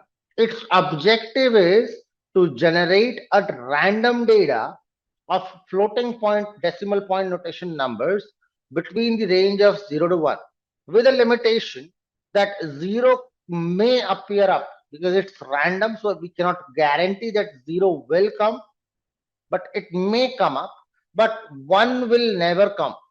That is what half open interval means. So when you mention an interval in brackets like this, if you mention two round brackets on either side, that means this is inclusive, this is inclusive. If you mention a square bracket on any side, so whichever side has a square bracket, that is exclusive. That means that value is not available, but other value is available. Good. If there is a round bracket, value available. If a square bracket, not available. Thank you. So let's try to generate some random array. Now, I mentioned any dimensional array. So let's try to create up a 1D array of random data. So I'll try to use print. I'm not saving that to a variable. NumPy has a random submodule which has a rand function, and I need an array of a shape of 5 data points. Now I've mentioned one data 5. That means I need 5 random points between 0 to 1. That will become a 1D array. Can you see that? Is it 1D? You will not have the same values as I have. It will be different. Good. If I need 2D, into the same parenthesis, I will mention the shape. Let's say I need 5 rows and 3 columns. Look at this output. 5 rows, 3 columns. If I need 3D, I will mention 3 different shapes, 3 different, dimensions. When I mention single value, single number, 1D. When I mention 2 numbers, 2D. If I mention 3 numbers, let's say 2, 2, 2, 2 rows, 2 layers, 2 rows, and 2 columns. I am putting W. Good. What did I miss? Another bracket. So here you can see it's 3D. Sensible, not sensible? Yes, no, maybe.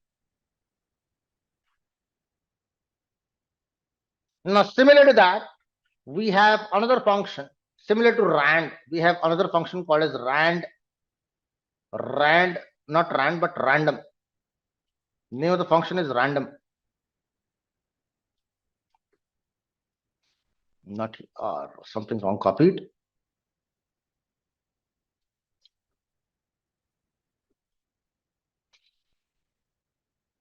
Name of the function is random. It is used to generate any dimensional array of random floating point numbers between the half of 2 to 0, 1. Requires the shape to be given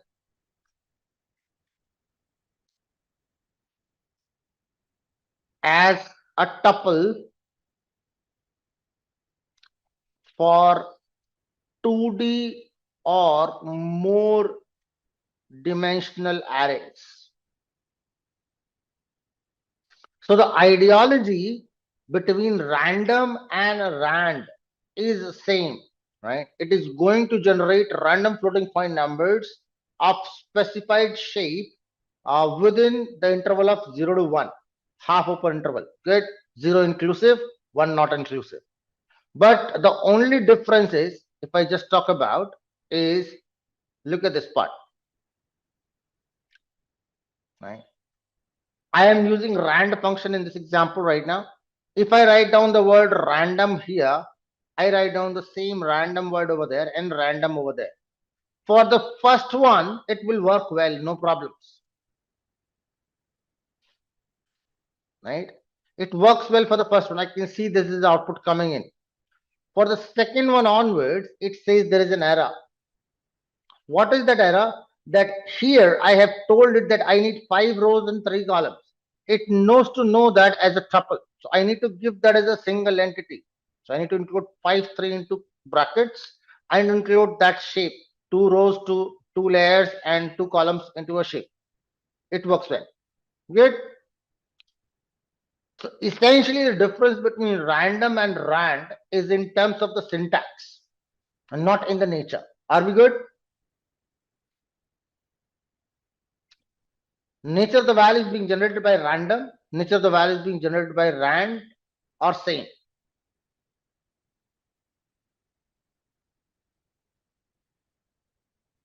Ask if, where is the question?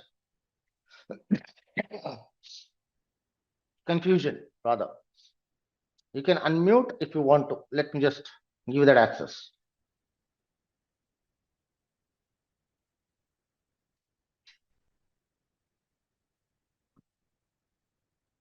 Hello. Yeah, Ashish. Good day, sir. Well, good day.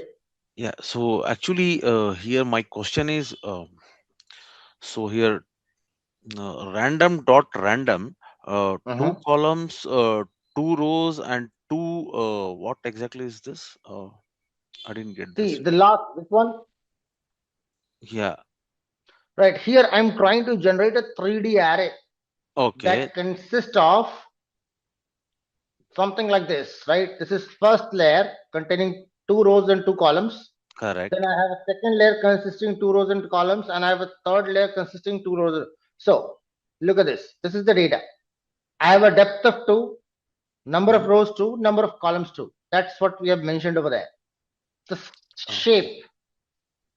Remember, I talked about the shape property in the Yeah. history. Yeah. Yeah. Yeah. Right? It's the same thing. What shape of the array that I want?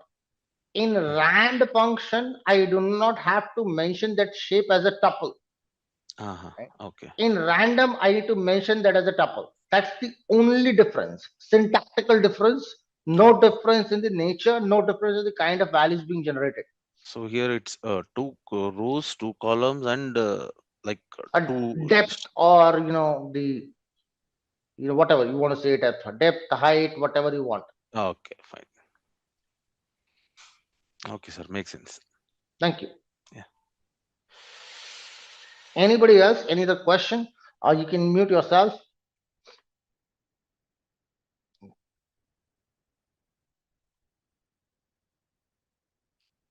So rand function, random function does the same job, but slight difference in terms of syntax. Then comes the next function. People ask me that in best question, why only in the numbers in the range of 0 to 1? If what if I want the numbers, floating point numbers in a different range? So here it is. That is called as a uniform function.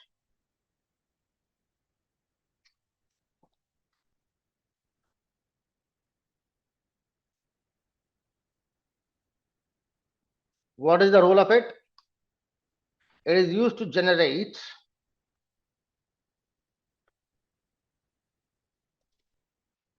random floating point numbers, random floating point number array of specified shape. So shape is under my control, right? Within a specified interval, within the specified interval. But the only concern is which follows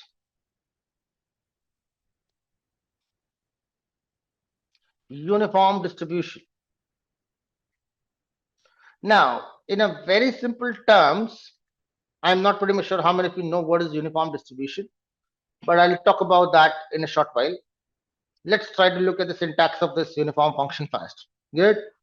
So, friends, let's say I want an array of 5 numbers from the range of 2 to 20 in such a manner that all those 5 numbers are a floating point number representation in the range of 2 to 20. Any random number. Good. So between print, I'll let it as numpy. Please use your random submodule. And random module has a uniform functionality. Use that. I wanted to generate numbers between 2, 20 and comma. I need 1D array. So size is equal to is the parameter. I want, let's say, 5 numbers. So 5 comma. So look at that. What did I mention? A shape with the term size over there. I can avoid the word size as well. Good. And that's how it looks like. Great. Look at this. If you look at all the floating point numbers that are being generated over there, are those numbers between the range of 2 to 20? I have used a word in the definition that I've given, which follow a uniform distribution. Now, when I talk about in terms of numbers, whenever there is a data, right, a data in a particular range, see, I have used a range of 2 to 20, right? So I have tried to understand it. I'm not talking about in terms of mathematics right now, but trying to give you a layman definition. Mathematically, I'll talk about it later on. But suppose this is my minimum number 2. There is a maximum number 20. Good. Now, in between 2 and 20, how many numbers are possible? Let me ask it. How many numbers are possible? 18? No, Asif. If I would have put that question as how many whole numbers are possible, then you would have said 18. Infinite numbers. There is infinite numbers which are possible. Thank you, Abhinetri. Or someone else was there. Now, in between the combination of those infinite numbers, I am looking for certain numbers whose probability of coming up, whose probability of being there is same. Let's say there is a number x1, there is a number x2, there is a number x3, there is a number x5, or so on. The probability of finding x1, the probability of getting x2, probability of getting x3, or probability is same, right? The probability of appearance is same. Then I will say those numbers as uniformly distributed. Make sense?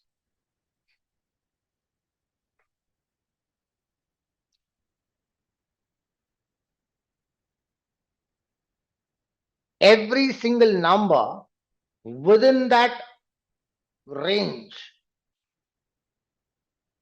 if used, has equal probability.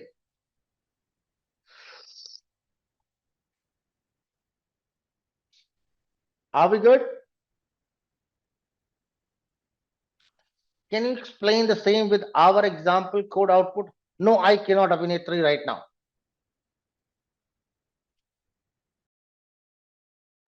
Why? Because here I am just showcasing you the output.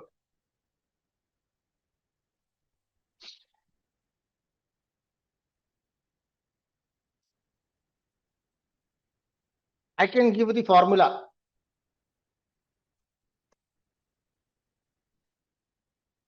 It's a formula with respect to the probability distribution. I am not pretty much sure whether you will understand it or not.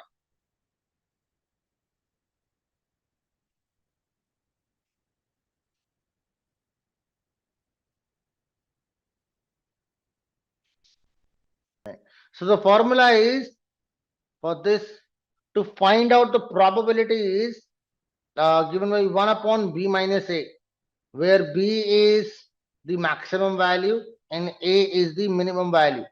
So 1 by 18 in my case, that will be my probability term. So any term in my entire data that follows,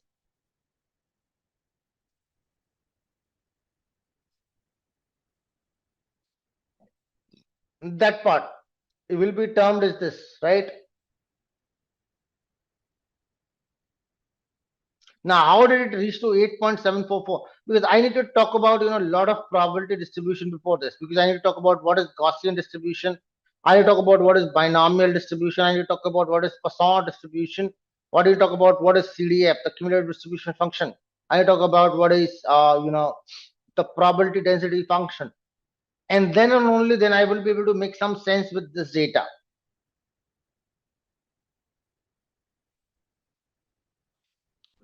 It's random. You may not get the same numbers.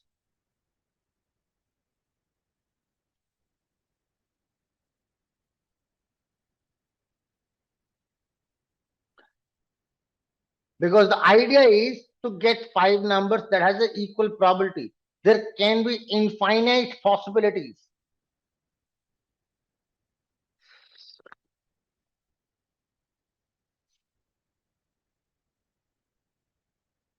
It is selectively choosing 5 ones. I can choose up infinite numbers. Let's say I put upon 1000. It gives me the list of 1000 numbers. So it's not that I only have 5 numbers available. There can be infinite different possible numbers that follows the same problem. The idea is with the uniform distribution is that every single number will have a probability which is equal. So whatever the probability is 2.41, same probability is held by 6.62.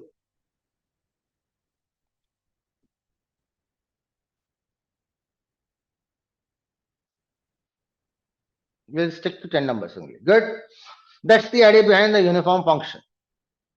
Essentially, use it for the purpose of generating random floating point numbers between given a specified interval. That's it. Right? Do not go into the distribution part. In a similar fashion, I have another function which is for random. Generate random integer number array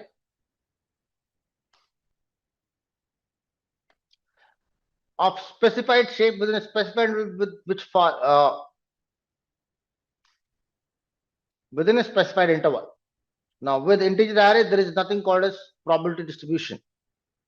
The same functionality, no changes at all. I'll just copy the same formula, same piece of code, but instead of uniform, I'll write down the word random. It has generated a random array of data points between 2 to 20, 2 inclusive, 20 exclusive, and 10 points. I re-execute that, I'll get a different set of numbers. You would have done it at your end, you would have a different set of numbers. Can you check that?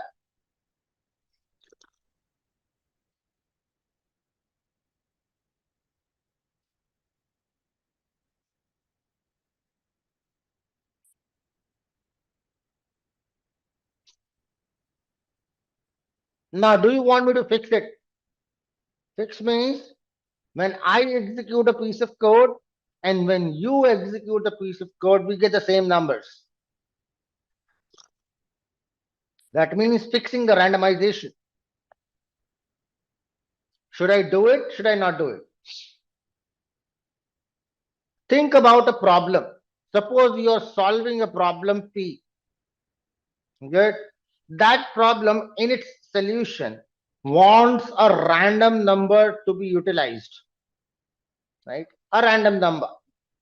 So you will, thank you. So that is the ideology. It is happening because of this seed number. If I put my seed number as any different number, 11, let's say, I and you will have a different thing.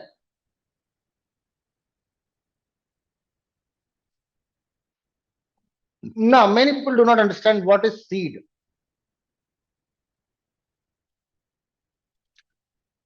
So I give give them this example. Suppose this is your garden, right? This is your garden. If you plant a wheat seed, suppose a seed of wheat, what you will get is a wheat tree. If you plant a seed of rice, you will get a rice plant.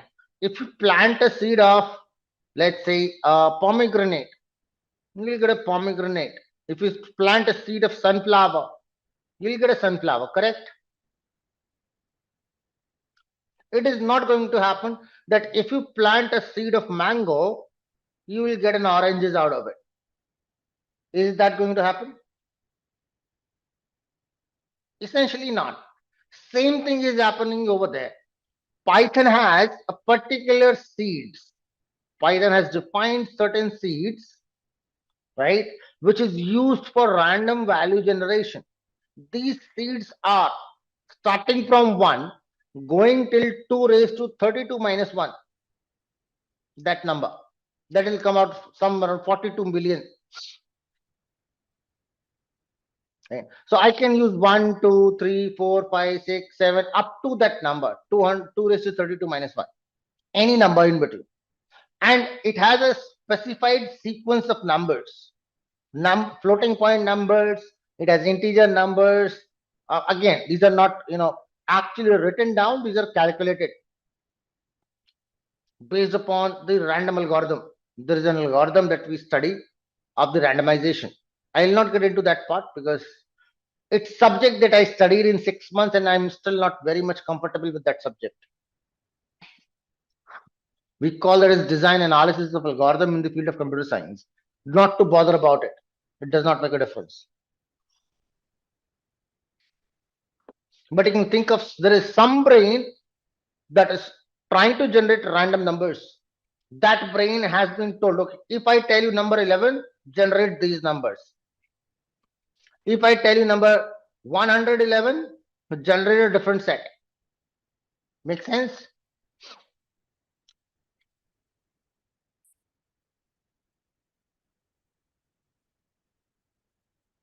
And no coming from the last. I was looking more of yes, not no's. Yes, Narendra, Abhinetri, confirm.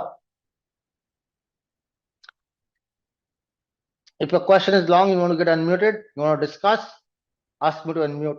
Just put the word unmute in the chat. We can talk. That is easier as compared to typing.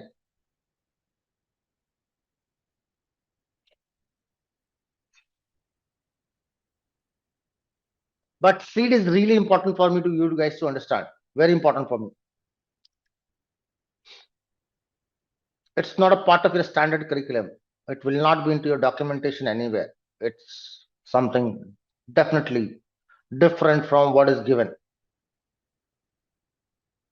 But you will find it relevance later on.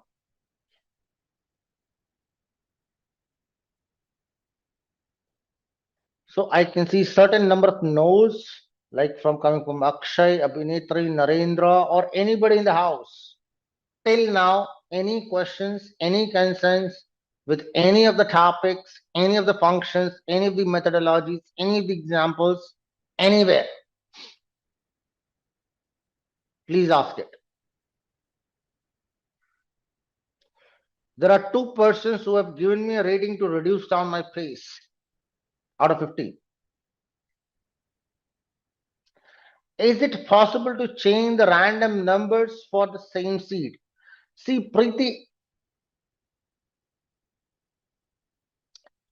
to answer the question, the answer is yes. You can alter them, but that is not going to be universal.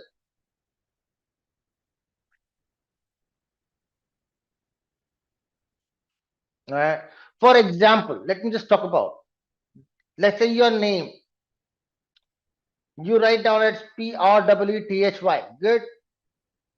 You can write it down as PRWTHI. You can change it yourself. For yourself, you can do it. But when you talk about your standard documentation, can you change it in your high school mark sheets or any other documentation? You cannot. Right? It's fixed over there. So similarly, this thing, it is the seed values are fixed. These are already fixed, and these are saved into the Python memory.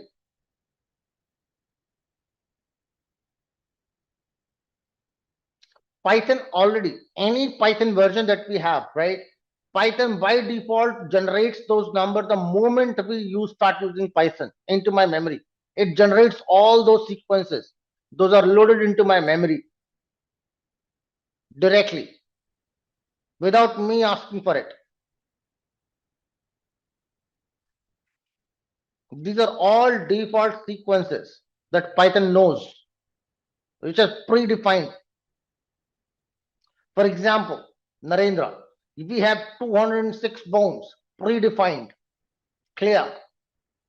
Irrespective whether we are a male, we are a female, does not make a difference. Whatever kind of value, 206 is fixed. We can alter that number manually. It is possible. We can get a one bone out of our body and put it up with an iron rod or something. Possible. We can get an earlobe bone removed. That does not make a difference in the normal human lifestyle, right? Possible. You can get a bone removed from your finger, or you can add up an additional bones onto your body. Possible. But we don't do it because there are certain standards. Good. Again, I'd just like to talk about a little bit on the feedback that I have on the break part at the time of break, which is a poll activity. I have 2 people out of 15 who said that I am running at a very fast pace. There's 1 person rating 6. The rest of the people have rated as 8, 9, and 10. 18 people rated second question. So people are saying I'm going at a fast pace. Can you let me know where things which are being taken up in a fast-paced manner? I would like to take a pause. I would like to wait and then answer your queries and concern if you have any, and then move on. It is possible. I completely agree that I may have taken up certain topic in a little bit fast-paced way. That's kind of very human. I know about those things in depth, so I may have got exaggerated and maybe went on with the emotions and may have talked about that in a quick, fast-paced manner. Thank you very much for that input. But if you can just let me know things which are not clear for you, I'll repeat it with slower space, with more examples, so that you guys are clear on that. Someone has drawn a green line.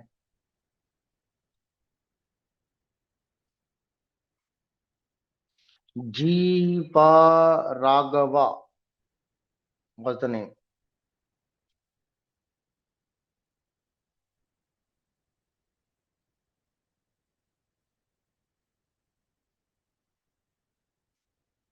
Yes, Jiva, if you have something to say. Jeev Raghavan.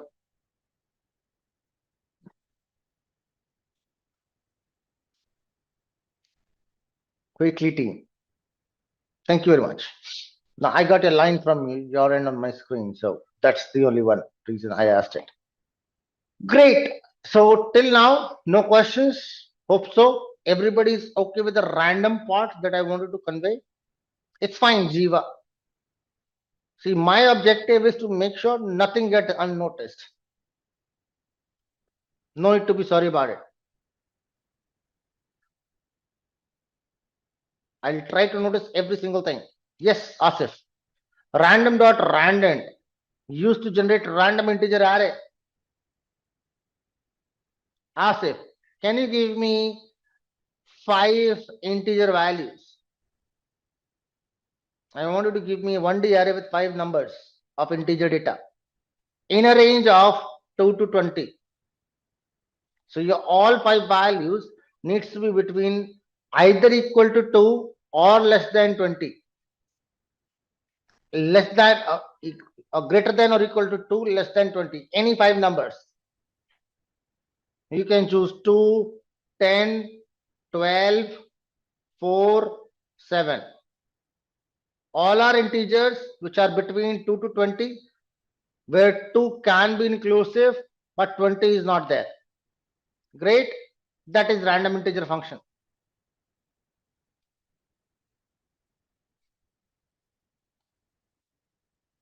Could be any randomized thing. If you talk about how many options or choices it has, 2 raised to 32, 4294967295. I can use up to that value for the seed term. I cannot use 6 over there. 6 will be denied. Seed must be between 0 to 2 raised to 32 minus 1. The idea is, if I use a seed value, the seed value will always give me back the same result.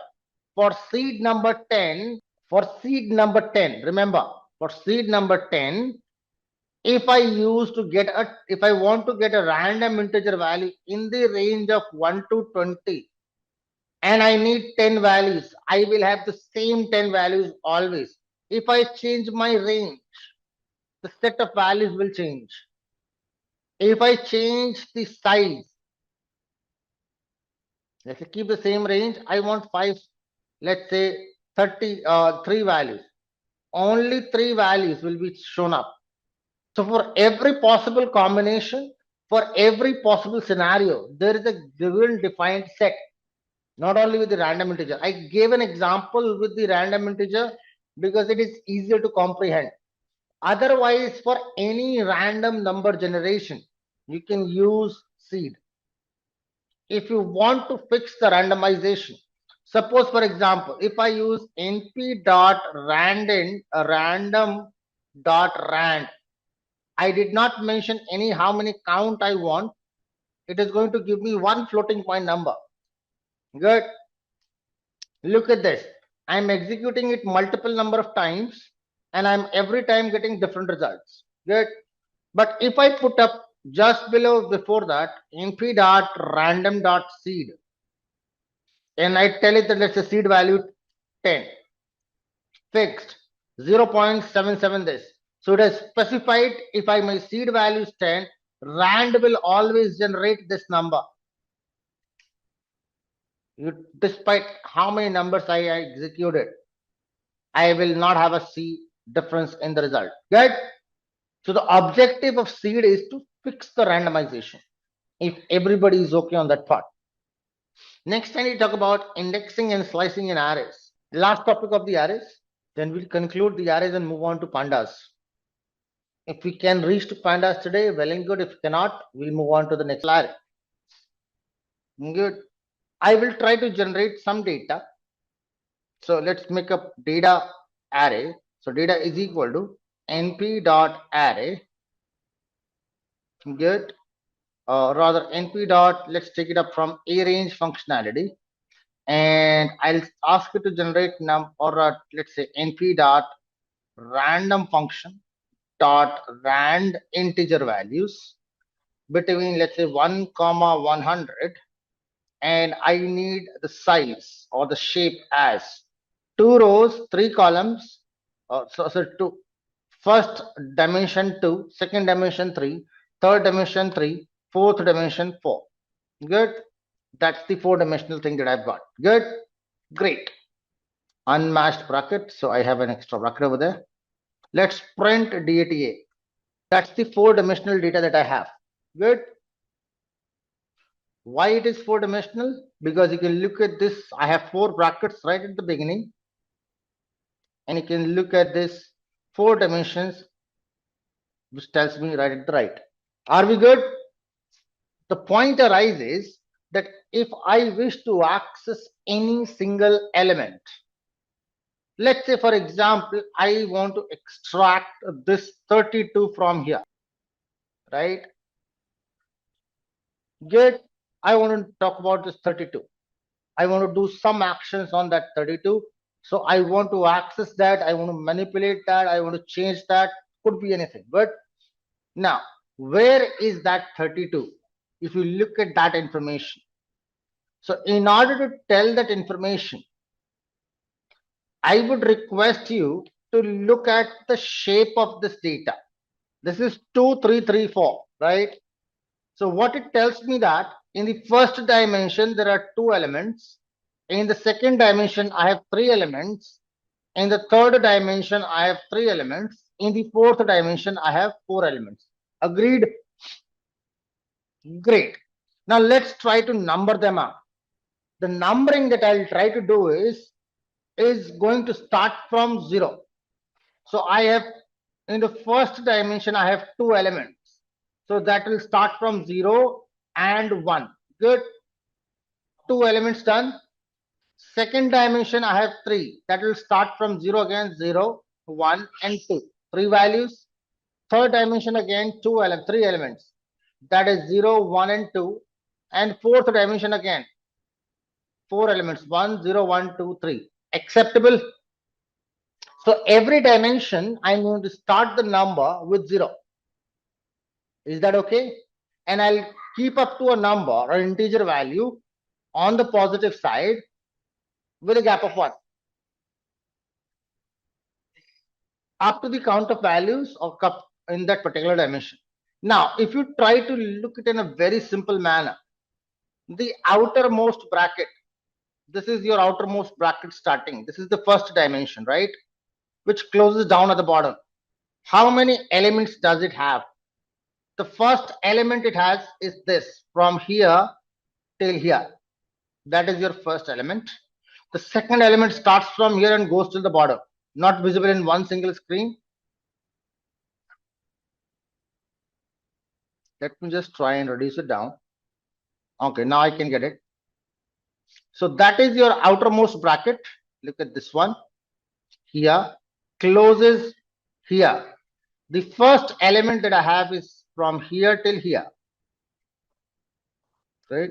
The second element is from here till here. Acceptable? Great. Now, if you remember my shape, that was 2, 3, 3 and 4. That is my shape. So first dimension has 2 elements. I gave them numbers 0 and 1. So first element is 0.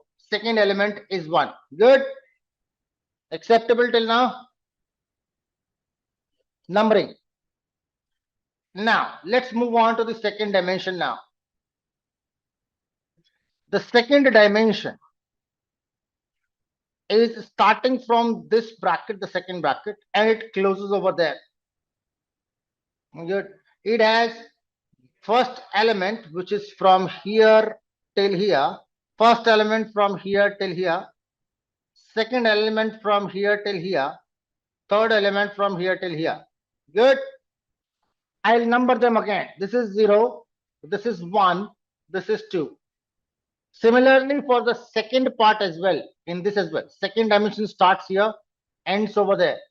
I have first element, second element, and third element. This is again 0, 1, and 2. Acceptable? Second dimension done. Let's look at the third dimension now. Change of color. Third dimension, this starts from over there, closes over there. Correct? So I have 1, 2, and 3. Similarly, in this case, 1, 2, and 3. 1, 2, and 3. So does here 1, 2, 3. 1, 2, 3, and 1, 2, 3 over there. Acceptable? Let's number them.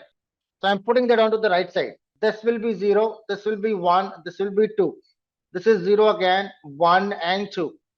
This is 0, this is 1, this is 2. This is 0, this is 1, this is 2. 0, 1 and 2. 0, 1 and 2. Acceptable so far, team? The numbering. Please follow the numbering. Great. Let's look at the fourth dimension. In the fourth dimension, this is the fourth bracket starting here and closing here. So I have 4 elements, 1, 2, 3, 4. I will number them as 0, 1, 2 and 3. Good. Let me just copy that. This is 0. Change of pen. This is a 0, this is 1, this is 2 and this is 3. And please assume that I'm writing it down for all the things, right? This is all 0, this is all 1, this is all 2, this is an all 3. Good. Instead of me writing down it for every single data point. Common. Good. Now, I was asking you about 32. Right? This was the number I was trying to extract. Good enough? 32. That was my point of question. Now, tell me, out of all the dimensions that is being mentioned along with the numbering, good, the number 32, see, in your shape, you have first dimension, second dimension, third dimension, and fourth dimension. Acceptable? From the first dimension, which section, which number has the number 32? 0 or 1? There are 2 possibilities, 0, 1.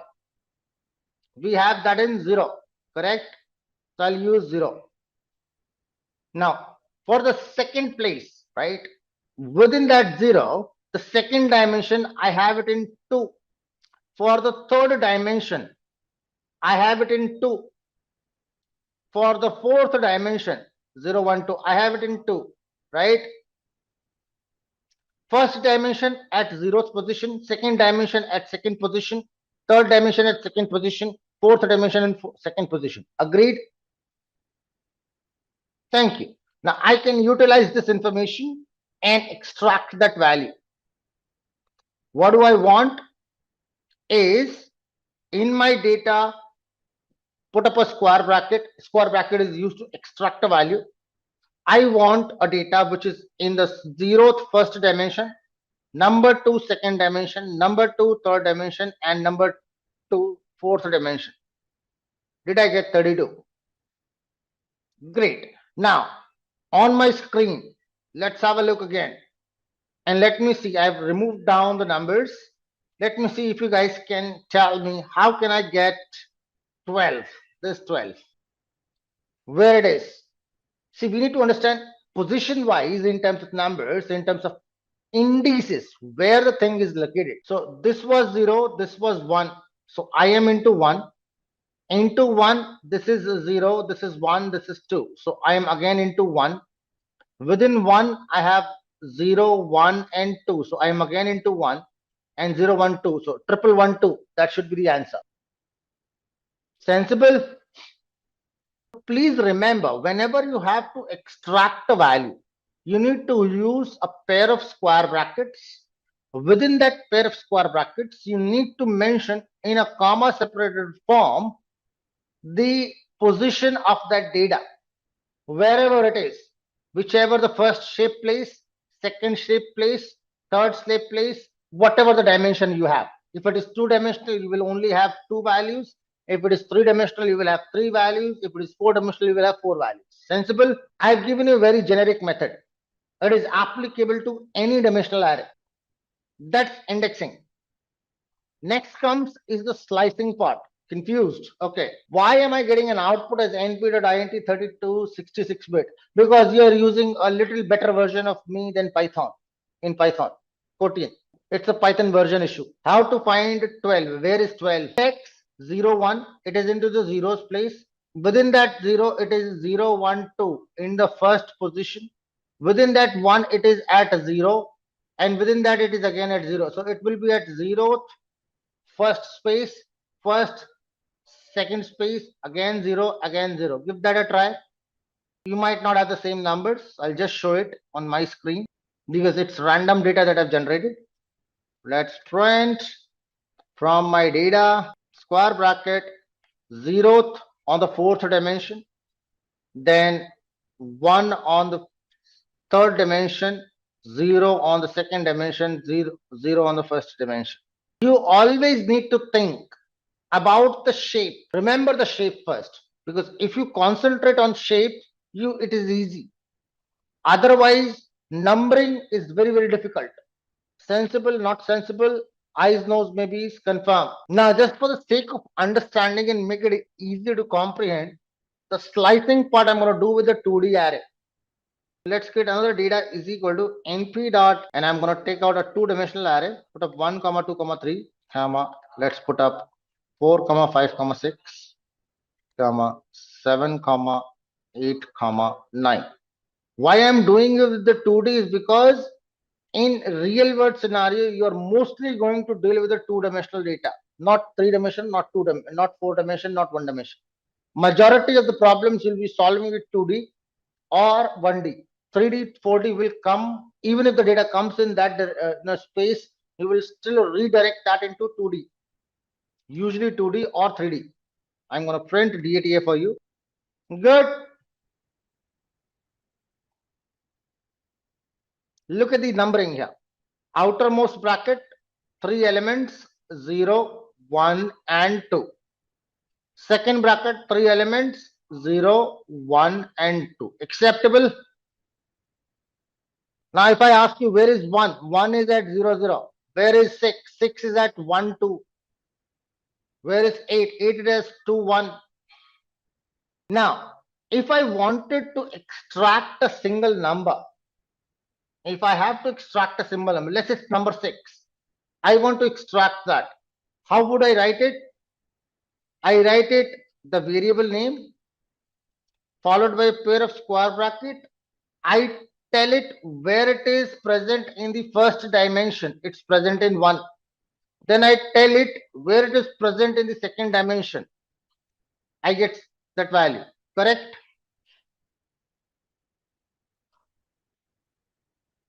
Good enough? Now, let's change the topic. Let's change the complexity. Now, I do not need a single value. Rather, I need multiple values. For example, I need 1, 3, 7, and 9. Can I extract this? 1, 3, 7, and 9. So I need 4 different values together. So you can say that, okay, 1 is at 0, 0, right? 3 is at 0, 2. This is at 2, 0, 7, and this is at 2, 2. Are we agreeing on this point? Thank you. Now, let's try to concentrate. If I need all those 4 terms, I can use print and I can write down, okay, DADA square bracket at place 0, 0, comma, and I can put up at place 0th row, second column, or second row, 0th column, and I can have second row, second column. Correct? I got 1379. But here, these are not these are not coming as a single unit. These are separate values extracted separately. I've just printed them together. But what if I need them together? Think about it. So listen to that very carefully. When I'm extracting values from DADA, I use the square bracket to extract it. Right? It was a 2D array. So I mentioned 2 things. Right? The value or the index for the first dimension and index for the second dimension. It extracts me the values, the first dimensional index and second dimensional index together. Right? That brings me 9. Acceptable? Eyes, nose, maybes.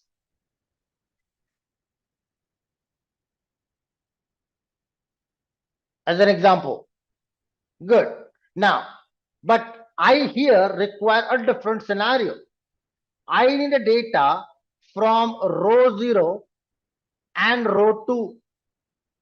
And when I'm selecting row 0 and row 2, I am selecting column 0 and column 2 over there. Similarly, column 0 and column 2 over there, isn't it?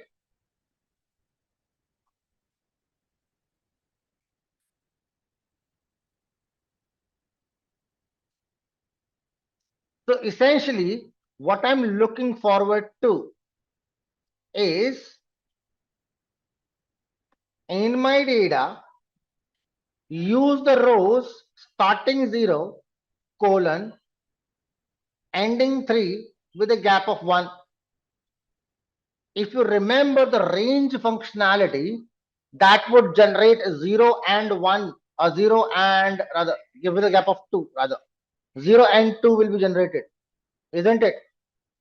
Start value, stop value, and a gap. Is that going to generate 0 and 2? Great.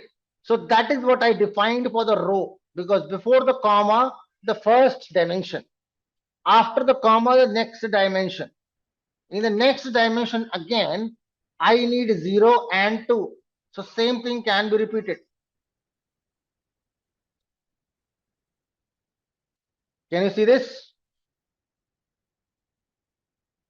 Did I get 1379?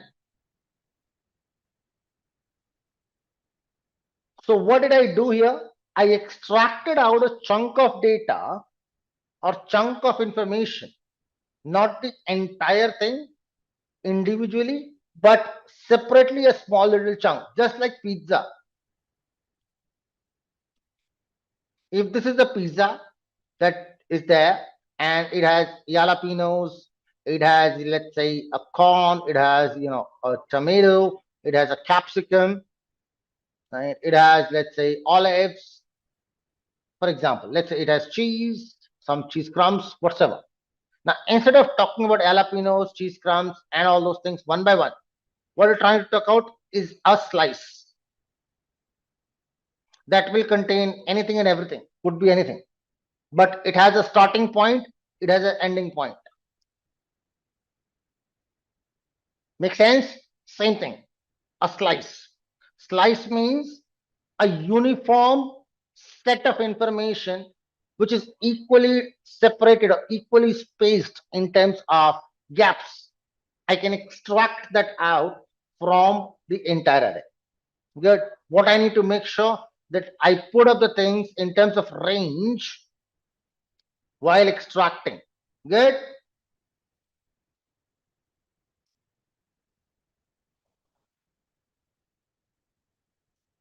Can you explain the command 116? See, Kotian, for that you need to know range. That is very important.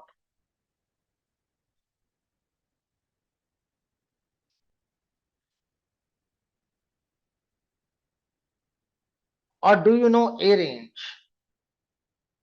Either way around is fine with me.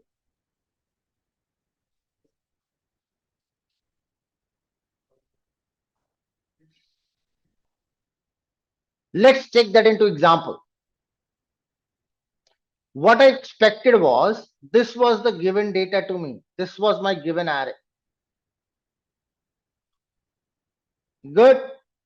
Now, into this given array, I was looking forward to extract 1, 3, 7, and 9.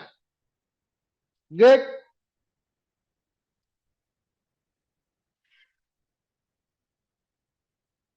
Great. Now tell me what index or what are the positions of all those 4 numbers. I have 4 numbers: 1, 3, 7, and 9. Where is 1? 1 is at 0 index, 0, 0. Where is 3? 0, 2.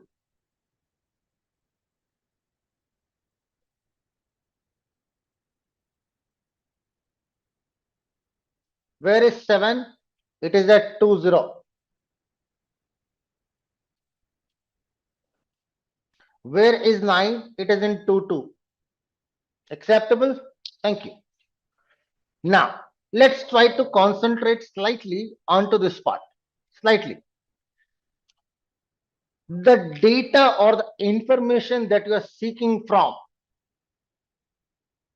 the outermost dimension that I have has 0, 1, and 2. And the second dimension also has 0, 1, and 2. Acceptable? The data that you are looking for is in dimension 0, this value and this value, correct? And this value and this value. Is that correct? So what you essentially require is a value at 0, 0, value at 0, 2, value at 2, 0, and value at 2, 2.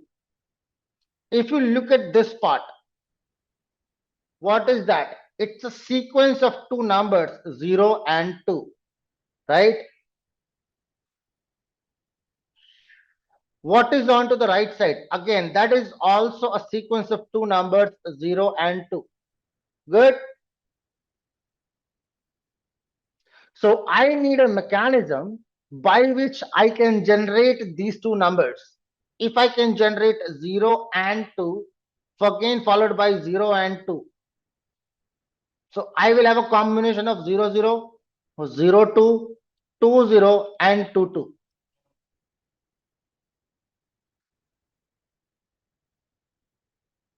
Good. What I need to do is I have to now generate a sequence in such a manner that while I'm trying to extract the information, I need to give two dimensions for the first dimension, for the second dimension. In this place, I need to put up a value in such a manner that it is a sequence of numbers 0 and 2, which I can get from 0, colon 3, colon 2. Range functionality.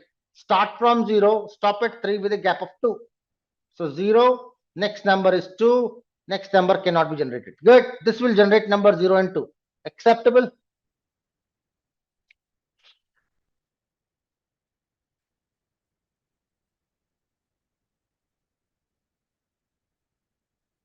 In a similar fashion, on the second index, again, I need zeros and twos. So 0, colon 2, colon 0, colon 3, colon 2. That is also going to generate 0 and 2. So now my machine will get to know that I need to take combination of 0, 0, combination of 0, 2, combination of 2, 0, and 2, 2. So 4 different values have been sorted out, and that will be taken up.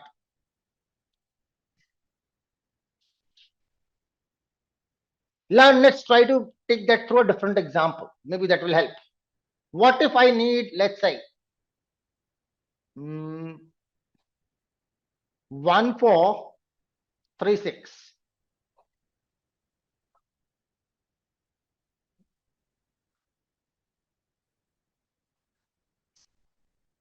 On the first side, first index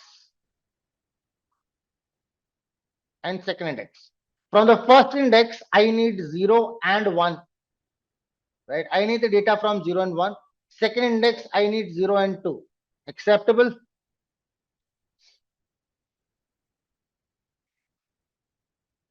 How can I generate 0 and 1? Start from 0, stop at 2, take a gap of 1. How can I generate 0, 2? Start at 0, stop at 3 with a gap of 2. Acceptable? That's it. Use square brackets and put the data around it. 1436 should be there to showcase 1346. Good.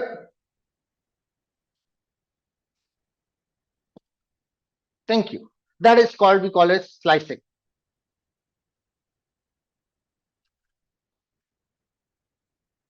Great. That's your file for the day. So we have, almost completed certain line 116 again. Okay. What is the problem with 116? The count. That is notional. I can avoid that. Looks like I went to Siberia or Russia, maybe Eastern Europe. But objective is not to type your name in reverse, print your name in reverse. I have a different objective over there. The code that I've written down over there, is that comprehensible for everyone? Eyes, nose, maybes. 3 has written down 9 colon 0 colon minus 1. 0 to 9. Abhinetri, that would have missed A at the beginning. 0, 1, 2, 3, 4, 5, 0, 1, 2, 3, 4, 5, 6, 7, 8, 9. Yeah, that would have missed your first A letter. You would have got IRHTENIHB. A would have been missed. Abhinetri. If we just copy and paste. As a part of just quick revisiting to the things, I'll just quickly walk you through with what we have covered up so far in the previous library, which was NumPy. Very quickly, in the meanwhile, maybe some more people might join in. So we talked about NumPy, as you can see on my screen. What is NumPy? Why NumPy? Then we talked about the arrays. How do we create arrays using the array function? Some properties like endim, shape, size, dtype, and item size. Then we also talked about few things with respect to how to create multi-dimensional arrays. We looked at some basic functionalities like reshape functionality. We'll talk about the flatten function. Then we have talked about transpose. We have talked about some statements from arithmetical and statistical functions, addition, subtraction, and all. Then we talked about statistical functions like mean, median, standard deviation, variance, percentile, range, and interquartile range. I have talked about all of them. Hopefully you guys can remember and recall all those. Then we talked about the implementation of string functions on a NumPy arrays. We worked on that part. Then we looked around some miscellaneous important functions, not all of them, just some important functions of relevance like arange, linspace. Then we talked about some random functions like random. I've talked about uniform. I've talked about randant. I have also given you information about the seed. What is seed and what is the role of seed? We have talked about indexing and slicing. How do I take out a single value from an array or multiple set of values from the array? That's what we completed at, and maybe this was the one question that we did it at the end. Good. Today we're going to start off with another library called as Pandas. So let's have some discussion on Pandas first. Let's see how many of you has what kind of opinion about Pandas. Tabular data, rows and columns, data analysis and statistics. Great. So let's talk about Pandas. Very simple library. We'll start with the word Pandas. Right. So Pandas is another library which is built on top of NumPy. A library, I'll say that. It is a library built on top of NumPy.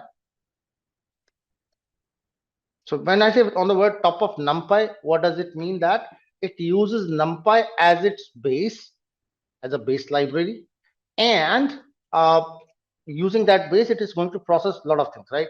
So it is built on top of NumPy and is useful for data analysis, is useful for data manipulation. It is also useful for, let's say, data visualization. We can create data visualizations from it. When I say visualization, it essentially means that we can create graphs and charts. We'll talk about some more libraries on graphs and charts. That's a separate thing, right? So data manipulation, data visualizations. Well, data exploration, you can say that. Data analysis and data exploration. Let me put that up together. Data exploration and analysis. Now, what is the problem? Now, why we need another library, right? So why we required Pandas was one of the very basic reasons. Now, for all this purpose, NumPy is also good. NumPy was effective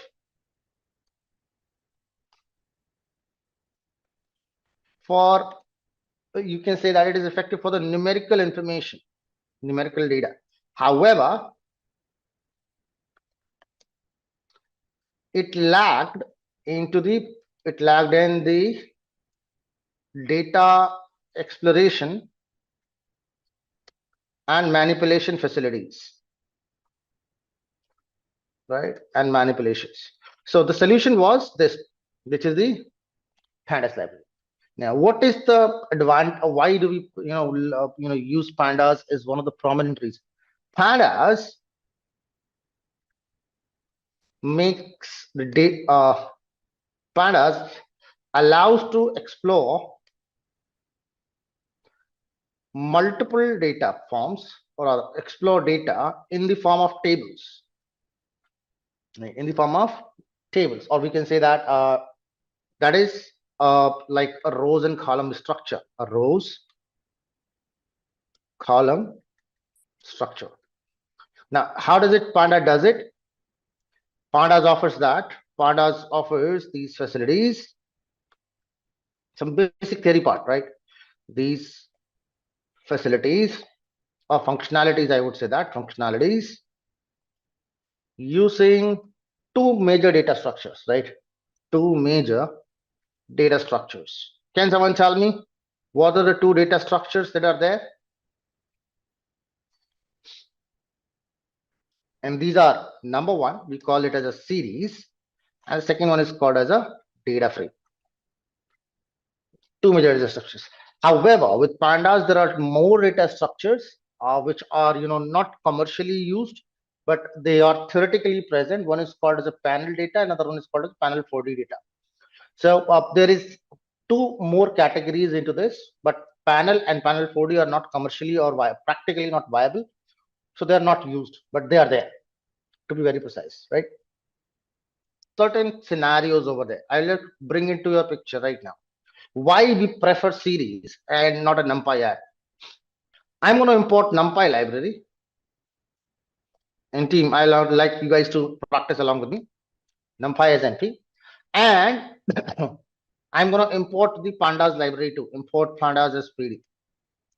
Those who are using some tools other than Jupyter Lab might not have pandas installed. So how many do you know, guys, how to install pandas? Yes, no, maybe quickly, or any library. Just a quick note to install. Yeah, you can use pip install. Thank you. To install pandas, I need to just execute. Remove the double quotes. Thank you. So if you do not have pandas installed, just execute this line. That should be good. Great. Let's just import pandas and numpy. Why did I import those? Because I want to create up an array. I'm going to create a very simple one-dimensional array. Okay. And you guys need to listen to that very carefully. I'm going to speak out certain things, and I want your full attention onto this. I'm creating an array about my wardrobe. Let's say my wardrobe.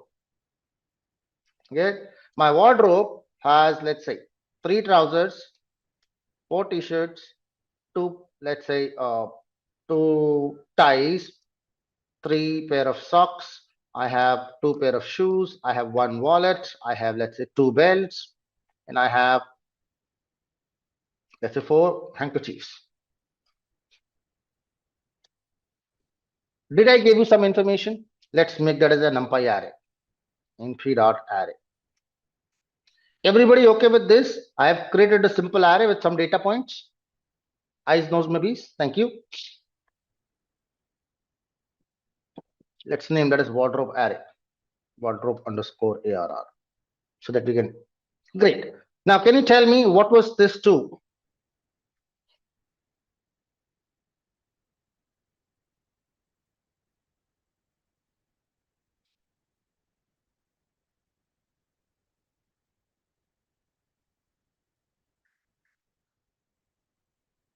No, I had 3 socks.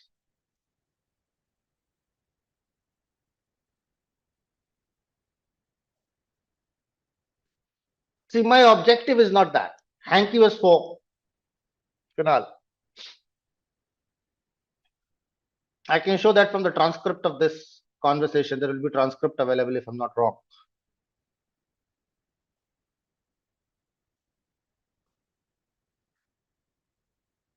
maybe after the session it would be made available.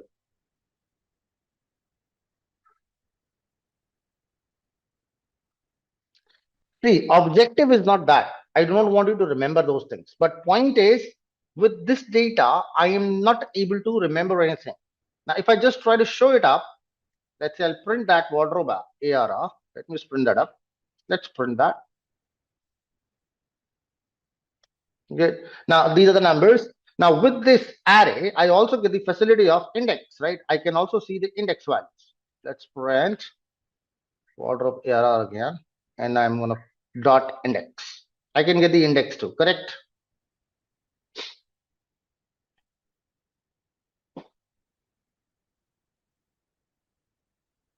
Oh, I cannot get the array index, right? But we know, right? For array, I cannot get the index. Good. We know that there exists an index, right? I can access any element. This is index 0, this is index 1, this is index 2, and 3, 4, 5, 6, 7, up to index 7 we have. Correct? Acceptable? Now the series gives me a better option. What series tells me is that I give you a leverage that you keep this data on, right? Keep this data on, whatever the data that you have. But along with that data, you have the leverage to use the index as a visualization or as a visual look. You can take a visual look at the index too. How will that happen? Let me just try to create up a series first, then I'll come to the syntax. Right? So let's say I want to create up the same series, wardrobe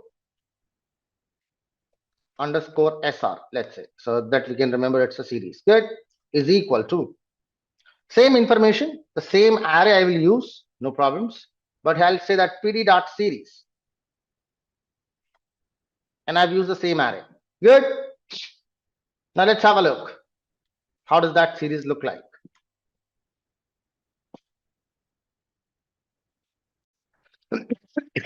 Same piece of information that you have seen before, but onto the left you can see that there is an index 0, 1, 2, 3 up to 7, correct? And on to the right you can see there is a data. Good.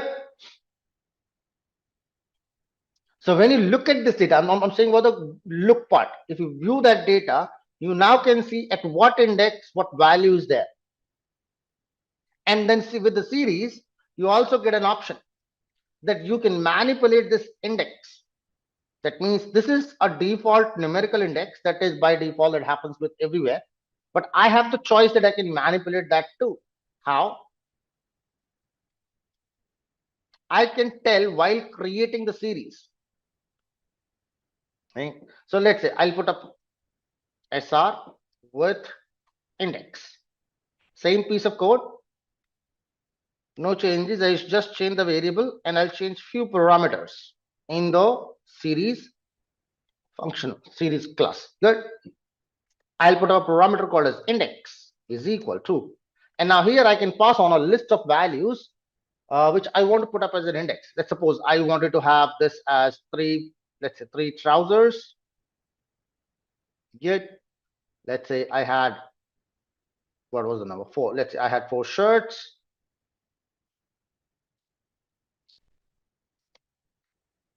That's it. 2 socks. What was the next one? Let's say 3, whatever number that is. Let's say 3 shoes. So I'm giving some random things, right? Then I had 2. So let's take up 2 wallets. Let's say 1 belt. Let's say anything else. What else? I have next 2. So it could be anything. Let's say watch.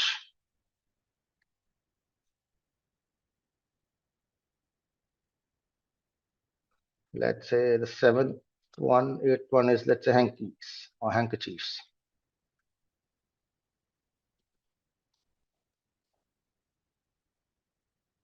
Or let's put up something simple. Let's say tie. Randomly chosen. Now, when I create this, look at this. I had 8 values, right? I had 8 different values. of different nature maybe, right?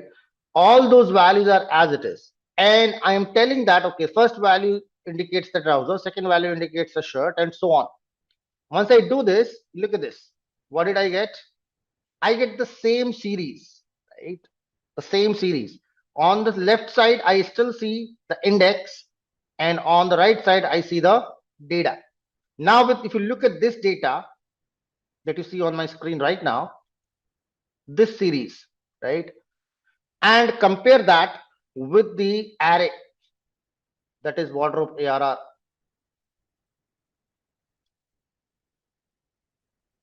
I'll just print that for you here too. So this is your wardrobe ARR, which is an array. Good.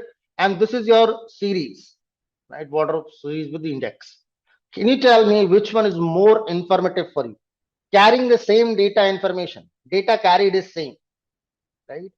The series is more informative. Now, if you have to make any decision making process, or if you have to make any understanding about this data, this is much more convenient for us to explore and analyze data as compared to the series. Correct? As compared to the arrays. That's why Pandas. So Pandas gives me that leverage of using things with names. I cannot do that with the arrays. I can do that with the Pandas. Right? Are we good with the series so far? What is the purpose behind series? So it allows me to use index of my choice. Will we do it later on? I will come to that point as well.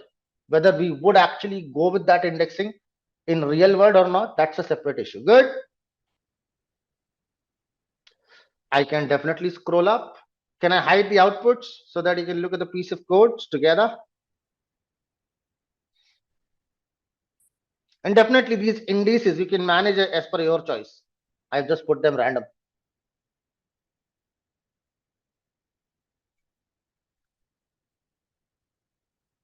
Thank you, Yosef.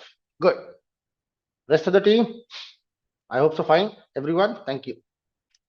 So that is the idea. So let's just try to bring down the syntax. Right.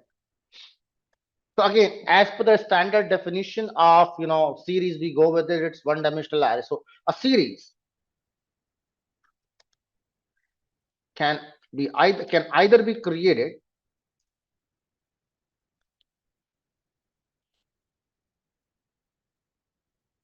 using the series classes,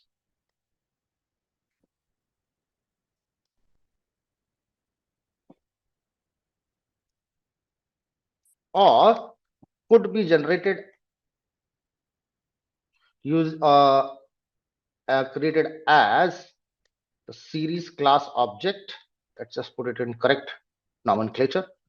Or it could be generated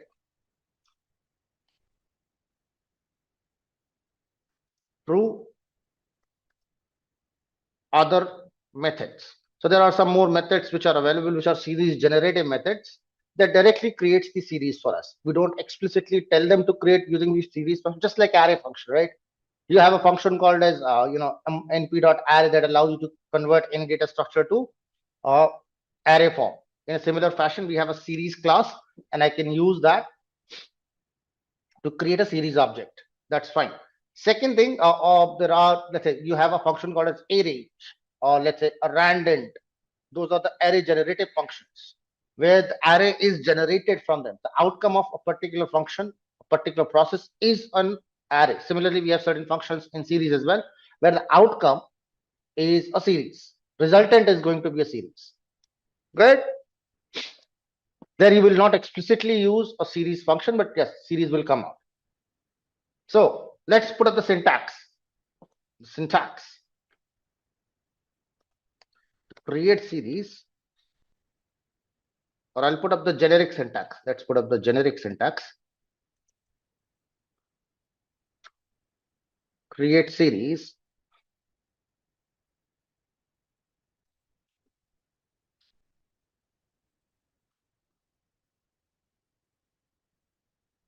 is, and I'll put that here.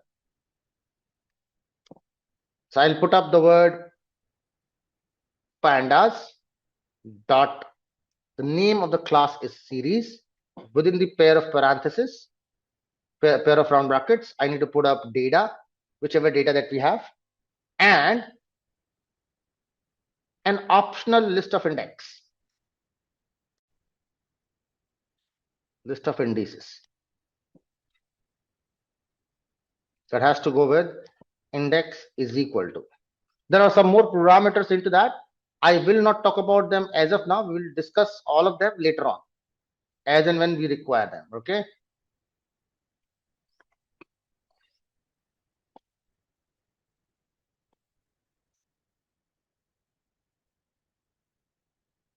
Good.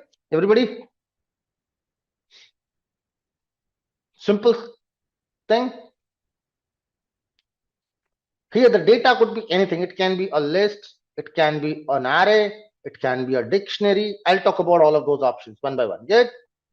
So let's try to create the series using different methods.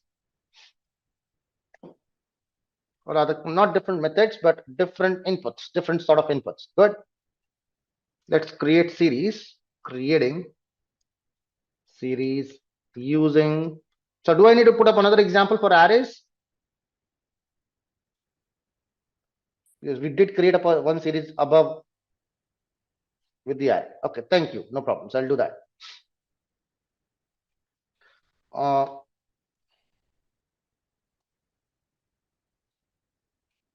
It's a creating series from a list. So I'm not going to make it very complicated here, right? I will try to keep it simple so that we can know about it. We can work around with this at a later stage. Good. So let's try to work around. Let's take up something as data is equal to a simple list 1, 2, 3, 4, 5. Good. A simple list. I'll create my series. Let's say SR1 is equal to pd.series of data. I'm not putting up any index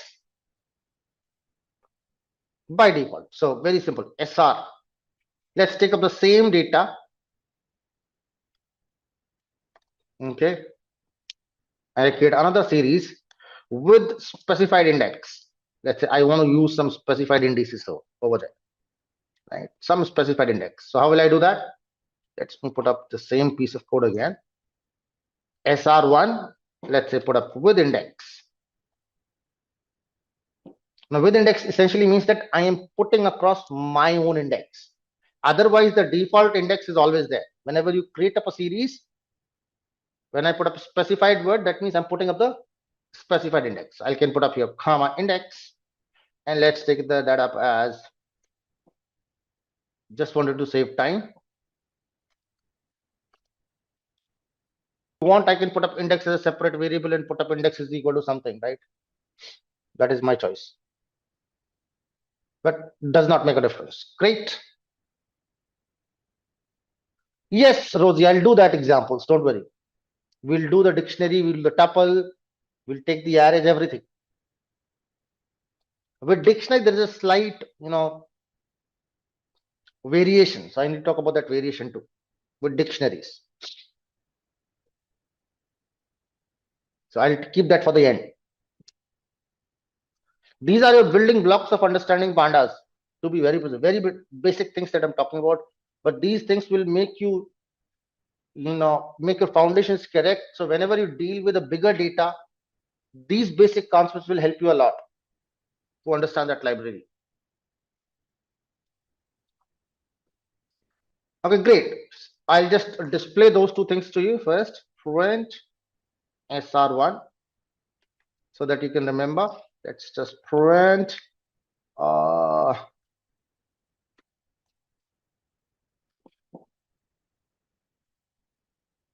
print SR1 underscore with underscore index. So team, it might be possible that I might be typing a little bit faster. So ask me to pause. I'll take a pause if you're coding along. Right. So we got the series, right? I have created data 1, 2, 3, 4, 5. When I print and I created a series SR1 and I create another series SR1 with index. With SR1, I did not mention any index parameter, but here I have mentioned an index value that I want A, B, C, D, E.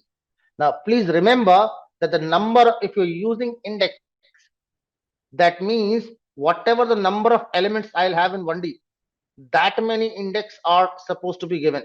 I cannot make 4 indices over there with the 5 values, or I cannot put up 6 indices with this 5 values. That's not possible.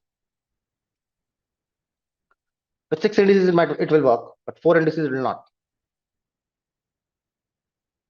Great, good, yes.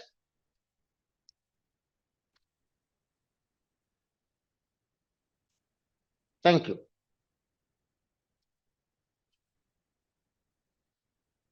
Let's move on to the array example. We'll copy the same information to you.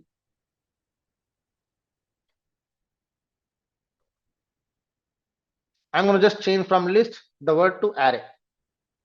Typically, there is no change.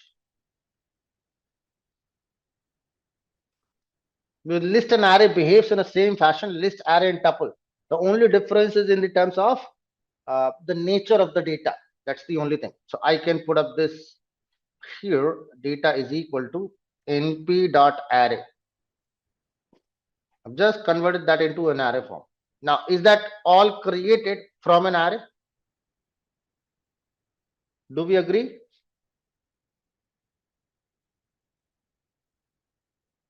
Thank you. So same output, no changes, because it's going to behave in the same fashion. I can put up the same example with the tuple 2. Rosie wanted that. Copy the same example and that will work the same way. No need to put up anything. I can put that through tuple.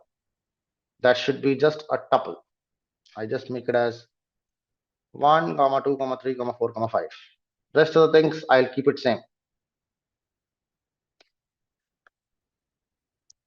Rosie, still get the same results.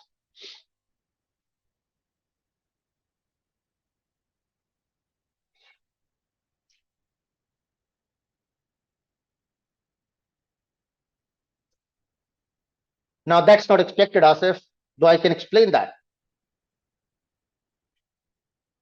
Can you tell me very simple thing, Asif?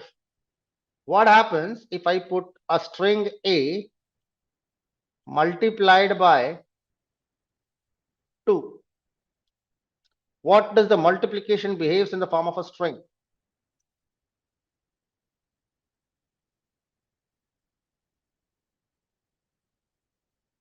Since it's 2, you can say duplicate, Sabnetriya. But this multiply sign is the repetition. Essentially, I'm telling it to repeat A 2 times.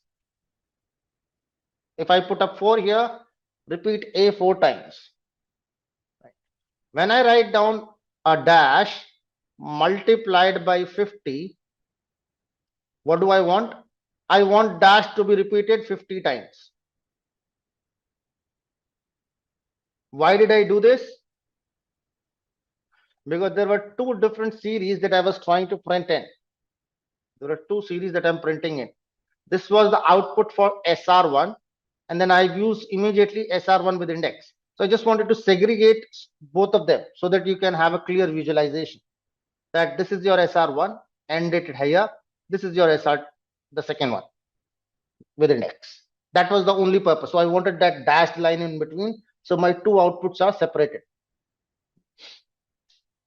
That looks a little beautiful. That's it. The outcome looks little kind of, what do you say that? What word should I put it up? Kind of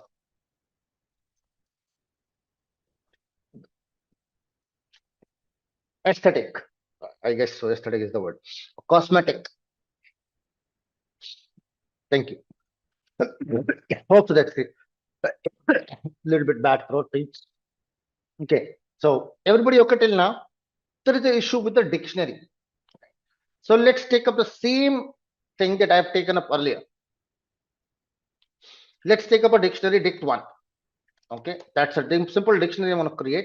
Let's say I have taken up A, okay, key A, value 1, anything of your choice. You can take up any keys. B, colon 2, let's say C, I'll put up :3. This is just for the ease of access and ease of understanding. I'm taking simpler values. Let's say D :4.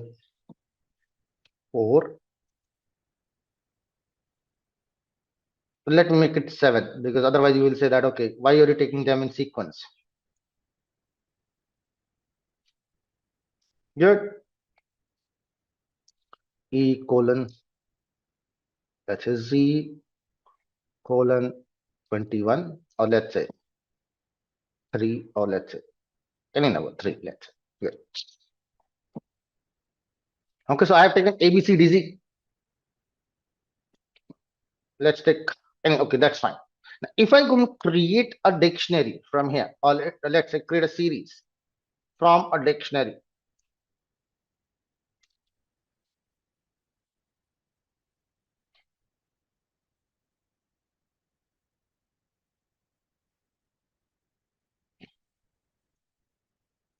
Now, there is no problem when I create it with the index, without the index. Let's say if I create up this SR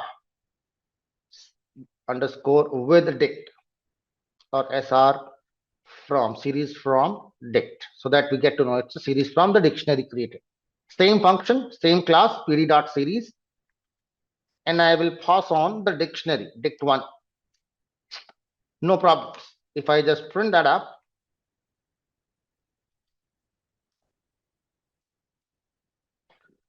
there is the problem. Prime point is, you need to understand it. Here, instead of putting up the manual or the default indices, right? The default indices 0, 1, 2, and so on.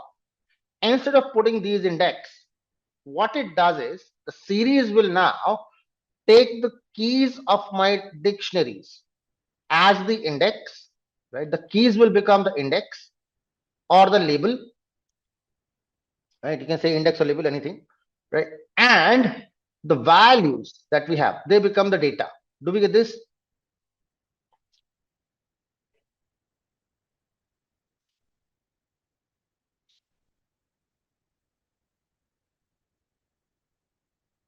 Just to have a look. You see that A7, the key become the index, and its corresponding value is the data. If that is sensible by any means to you, anyone.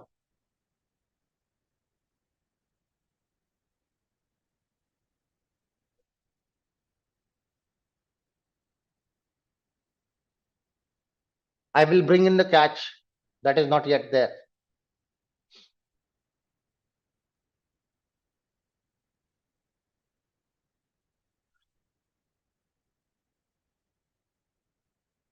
Series converts anything to dictionary? No. That is wrong, the wrong assumption, Preeti. Series is a different way of arranging data, different architecture.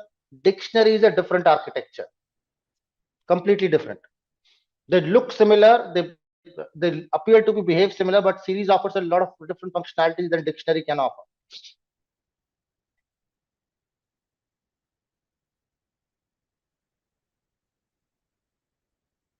So we can't manipulate the labels now. We can manipulate the labels.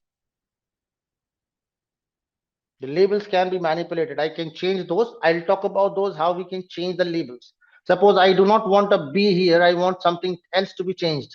I can do that. But that is something futuristic. I'll talk about those things too. Slowly and gradually. Time will come. How we modify any kind of label. Not even with the rows. Later on, when we talk about the two-dimensional data, you might want to change the column names as well. The column headers in a 2D. So I will tell all those things. Don't worry. Everything is going to come up. Any kind of basic, operations that you might have to deal with any kind of tabular data, you will not feel uncomfortable about it. Split function, where I use that ABCDE there, right, to split that thing. Is that what you're trying to talk, Asif? Here I used it when I wanted to do this. So I will have Asif and Khan as two separate words extracted because there is a white space in between. and that will be given to me back as a list. So I got the result as a split it thing. Good. If I would have, let's say I want to split on, there is no repeated character. You can say that, let's say if I put up, let's say I want to split on a small a, then it gives me two letters. One is Asif and the other is N, because that will be omitted. Whichever character I want to split up, take it off, remaining things will become comma separated values from that juncture. So you can split on any character, or you can split on white spaces. Thank you. But this is coming from very basics of Python. As if you have not gone through with the basics of Python, I'll recommend you and request you please go through with that. That will be, easier and convenient for you to follow along. Great. Now let's bring in a problem. The problem is that I want to bring into the picture is a series. Suppose, what if I want to create a series with index? Till now, this is a valid series, correct? This is a valid series. This is a valid, this is a valid dictionary. This is a valid series conversion, right? I'm converting the dictionary to a series form. Acceptable? Let's say I'll put up with index. Good. Now I'm going to put in the index. Let's say index is equal to, I have put in, let's copy of the same index that I've used earlier here, A, B, C, D, E. Good.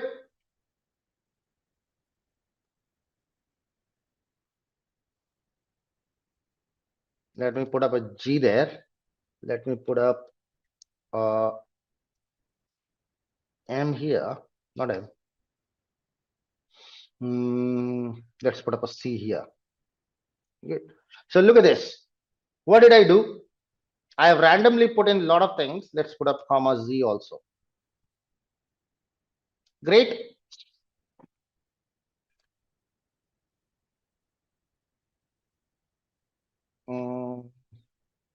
Okay, that's fine. Now look at this.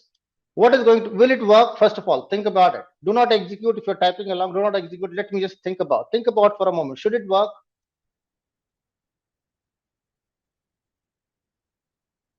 Kunal says no.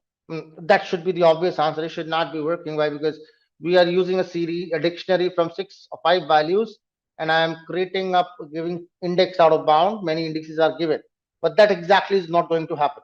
Now listen to my words very carefully. How does the series class is going to create the object from dictionary? Listen to that very carefully.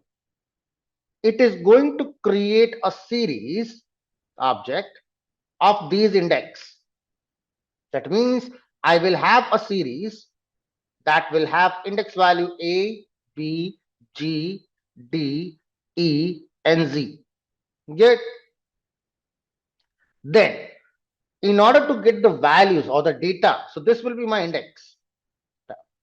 In order to get the data, what is series going to do is going to look for that index, whether it is present into the dictionary or not. If the index is present in the dictionary, it's going to take the corresponding value. So A is present, I'll get 7. B is present, I'll get 2. Then I have G. G is not present, I'll get a nan. I'll talk about what is nan in a short while. Good. Then I have D, which is present, I get a value 6. Then I have E. E is present, no. So I'll get a nan again. Then I have a C as per the dictionary. So C has a value 3, I'll get a 3. And then Z have a value 3 again. Do we get this? So series will create the series based upon index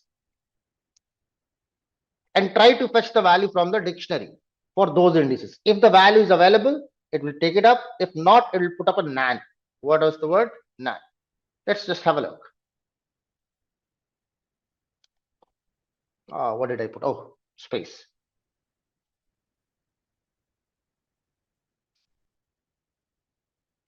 Can you see this?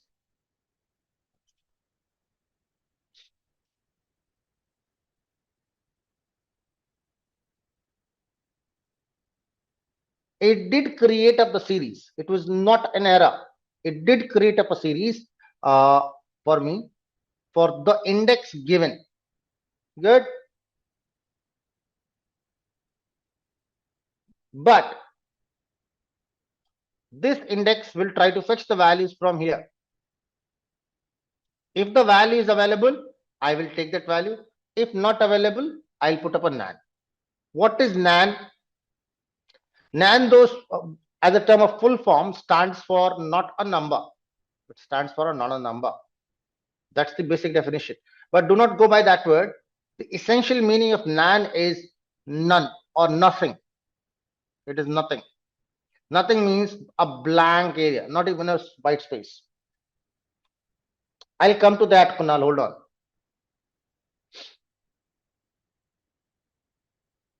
I have everything in my brain. It was integer here, now it is float. What changed?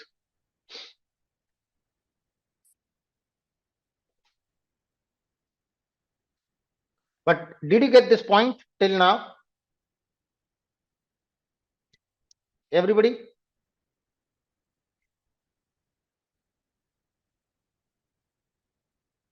So please be cautious while you're using dictionaries. If you're using dictionaries to create series, please be cautious that are you using an index? If you're using the index, whether it is present, not present, you might land up with the nan values. Nan values means essentially we use the term called as missing data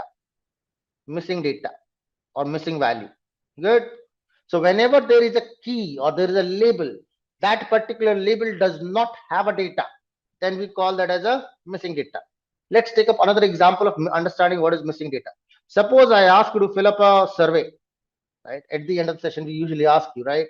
You give a rating on first parameter 1, second parameter 1, third parameter 1, fourth parameter you don't give it, fifth parameter again 1. Right? Now this parameter will always be there, right? But I will have nothing over there, no input. That nothing will still be a part of my data, correct? Though it is blank. So that nothing will be represented as nan. Now, why nan? Why the float question, right? So essentially, now listen to that very carefully. Do you know the type of precedence in arrays? Did I talk about that? No.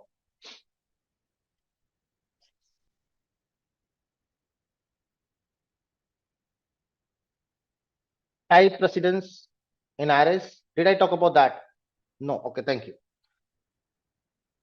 So again, conceptual thing, team. So remember, it's just a conceptual thing about the precedence. So I'm currently talking about array. Now, do we know that in terms of arrays, array have all data elements of same type, right? Array will have all elements of same type. That means if there is an integer array, every element is going to be an integer. If there is a floating array, everything is going to be float, correct? Every element is going to be floating point.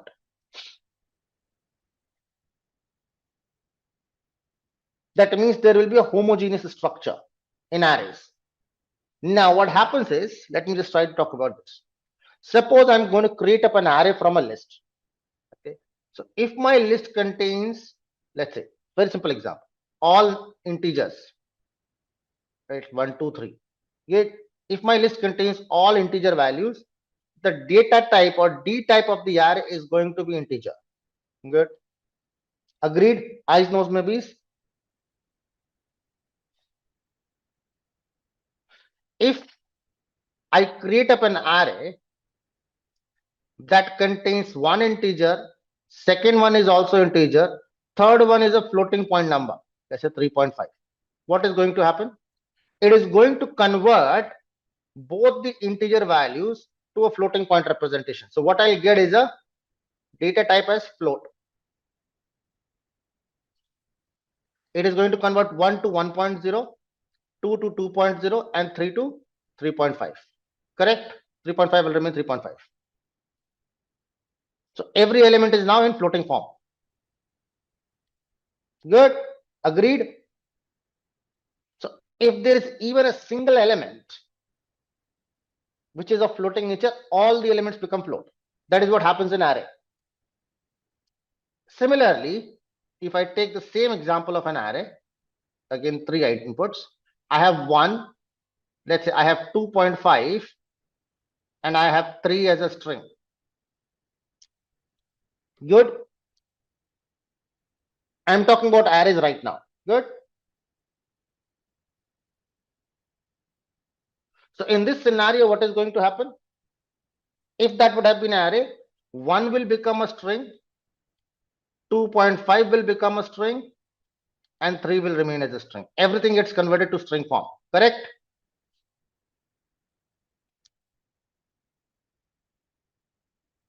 So if there is a single string present, then everything gets converted to string form. If there is a single floating point number present, then everything gets converted to floating form. If all the values are integer, then it remains integer. Correct? Everybody okay on that? Eyes, nose, maybes.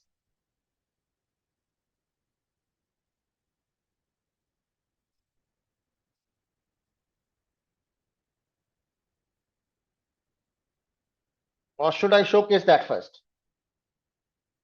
Through example.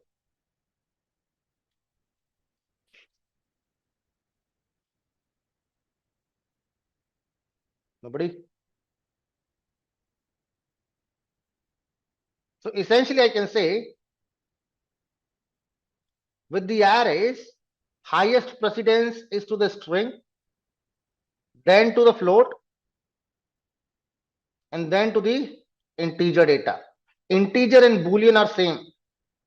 Bool type structure and integer type structure, scalar data structure. So bool will be given equal precedence to the integer. So if there is a boolean value, boolean will remain boolean, because boolean is a subpart of integer now. Thank you. Now that is what with the arrays, but with the series there is a small little issue, because series supports heterogeneity.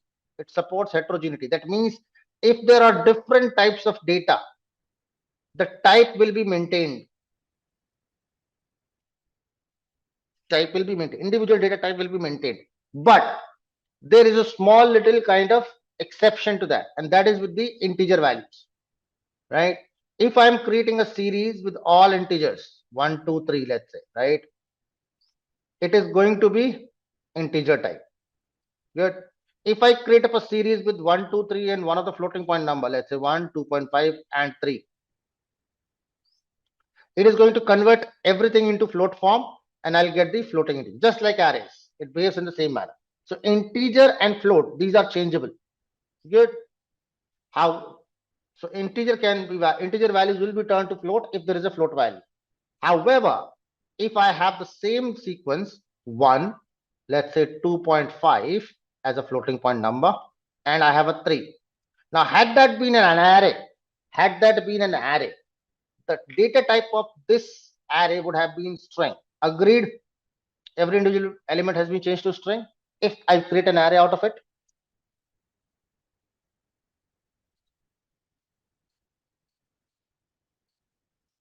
if not, if I do not create an array, I create up a series. What happens is it shows me the D type as object. It will show me the D type of this entire series as an object, and it is not going to convert anything. Integer will remain integer. The floating point will remain floating point. A string will remain string. Individual item will hold to their data structure. Right? But the overall data type will be given as object. Good. So if you see a series showing its D type as an object, very critical point to remember, right? If a series is showing a D type as an object, that definitely means that contains a non-numeric input. The series will somewhere have a non-numeric data. Are we good? Thank you. Now coming to this point, why float? This is float because the default data type of NAND, let's try to check.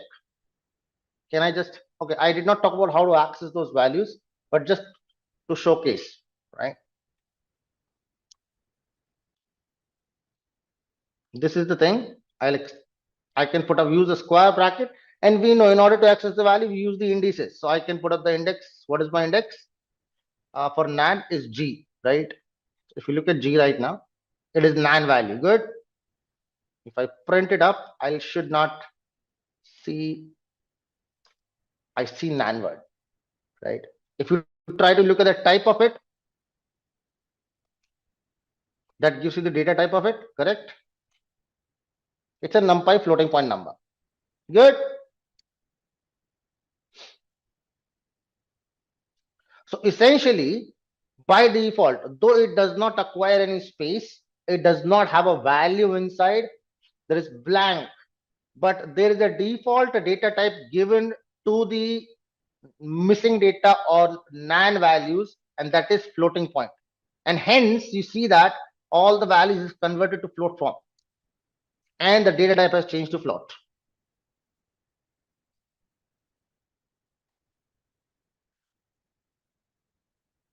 Here, right, I told you that I am using 5 elements. I should mention 5 labels. What if I make 6 labels over there? What happens?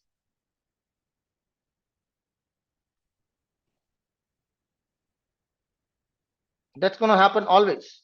What if I, let's say, take up this example and I put up here another label, another index, F.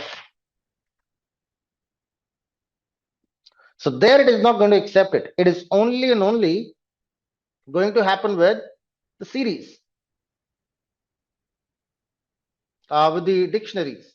If you try to create that through dictionary, then and only then you will get those things. Good.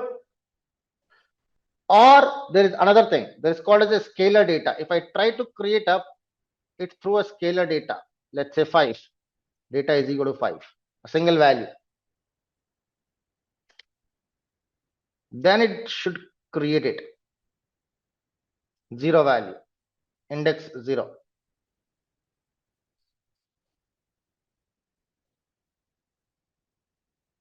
And when I put up, so when I printed that SR1, it was okay.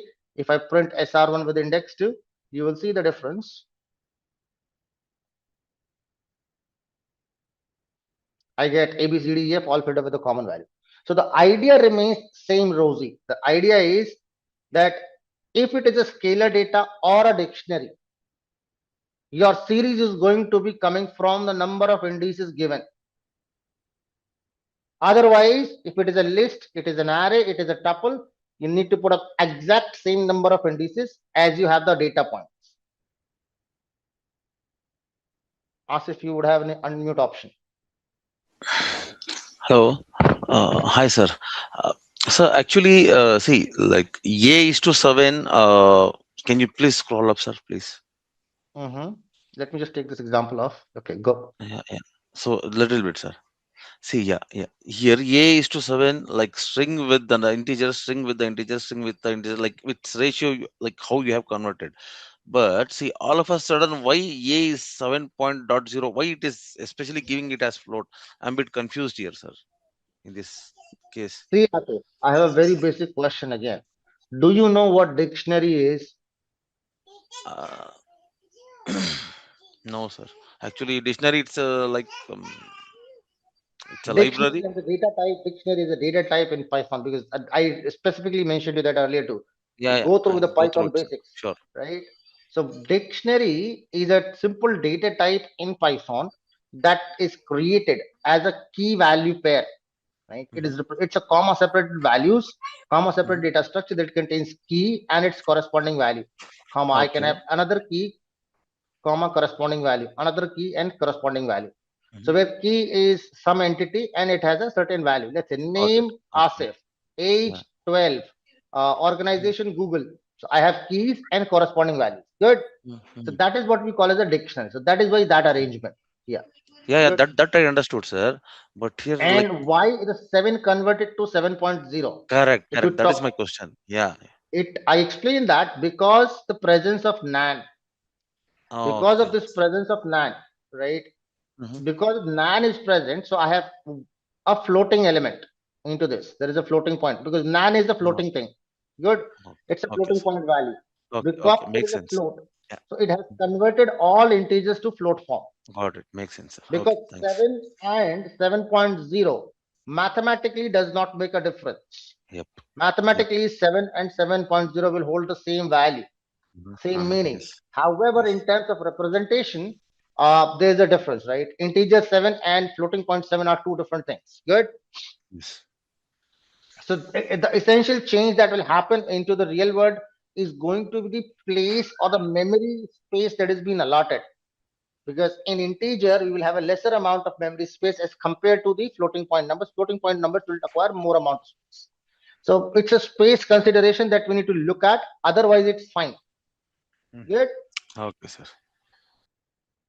Never any sort of Google form, any kind of form, maybe an enrollment form, any kind of form, you must have filled it up. Suppose if there is a field which is not mandatory to be filled in, which is not mandatory, and rest of the team will also tell me if it is not mandatory to fill in that field.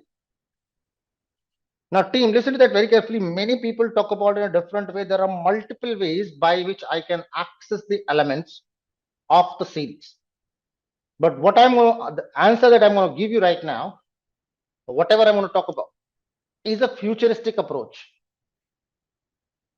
It is a futuristic approach. For example, let's try to, so in order to access any element of an array, how do you do it?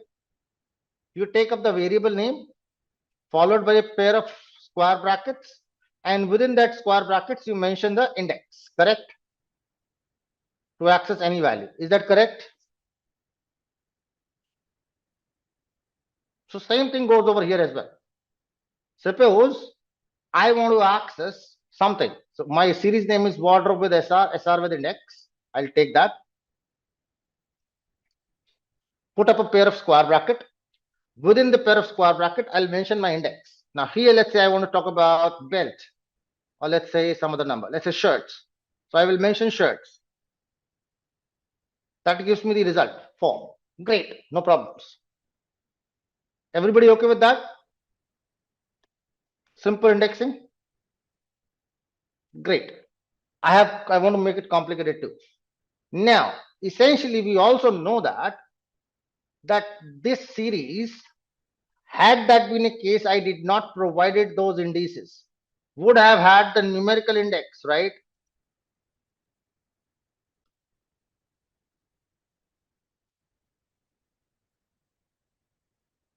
Acceptable? So despite I have given the index of my choice, the default numerical index still prevails. That means I can still use that default numerical index to access the data. I can still use that to access the data. How will I do it? Suppose the same shirts. Shirt will be at index number 1. Agreed?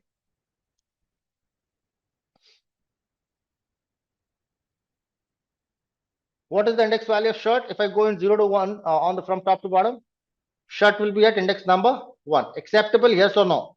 Thank you. So let's try to see if I can get the value for index number 1.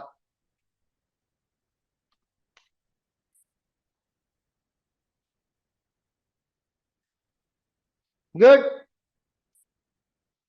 Now look at this. Here it says that it gives me the output 4, but it also gives me a future values, a warning. It says that future series.get item treating keys as position deprecated in future versions. It will always be treated as labels and considered with the data frame behavior to access, so on and so forth. Right. So the ideology is that in futuristic terms, or maybe in the recent versions of Python, I'm using might be a little bit older version. So for me, it is showing the warning. For some of you, it might not be showing warning. It might be giving an error. Good. So point is, listen to that very carefully, that this approach using with the numerical index is not recommended. So what do I talk about is, do not learn these two methods. Do not learn them. Let us learn what is more standard and more going to be futuristic. Good. So what you have to do is, listen to that very carefully. Whenever you are going to use a user defined label or a user defined index, good. Whenever you're going to use a user defined label or a user defined index, you are going to use a word called as LOC. That is location. Good. If you are going to use a numeric index, you all numbers, then you will use ILOC, that is integer location or index location. Do we get integer keys or it's actually integer location? Can we remember that much? So same piece of codes that I have written down over there, I can write them down again. Only difference is that before putting those square brackets, I need to put in those two words. I did not get the warning. Now, good. So start using LOC and ILOC. LOC stands for location. ILOC stands for integer location.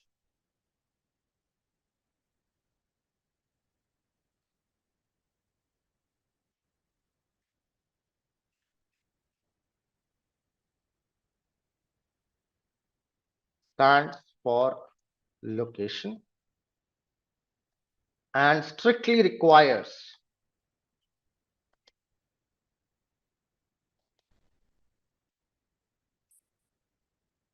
user defined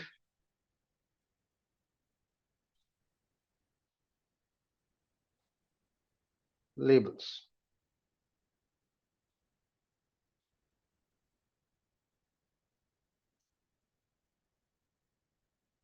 Good. And when I talk about iloc,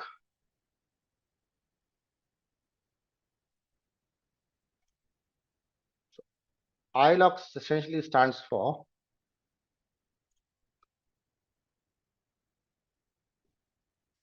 integer location and strictly need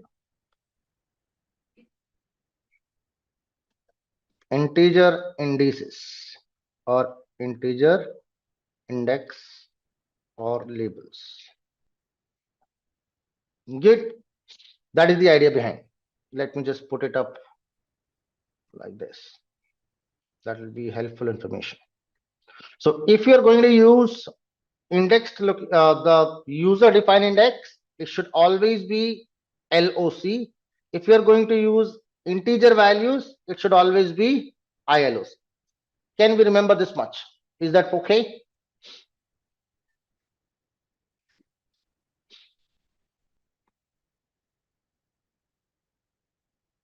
Or is it going above the head? Thank you. Now, the next thing that I like to put up is accessing multiple values. Till now, you have seen only single data point. I have extracted one data point, right? Let's access multiple values.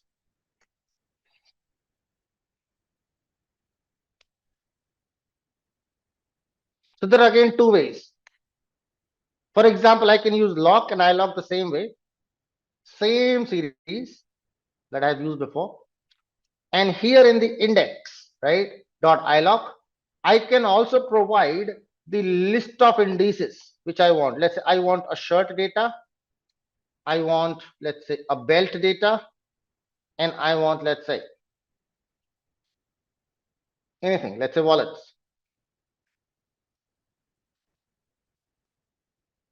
Good. So what do you see here? A new series has been given to me, shirt, belts, and wallets. The order could be anything, right? I can put them up in any order. That does not make a difference.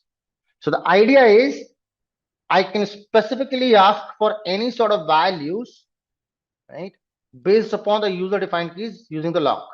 What do I need to do? I need to put that across as the list. This is a list. Good. This is a list of list of my indices that is used under the outer brackets, outer square bracket. That is for the index operator. Are we good? Or slice operator, you might want to say this. Or I can use these data with iloc 2. If I want to do that with iloc, so I had shirts, that is index 1. So I'm going to take the same example. Belt is at index number 1, 2, 3, 4, 5, 6, or 5, if I'm not wrong. And wallets is at 4. So 2, 5, 4. List of indices. Which indices I want? I need 2, then 5, then 4. So I missed out on something. It's index 1. So you can see that here, shirts, belts, and wallets. Good. Extracted the same information. But there is a small little benefit also. Now, why you will say that if I can do it with a user defined, then why do I need that second numeric one? Let's suppose I may not need that sparingly like this. I need a small little chunk. Let's say from index number 2 to index number 5. So I can also use it for slicing the integer locations. iloc, and I can, instead of doing this, I can tell it, okay, 1:5. So index 1, 2, 3, 4 are there. Good. Sensible, not sensible, yes, no, maybe.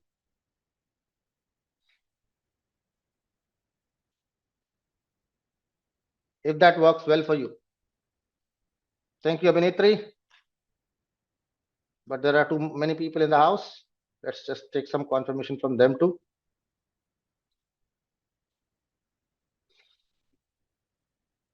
A blank print statement team, so to segregate the outputs.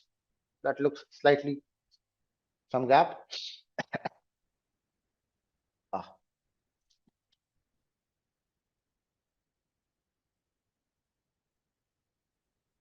Great team till now. Any questions, please ask. I have not yet talked about any kind of. So if you want to print 1, 3, and 4th call values alone, how should we slice? See, I do not have multiple columns. I have multiple rows there. Rows you can say if you want to look at that way. So essentially you can tell me this is your data. I am putting up the numerical index as well for you. 0, 1, 2, 3, 4, 5, 6, and 7. Now you tell me what do you want. I'll tell you the way. Whichever way you want. Either you need to tell me index numbers or index values, or that's two things. Any of those two things. 1, 2, 3. Write down your series name dot iloc square brackets. Within that, put up another pair of square bracket to make a list and mention the index 1, 3, 4. Give that a try. Should I do it? So 1, 3, 4 is shirts, shoes, and wallet. I did it, the same, almost similar example. I did it here. Look at this. I have taken 1, 5, 4 instead of 1, 3, 4.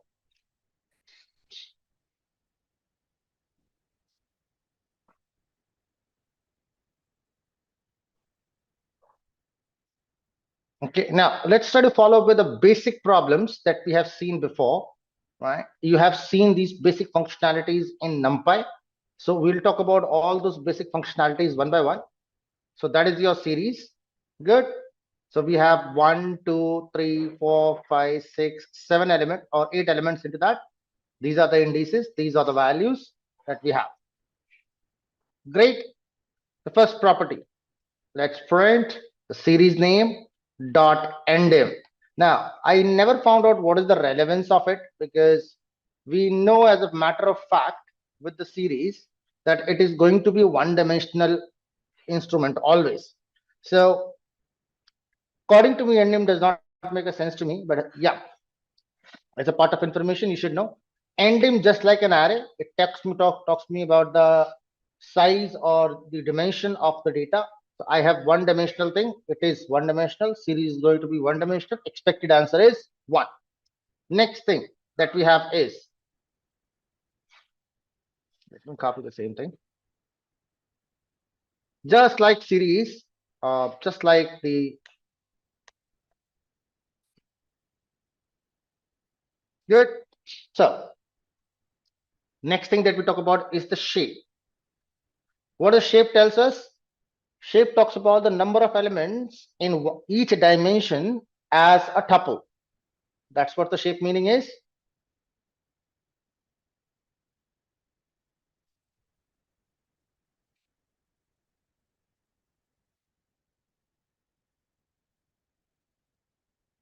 Isn't it? If you remember it correctly from arrays.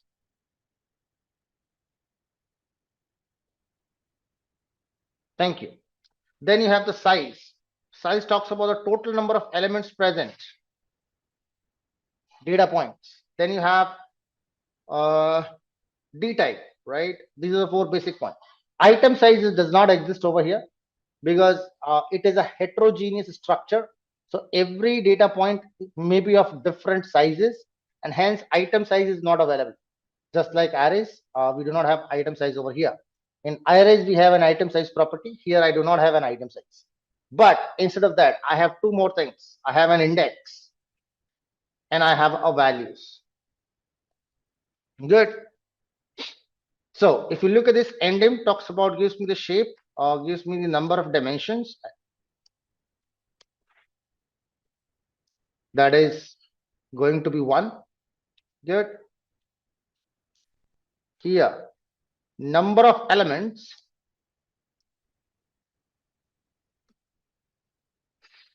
in each dimension. The shape will hold the same functionality, each dimension as tuple. Good. I'm expecting here the output for this particular case. I'm expecting that to be a tuple 8 comma. Good. Then the size.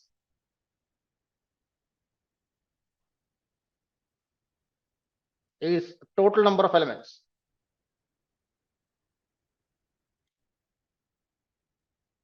Good. D type. It gives you the data type of the series object, not of the individual element, but series object. Data type of the series. Right. So if I will have all integer values, I'll get integer. If there is a floating point number, everything gets converted to floating point, and it gives me the data type as float. If there is a string present, it gives me the data type as object. Good. Index gives the, or it gives the array of indices. So whatever the index that we have used, I'll get those indices here. What is values gives me? Gives the data as 1D array. Right. So I can extract the values, I can extract the index separately. Good. If you look at those, so I can see 1, I can see 8 comma, that's my shape. Size, integer 32 is the D type that I have got. Index is this, what we have got is, this is an index type object. Trousers, shirts, socks, and so on. Let's put up a list of indices. Good. And finally, you can see gives the data as 1D array. So my data 3, 4, 2, 3, 1, 2, 1, 2, 4. So whatever my input was, the array that we created the data from, I can extract that array as well. Are we good with these 6 functionalities, team? Quickly.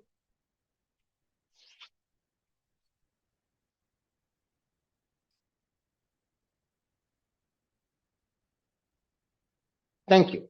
Now let's move on to some more basic functions, right? The first function that I'm talking about is head. Right? What does it show me? Returns top n data points. And the value of default is 5. What does that mean? So if I take up a series, right, any series, let's say we have the series water with index here. Let me copy this. Okay. And I put up dot head. I do not put anything inside those parentheses.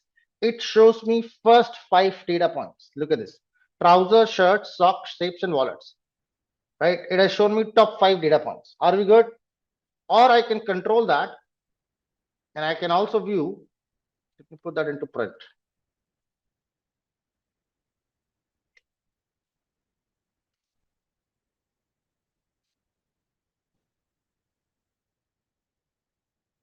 Let's say I'll put up here, let's say 2. When I put 2, you can see that it only shows me 2 data points. You can see the difference. Let me put up a print in between to differentiate the results.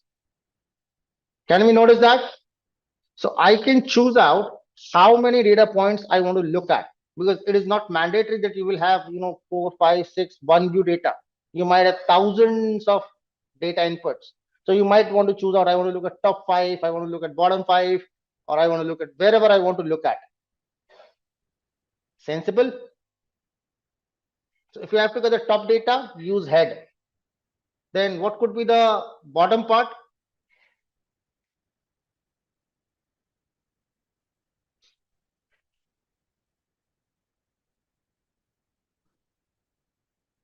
A tail, right? So tail gives me the returns last n data points. And again, the default remains the 5. So head, then I can have a tail. The same example. When you look at tail, it shows me the last point, last 5 here. You can see last 2 over there. Watch and tie. Because I have used 2 here. If you put up a number which is greater than the size, that it is going to show up the entire thing. Are we good?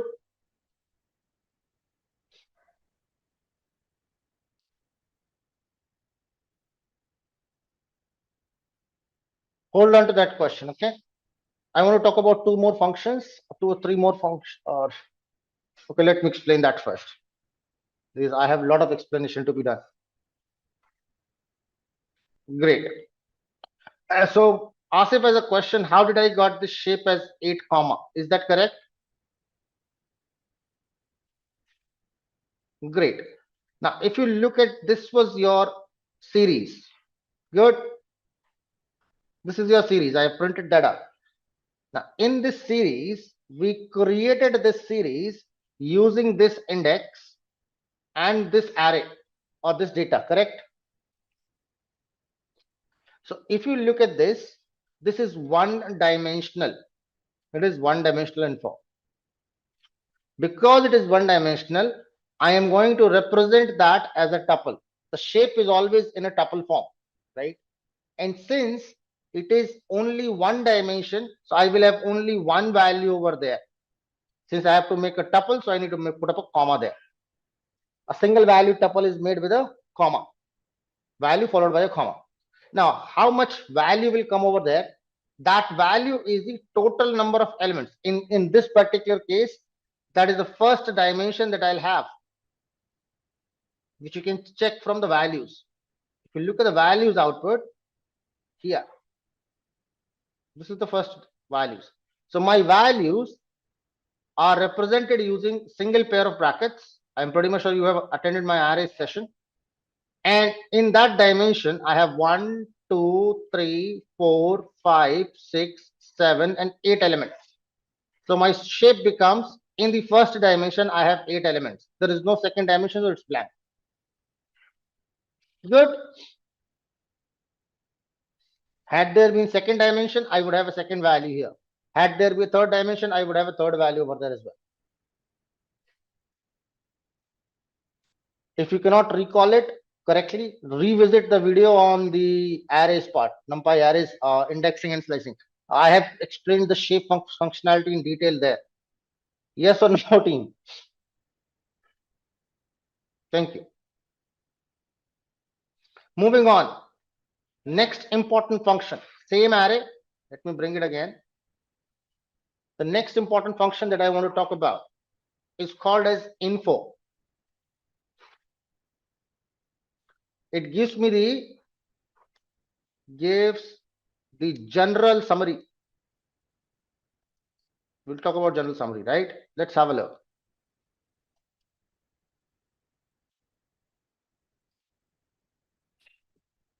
Look at this beautiful summary. What you see here is number one, it talks about what is this? It's a series object, right? So type. Then it talks about the second thing, index. It tells me that there are 8 entries in my index. There are 8 values in my index. Those are starting from trouser to tie. It does not give me the detailed list, but tells me it starts from trousers, goes till tie. So first index is trouser, last index is tie. That's 2 things that is available. Good. Then it's a series name. We'll talk about that functionality later on. What is the series name? Then it says non-null count. Non-null count essentially means out of my index, how many index has a data. That means if there is any blank, that will be considered as null. Make sense? We'll take the null example too. Okay. So I have 8 entries. For all 8 entries, I have 8 non-null values. That means for all the 8 values, the data points or indices, there is a value present. The D type of that particular values is integer 32. Good. And then it says memory usage, how much memory it is acquiring up in my machine. Entire memory that is taken up by that particular information, that particular series. Is that okay? Explainable? Now, just to notice the difference between the non-null count part, right? We created up a series here, which has the missing values or none values here. That was by the name SR from dict with index, correct? So let's have a check for this too. Let's print dot info. Now you see that there are 7 entries. That means I have 7 indices, and for which it says 5 non-null. That means it tells me in this series there are 7 entries, 7 indices are there, out of which only 5 are filled up, 2 are not filled. Are we good? Next function that I want to bring into the table is called as describe. Now that gives me the statistical summary.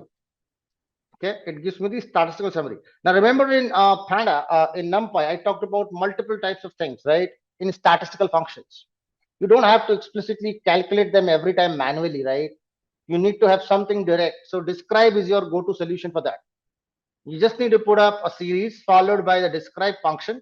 And what you get is number one, the count. How many values are there? How many values are present, right? Not exact the count of values, present values. What is their mean? What is their standard deviation? What is the minimum value? What is 25th percentile? What is 50th percentile or the median? 75th percentile and max. So you got all Q1, Q2, Q3, Q4, Q5, up to Q4, everything is available. And then you have the standard deviation and mean. If you have the standard deviation, indirectly you have the variance too, right? Agreeable, non-agreeable, eyes, nose, maybe. Very important thing, team. It has a lot of meaning while dealing with the data. When I'll try to work around with the actual data or the exploration part, when I'll do that, you will see that, or when I'll start with the mathematics, you will see that I'll use this a lot. Describe function. Good. Can I move? Thank you. Next function that I want to put up into the picture is unique.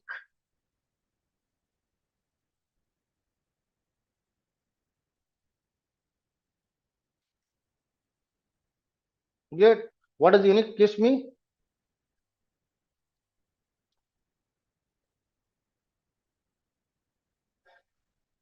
Gives the array of unique data points. Unique data essentially means that if my data has repeated values, it will tell me what are the unique values that I have. So I can put up unique. So it says that in your data that I have, right? That is my data. Where it is, here it is. Wardrobe. Yeah. It has unique values either 3, either 4, either 2, then 3 repeated, 2 repeated, 1, then I have 1, and then 2 or 4 repeated. So I only have 3, 4, 2, 1 in that order. Good. Unique values. Are we good with the unique?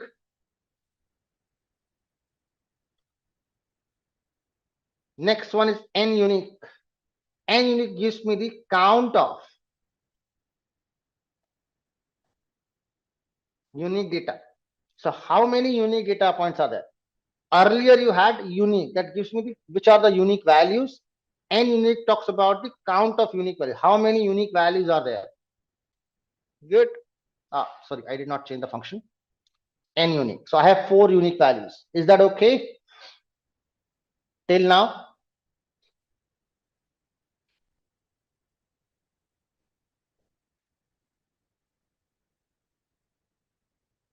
Thank you. 5 non-null pot. Explain, please. I guess my questions are getting slower towards Asif. So 5 non-null. Essentially, if you look at SR from dict,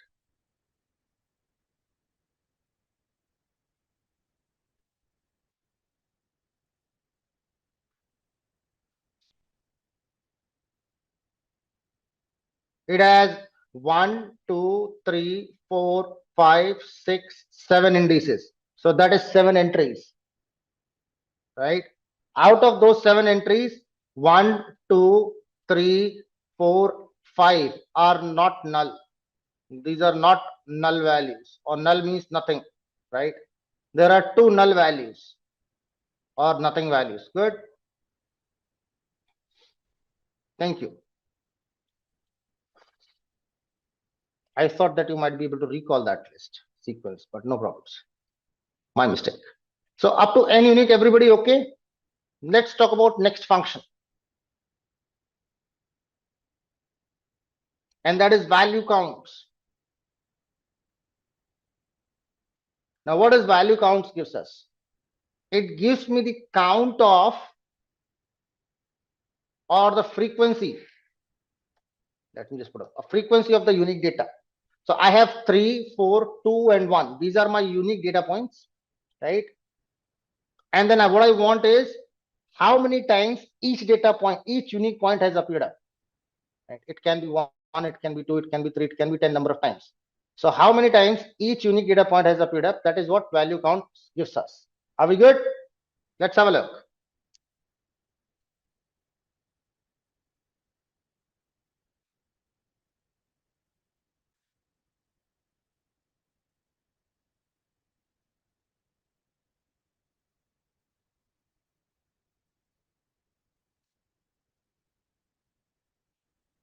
Now I said some series. You can see that the resultant that you see here is a series again, isn't it?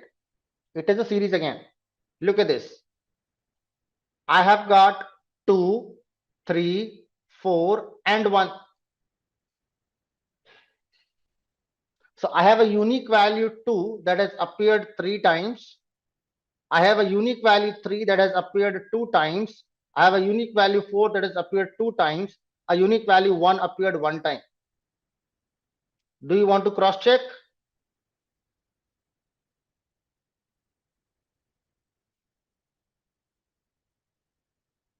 So 2 appeared 3 times. Thank you. That is what value counts gives us. Next function. I have lot many of those. I can keep on talking about them. Next function I want to put up is sample.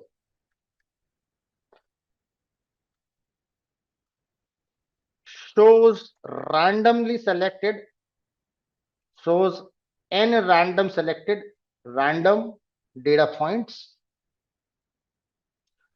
The default value is 1. So when I put up sample, so at times what happens is you might have a lot of data and you want to randomly look at certain data, right? Why do you want to look at a random data points? Any ideas? Why would, let's talk about some real world understanding. Why do we do it?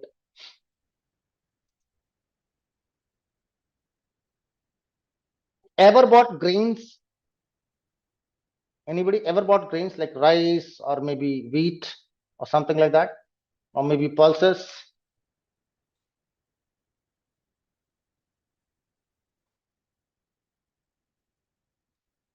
Usually what happens is you take out a random sample from the entire lot and try to judge its quality from that random sample. And based upon that random sample, you take up a decision. Is that what happens? Real time? Right? So same logic here.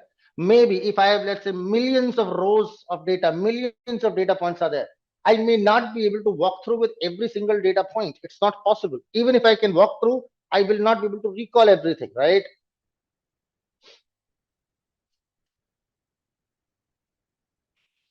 So what do I want to do here is I want to take out some random data points, check how they look like, and I can try to make up some conclusions about the data from that particular data points. So sample is one of the go-to things that you will use. Right. Another example I'll put up with sample n values. That's a print, and let's say put up 3. So when I put up, see, earlier I had tie, now I see randomly selected wallet. So it would be every time I'll execute, I'll get a different sample because it's random. Get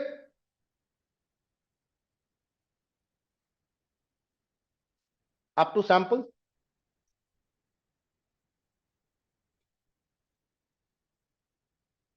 Look at the another function, which is the is null function. So I'll bring the same example again.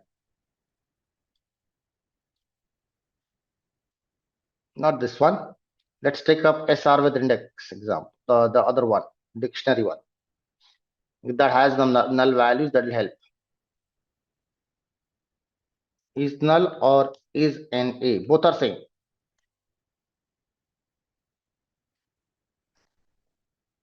Good.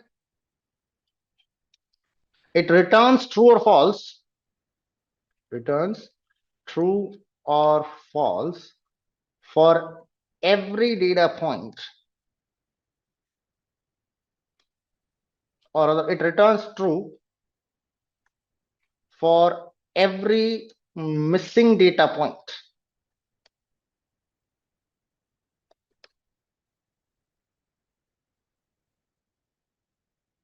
Else false. Yeah, that would be the idea. So if a particular series for a particular index has a data which is not present, is null is going to check out and tell, okay, true, it is not null. Is it's null? Yes, true. If it is present, it'll say false. Good. Look at this. So it says that index A value is present, so false. Index B value is present, so false. Index C value is not, index G is not present, so true. Index C is not present, so true. So I do not have data for those 2 data points. The rest of the data points are available, and I can see the true and false values. Good.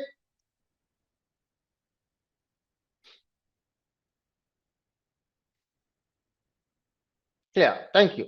Now I can also use the function called as isNA. Is null and isNA are interchangeable. They are same functions. They have the same role. They have the same functionality, same methodology. God knows why they have created 2 functions. There are 2 separate entities which are available. They does the same job, exactly same job. Not even in terms of processing speed or anything. There is no difference. So I cannot pinpoint any difference between is null and isNA. They're the same. They're replica of each other. Good. But is that useful information for me? Any ideas?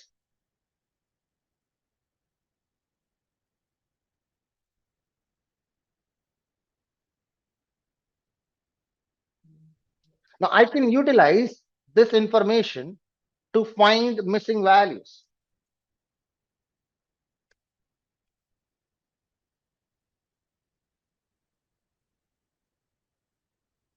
Find the count of missing values. So if my data has a missing value, can I find it out? Missing values. How many missing values are there? Now you could say that we could have also derived it from the earlier information, but that was manual, right? Wherein I can look at the info, find out the index, how many elements are there in the index and subtract with the number of elements, not null count.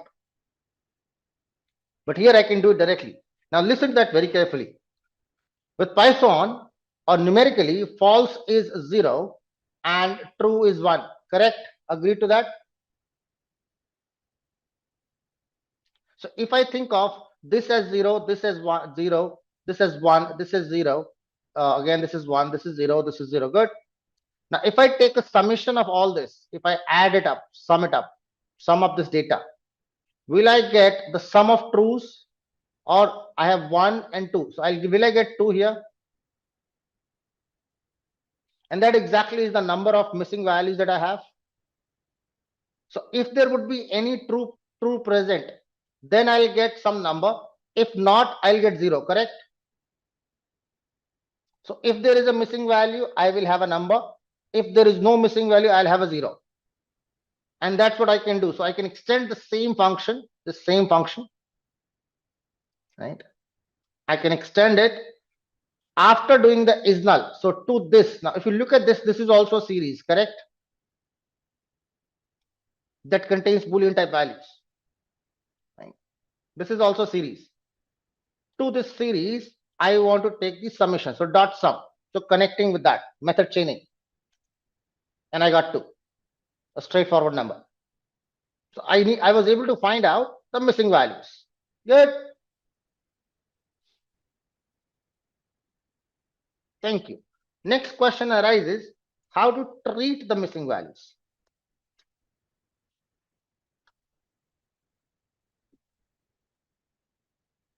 That means fill missing values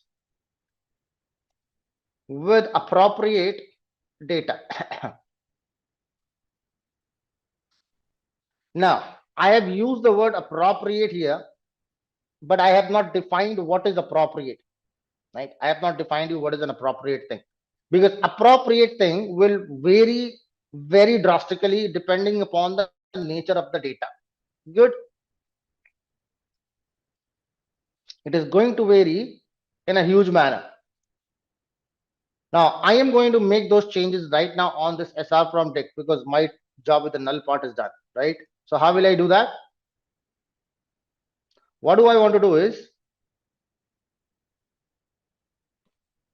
the name of the function is use fill NA function. Fill NA means fill the non values or fill not available values. Good.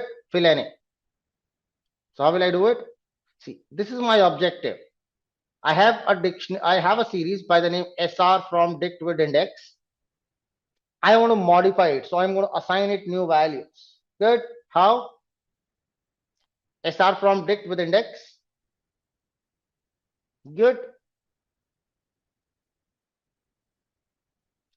Dot fill NA is the name of the function. So what do I want to tell it? In SR dot index, find out the missing null values which are null and fill them up. So this fill NA is going to find out wherever there is a missing value and is going to fill that up, all the missing values with one single data. So let's suppose in my case, I'm putting up here, let's say I'm missing data. So I'm putting up a text over there, missing data. Good. Deliberately putting up a text. Cool, good enough. If that is okay, then this SR from dict index, that should have changed. Let's have a look. Print. Can you now see that instead of nan, now I'm getting the word which I've mentioned over there. I could have mentioned a number. I could have mentioned a floating point number. I could have mentioned a non-floating point number. I could have mentioned any appropriate value. How do we judge an appropriate value? That's a separate entity altogether. I'll talk about that when we have a real world data. Real world data means as in like we'll look into a tabular data and we'll talk about data frames. Then I'll talk about that too. Good. How does we find out what is an appropriate thing? It's not something that you could put up in random. Here I have put up a random data for now.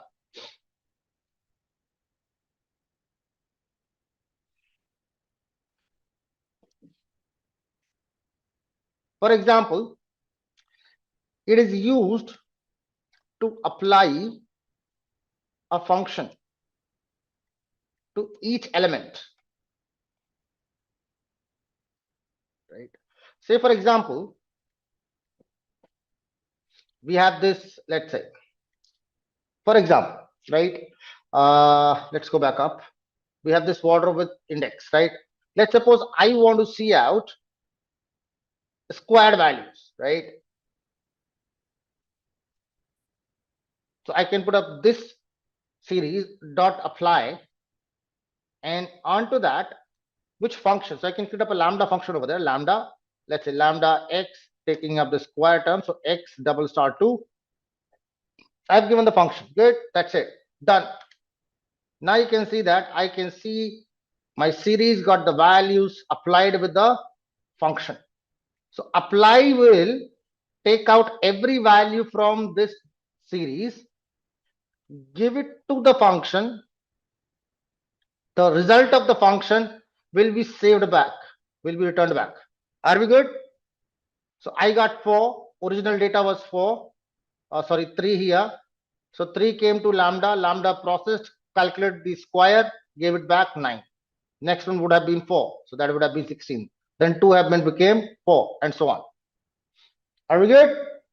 Apply part. Very beautiful function, very useful function.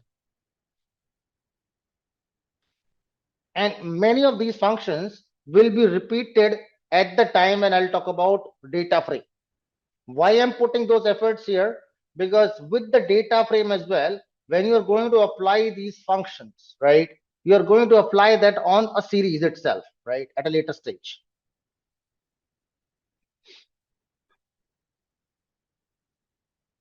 Good. Eyes, nose, maybe, yes, please confirm very quickly. That'll help. Thank you. There would be a few more functions which I would like to talk at a later stage. Now, someone wanted to talk about the index change, right? The names, right?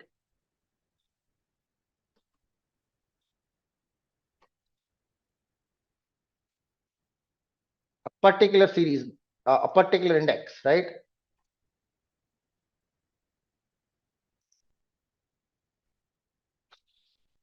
Though we have another function called as a rename function, but since it is index, so I'll not use the rename functionality, right? Rather, I will use index. I would have to alter all the index together. I cannot alter a single index.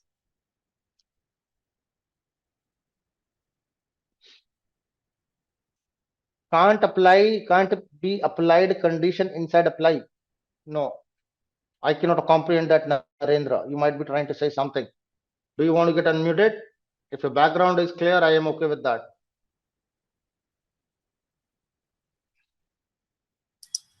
Yeah, so my question is like you have mentioned that we can use the apply function to process all the index. So I mean, if we want to process or made some changes for a specific index, then we can do with the help of some condition, like we can do See, in other programming languages. yes, you can see conditional access of the data. I have not yet talked about how will you access a conditional data. You can apply it on any sequence. This can be apply function is specifically a series or a data frame function. So if there is a data frame, if there is a series, you can always use apply. That is the only requisite that it has, right? Okay. Apart from that, it contains one value, it contains 10 values, whatever it may have. You have that leverage. Okay. So for example, let's say I want to put it up for a particular, let's say in my wardrobe with SR with index. I do not want to do it for all the data points. I only want to do it where the data value is 3. If the data value is 3, I want to perform that action. Is that what you're trying to say? Yeah, exactly. We can do that. It is possible. We'll take it that example too. Don't worry. But I have not yet talked about accessing the data point based on condition. I have not yet talked about that because we need to first access the data using the condition and then move on to the application part or modification part. Make sense? Yeah, makes sense. Thanks. Thank you. Yeah. Okay. So let's move on. That is called as a conditional access. That's the next thing that I want to talk about. accessing elements using a condition. Now, condition based. Till now, you have been accessing the elements using the index, right? Whatever, either you were using lock or ilock to get the data. Now, can I use that with some conditioning? So let's take an example. First of all, I want to apply a condition. I want to put up a condition. So first of all, how will I do it? Very simple thing. Take up your series and put the condition. For example, in my series, I want to find out all values which are greater than, let's say, greater than 3. Good. Just an example. Very simple thing. This is a series and I want to check out the values which are greater than 3. What is going to happen? It is going to check out for every single value, trousers, shirts, socks, every single value. So it is going to check out for every single value, just like is done. Is that condition holds true here? No. It holds true here? Yes. Not here. So these are the two values for shirts and for tie. This value holds true, where it is greater than 3. For rest, it does not. Make sense?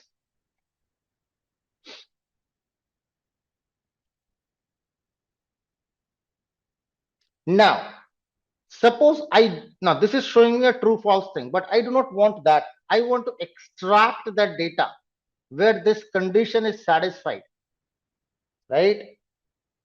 I want to extract that data where this condition is satisfied. So what I'll need to do is I need to select that data. So I can use this condition, the same condition that I have written down. I can use that as index.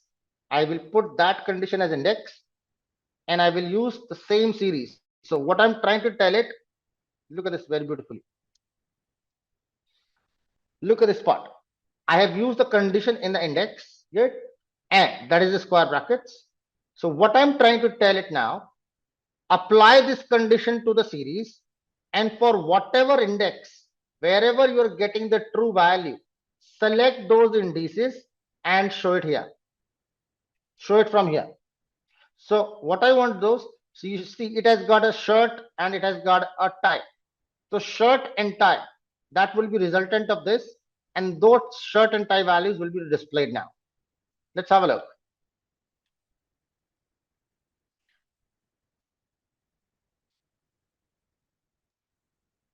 Team, please confirm if once it goes beyond head.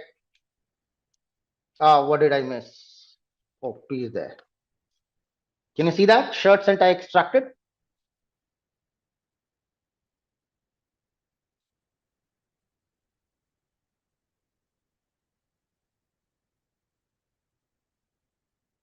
Once we extract that, now if you want to apply something, like let's say Narendra had that question about application. So I can take that extracted information, dot apply, and let's say I want to put up any lambda function, lambda x colon, let's say I want to put up anything, let's say x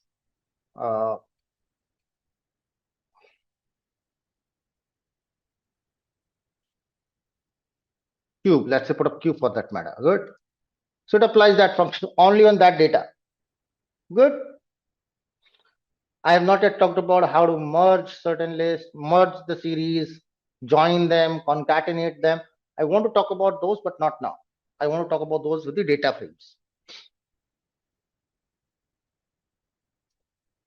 Everybody okay with this? I guess Narendra, that answers your question too. Conditional access or changing or using the apply method using condition.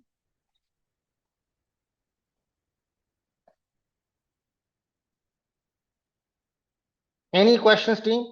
And if you find it difficult, let me know.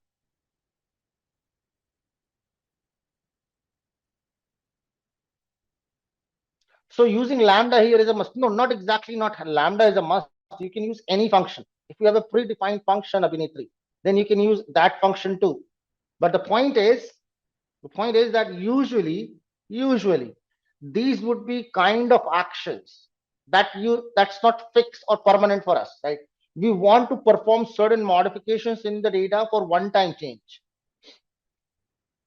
So usually, most commonly you will use a lambda function. Let me give you a real world example. It's a common example that I quote up to everyone, but let me give you another example. There is a very famous data set, practice data set. We will talk about that data set at a later stage, which is called as Titanic. Heard about it? Anyone? A Titanic data set. It's a row table data, right? But this is very good data for practice purpose to know about things. I will take the data into picture, which contains 891 rows, and I guess approximately 13 odd columns are there. I don't exactly remember the column numbers. 13 or 11, something like that is there. But I'm not bothered. One of the column in that consists the name of the passengers. Consists the name of the passengers. Good. Now look at this part. That one particular column is a series for me. One particular column is a series that contains name, and names are given in this order. Let's say like the first name I remember is Brown, followed by a comma, then Mr., followed by a dot, then I have Owen, and then I have a Harris. That's how the name is. First name I remember. That's essentially in the format. Suppose this is a string, right? Name is a string. So that individual value is a string, and it is of the format last name, followed by a comma, title, followed by a dot, then the first name, and middle name if there exists. Middle name if is present, I have a middle name too. That's how the data is given. Now the beautiful part is that the entire name may not be of any relevance. Let me just take up some thinking capacity. Everybody in the house is going to give me an answer. Okay. It's coming for the purpose of data understanding. It's my purpose behind asking this question is not to judge you, but to bring onto the table the perspective or the thinking capabilities that we should have as a data scientist or an AI engineer. Good. Great. My expectations for this questions is that you know what Titanic is in real world, you know, or you have seen the Titanic movie, at least either of those things. Good. Anybody who does not know what Titanic is?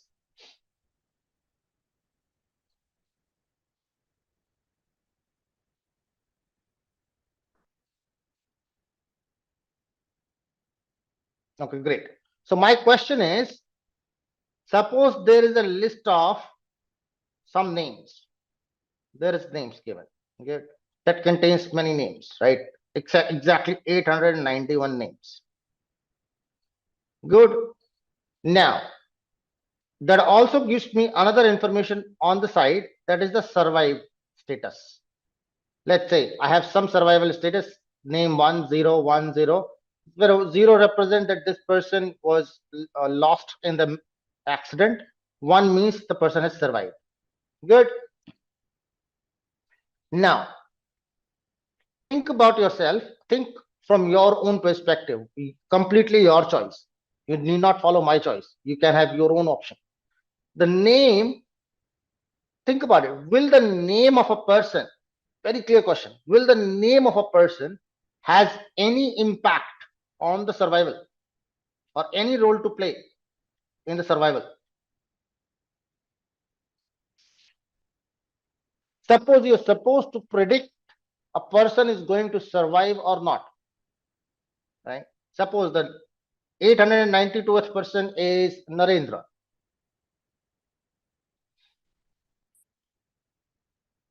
So let's say this is just a random example, good?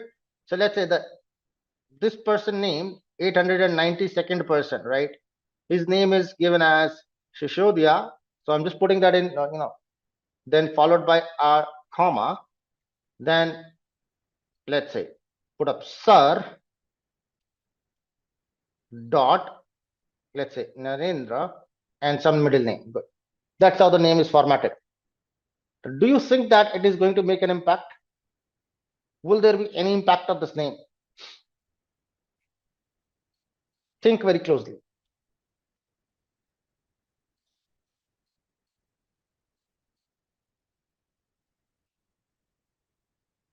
That brings in a lot of concepts, like feature engineering is also a concept that comes out from here. There is a relevance concept. A lot of concepts comes out from this particular problem. But I'll only talk about one thing as of now, the apply method.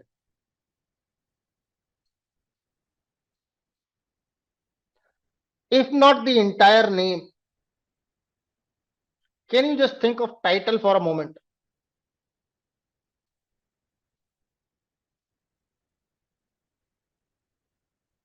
Considering the Titanic has started as a ship from the then United Kingdom, where people who were living into that country were given certain titles like Mr., Miss, Mademoiselle, Miss, so on.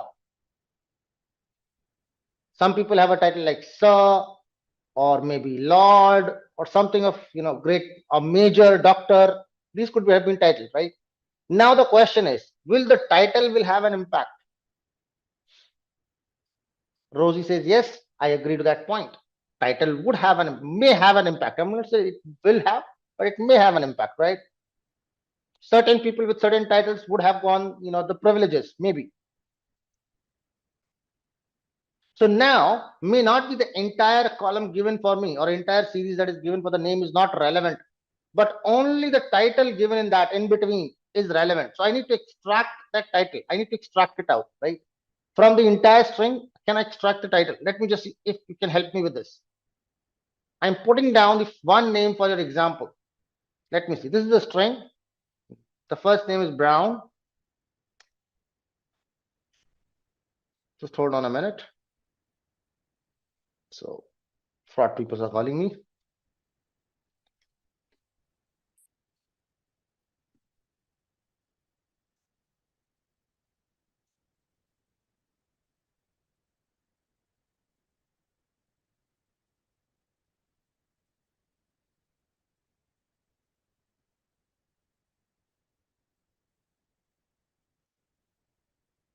This is a string. Let's just check out your Python skills.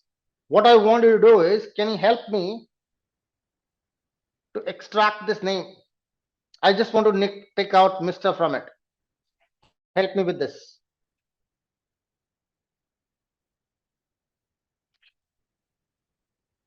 Name one.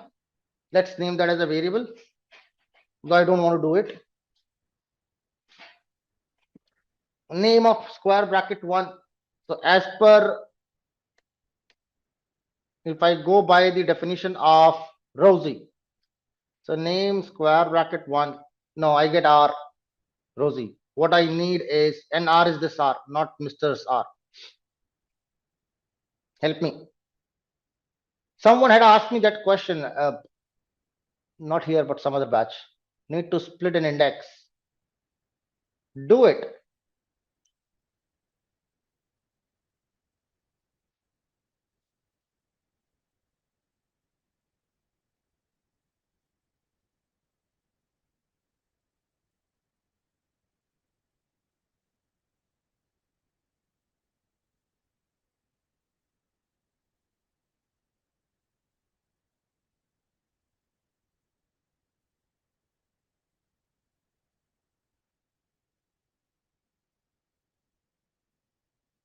Or should I do it?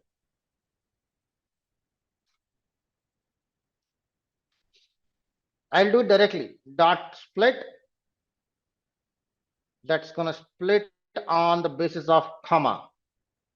I'll split on comma. I get two parts. Brown on this side, Mr. Owen Harris on that side. So I'll select that first index. I got Mr. Owen Harris as a string. Again, that string needs to be splitted up. Split. Now I want to split that on dot.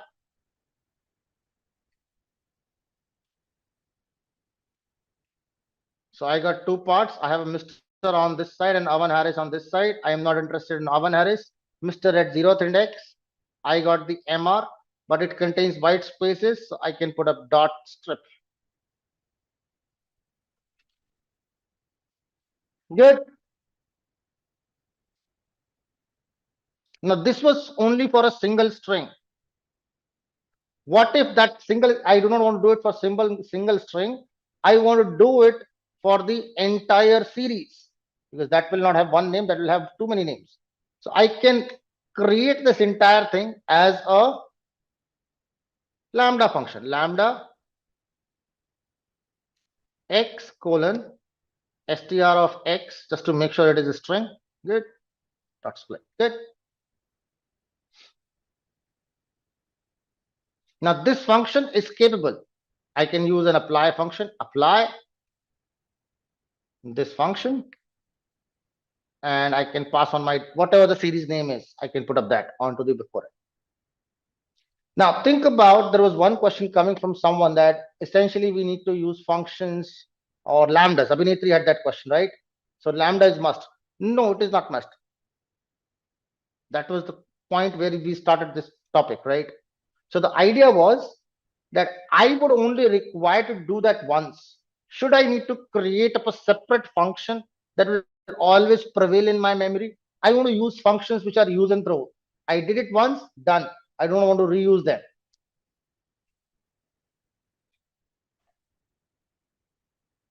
Sensible?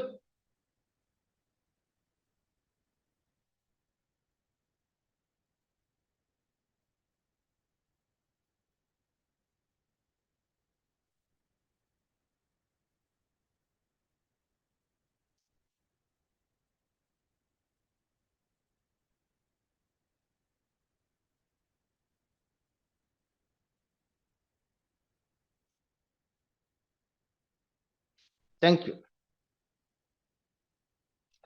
Where I was. Okay. Apply, done. There is another thing that you can use is a sorting function. So let me just show it up with the sort part. So let's bring up our series once again. That is wardrobe with index.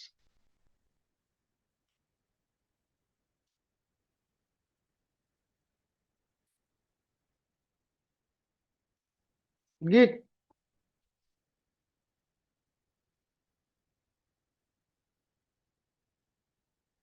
If you look at that, can you find it that my data arranged in a sorted manner?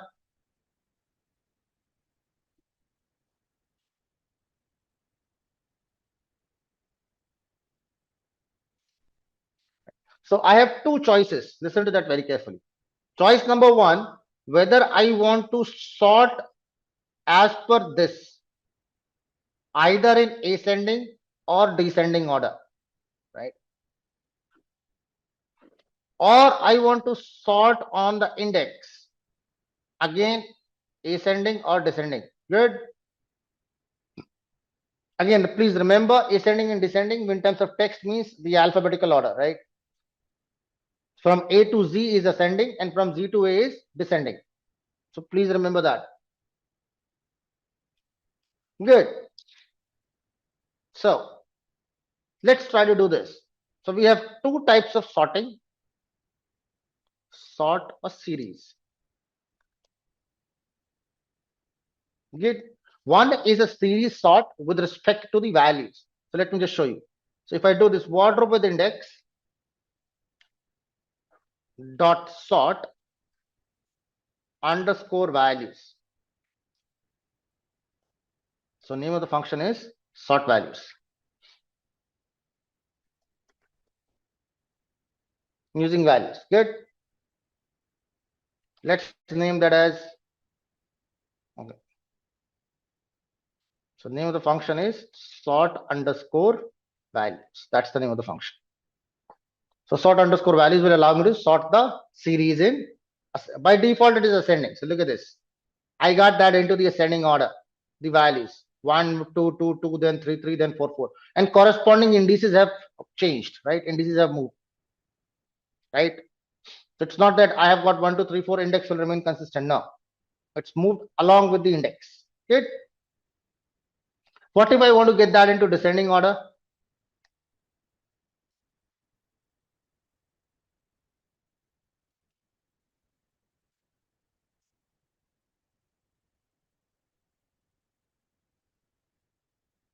So what you need to put up here is, in the same sort values function, put up ascending is equal to false.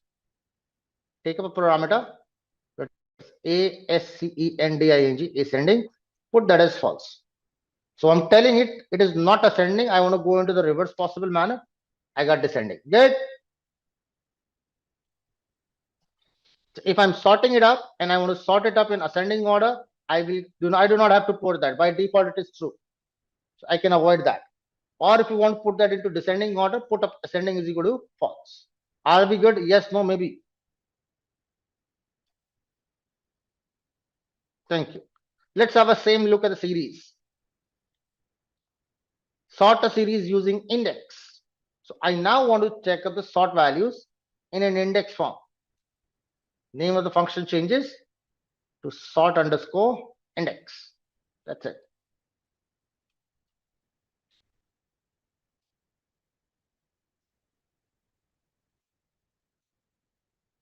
You got them sorted up. The index are now sorted up. You can see that B is on the top, W is at the end. Correspondingly, the values have changed. Shuffled. Good. Same thing goes for the using index, descending order.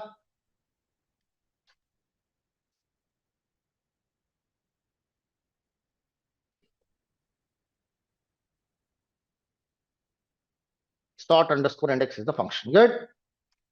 When I put ascending is equal to false, I get the data in descending order of indices.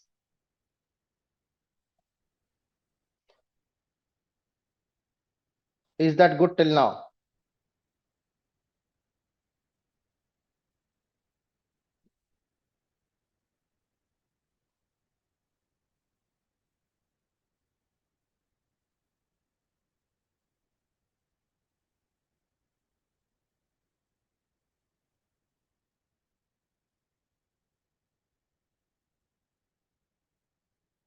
Thank you very much.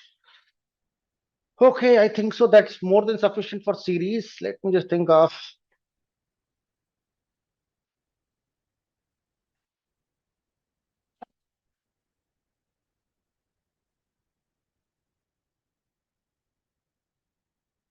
Asif, keep that pending.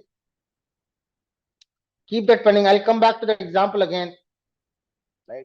Because when I'll start with the Titanic data set, I will bring into that picture again.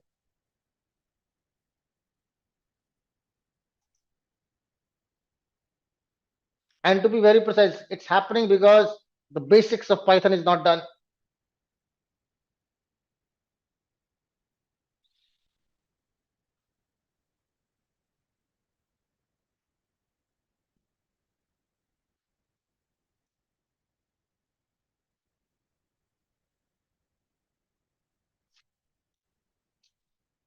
Ease of doing things with regex is quite complicated as compared to doing with pandas. Basic logic. Suppose I have two series. Let's say SR1 is not SR1. Let's put up series 1 is equal to np.series of 1, 2, 3, 4, 5. Good. And I have another series, series 2.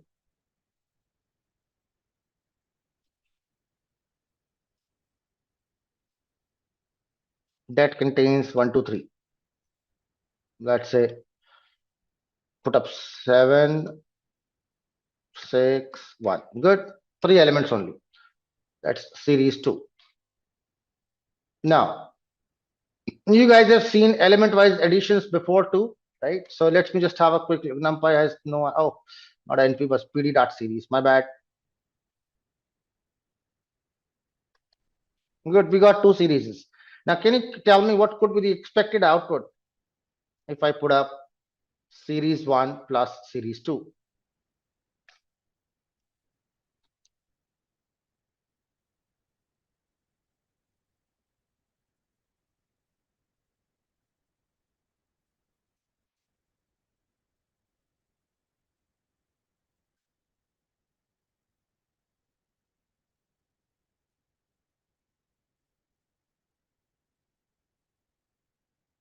Essentially, if you look at it, this is one series that you have. Good.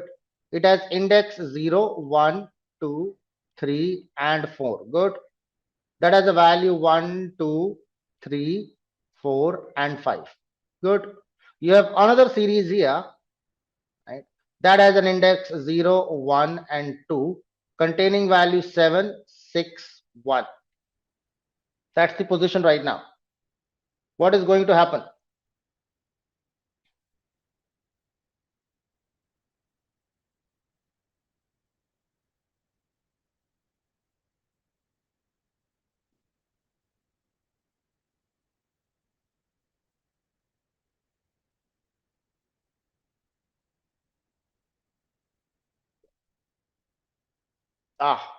Let's give that a look.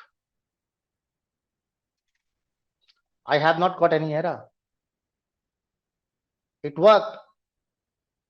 So the I'll tell you what is the logic that I want to tell you. Whenever two series are being added, they are not concatenated like arrays. They're not being concatenated like lists. They'll not concatenate like lists. What is going to happen? It will check for the matching indices. I have a 0 here index. I have a 0 index over there. So matching indices will be added up. 1 will be matched up with index number 1. 2 matched up with index 2. For index 3 and 4, there is no match. So since there is no match happening, put up as nan. It will put up a nan value over there or a missing term.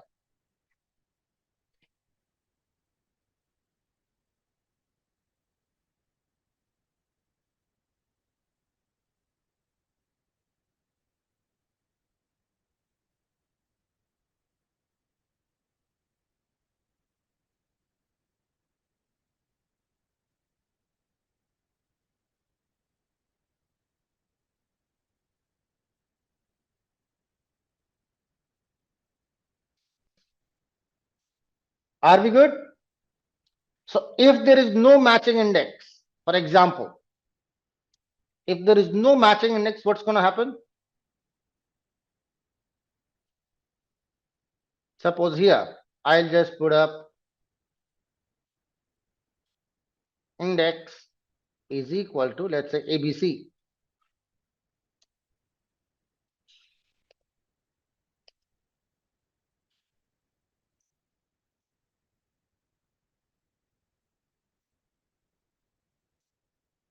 Now if I do it, it will take up index 0, 1, 2, 3, 4, 5.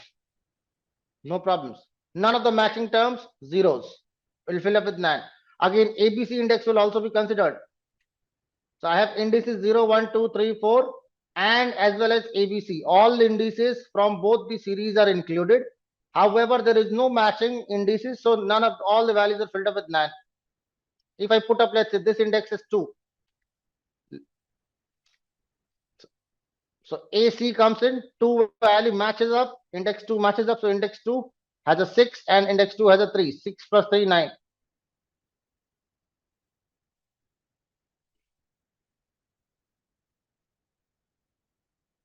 Good. Last function.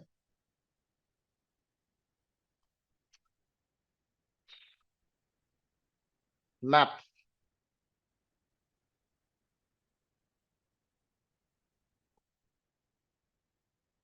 What is the role of it?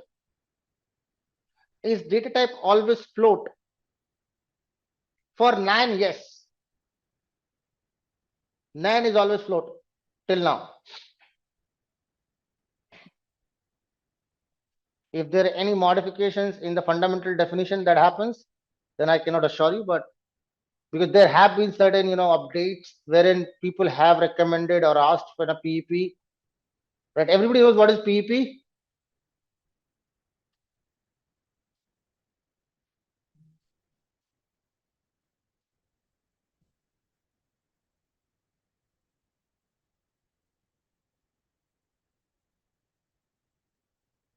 PEP is Python enhancement program. It is Python enhancement program. So it's a kind of document that is created whenever there is any kind of update into Python or any Python libraries. So it is all whenever there is a version of Python that is released or any libraries, the PEP is always released with that. So it's a document.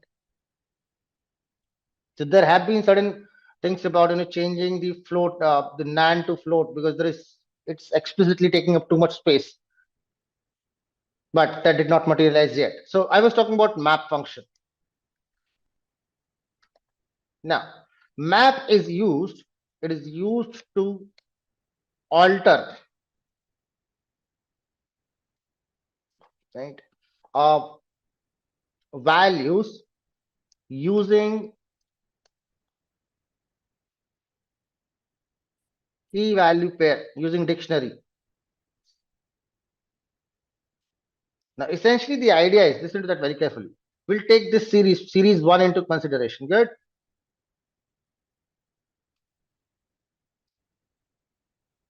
Let me just print series 1 again.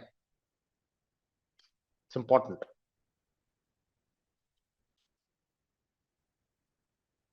Good. Now, here you see that I have three values 1, 2, 3, 4, 5. Let me recreate it. I want to change it slightly.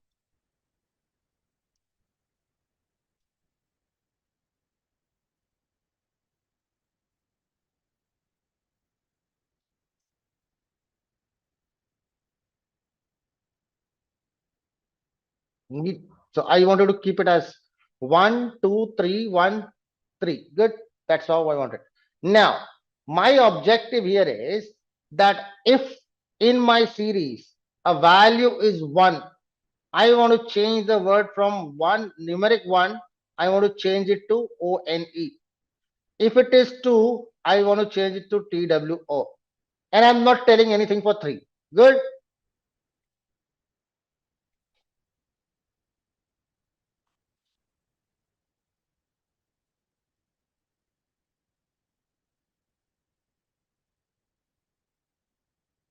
So how can I do that? I can put up my series name dot map, and within the map function, I can write down a dictionary and tell it, if you find 1, please change that to ONE, comma. So my key is 1, value is this. Second key, if it is 2, change it to TWO.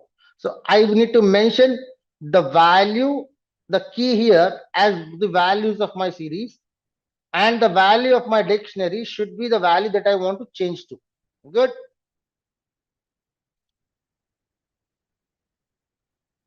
Look at the outcome. So wherever I had 1, I can now see ONE. Wherever I had 2, I can now see TWO. But for 3, I did not give any definition. So it is replaced that 3 with NaN. Any advantage of this?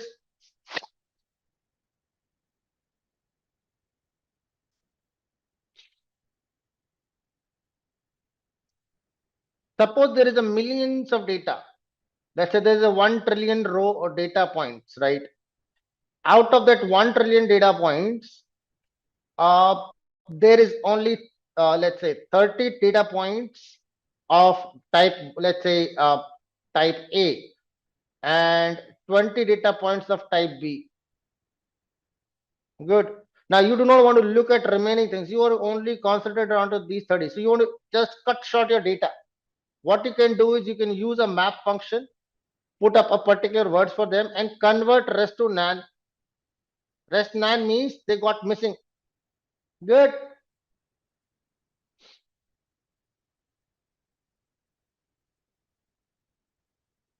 And by that you will be able to access the data only with A and B, because when after that, when you run the is null part, it is going to be true only for the values which are present, which you can use as index and check it out. You will get only the data which is containing the values that you're looking forward to. So you can always alter that information and get the information of your relevance, your choice. So map is very beautiful function that you might want to use. You would have used a map function in Python as well. So that map and this map is different. Okay. Python map function is used to map a function to a sequence. This is a map function. This is a map function of series that is used to map values as dictionary. Good. Hopefully. All right. On that note, I'd like to switch to DataFrames. Second data structure. Now, why did I put up too much time on the series, though it was not supposed to be that long? Okay, so we are talking about data frame. So what is a data frame? Simple definition of Pandas data frame is a two-dimensional. I will not get too much into theory part. Pandas data frame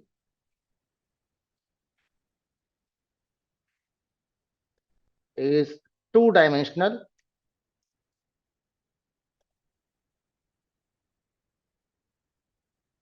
tabular data structure that contains rows and columns. So no need to mention that, right?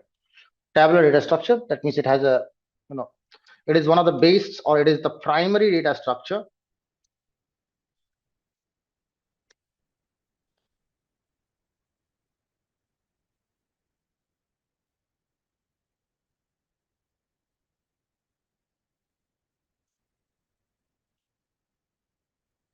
that is used to handle and manipulate data. To handle and manipulate the data. Now, to be very precise, if we talk about real world data, essentially you might get or see the data that is being stored into different database servers or different data storage devices in multiple forms. It can be in 2-dimension, it can be in 3-dimension, 4-dimension, or a huge number of dimensions, because they have their own space constraints. They want to efficiently manage the data. That is a separate thing. But essentially, when you have to work on a data, right, you have to do some data handling process. It's quite complicated to do it in more than 2 dimensions. It's quite complicated to apply things, analyze things when it is more than 2 dimensions. Really difficult. So when we need to handle the data, we prefer using it in 2-dimensional measure. At least as a human being, it is easier for us to understand the data which is in 2 dimension rather than 3 or 4 of multi-dimensional data. Good. So that is the idea behind it.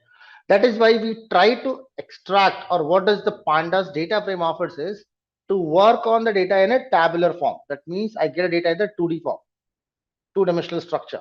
And that is what we can make it up from here. Again, it supports a lot of things. I'll not talk about those.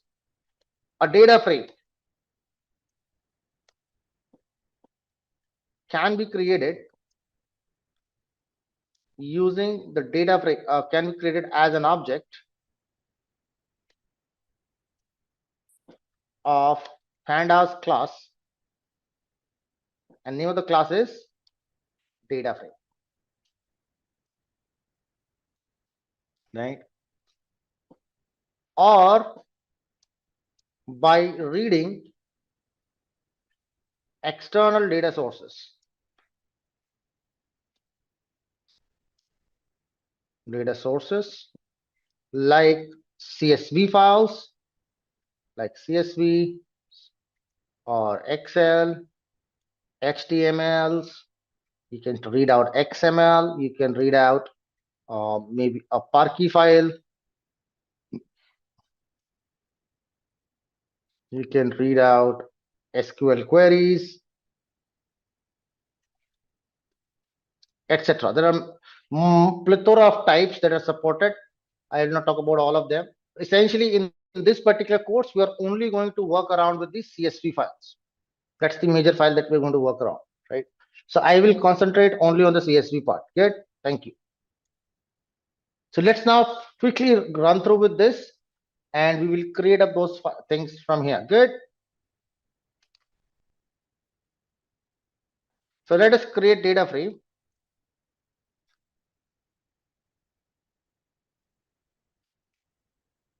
using list. Now, essentially, we do not actually use list anywhere. We always use a dictionary.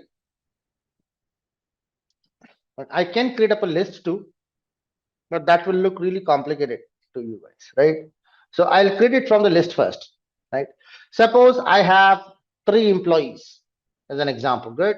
So let's put up a data. This is my data list. That is a list. Good. This list contains information about 3 employees. first employee names, again a list inside that. Her name is Alice, comma. Let's say her age is 25, comma. Let's say her salary is 50,000 USD. That's the first employee. Let's take up second employee. Another list. Let's his name is Bob. Bob is 30 years old and earns $60,000. Minded it's annual. Third employee.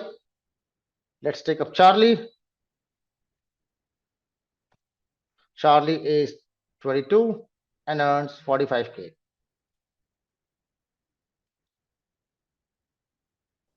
Good. So that's a simple data list.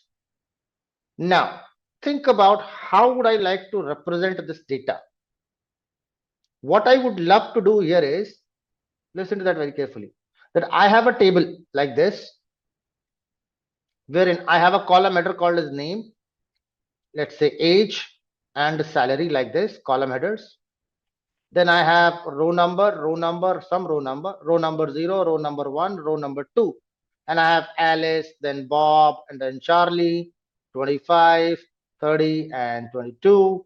And let's say 50K, 60K, and 45K. Like that, figures like this.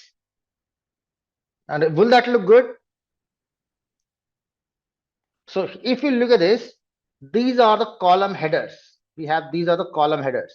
If I consider each of them as columns, these are your column headers. And if you just try to concentrate on the thing that I'm putting up in blue, does that by any chance to you looks like a series? Yes or no?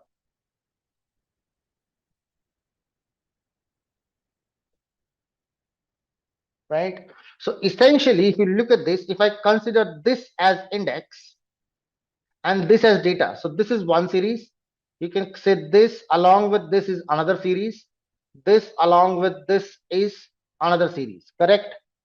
Or I can say that every single column in itself is a series. Yes or no? And every column has, I would like to put them a name. So here, just like series, we have the labels, but I have two types of labels now. One is the column label and other one is the index label. Are we good? Great, thank you. So let's just try to create up some labels for the columns. Index, we know we have default. I just want to put up some label names. I can go with the default column labels as well. That is 0, 1, 2. But let me just put up some names for this.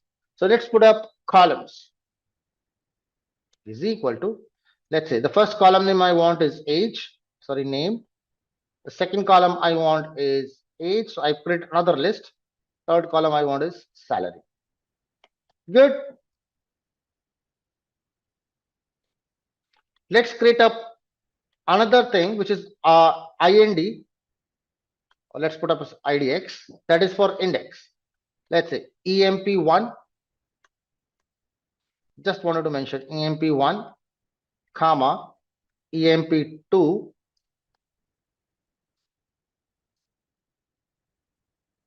comma, EMP3. Good. We have 3 employees. So I'll take up just that. Now I can create up a data frame out of it. Let's say df1 is equal to pandas dot data frame function or data frame class. So it's constructor being called up.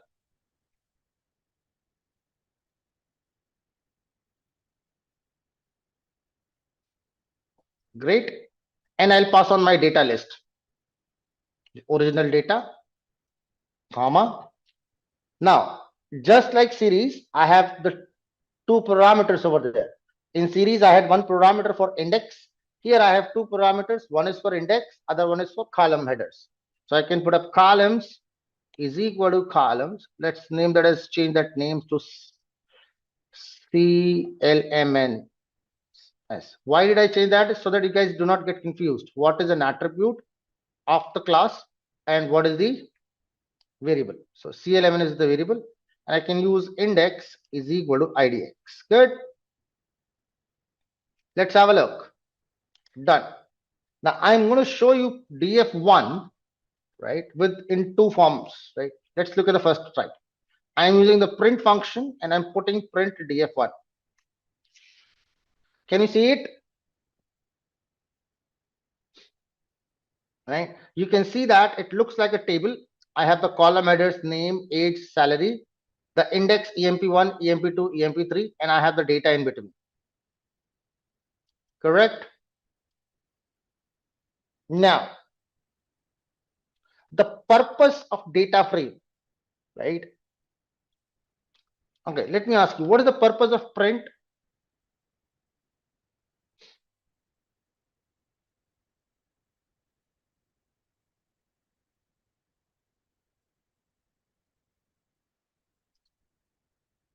To get the output, to display a value. Okay, let me just ask it. A very simple basic question. I usually ask that in interviews. If I write down, let's say, a string, good, and I execute, I have not used print. I am able to display that data. Or if I write down print, and then I write down the same thing, putting that within the print function, I still see the same information. Is there any difference? If yes, what?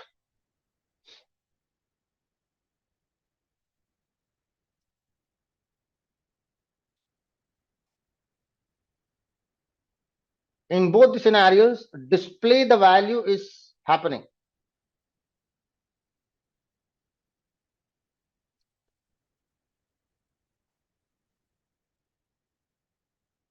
93 and 94 are two lines you can mention. There is a huge difference, Abhinitri.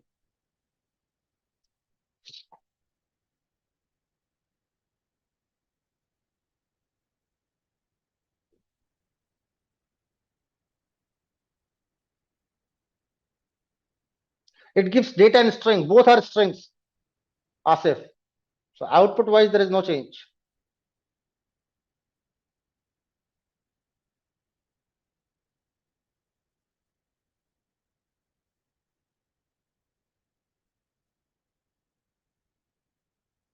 Okay. How many of you know about the print function? Comma is main difference. No, that does not make sense. Let me tell you. If you go out and try to look at the syntax of print function, it has few parameters. Look at this. The parameter I want to talk about is file, which is set to none. But if you look at the details, it says file. A file like object or stream defaults to the current STD system standard output.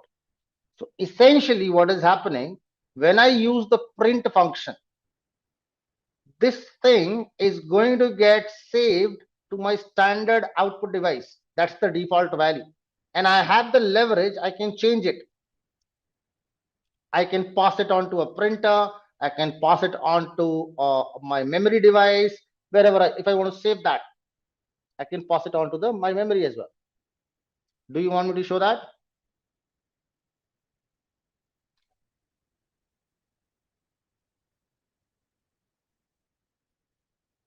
Okay.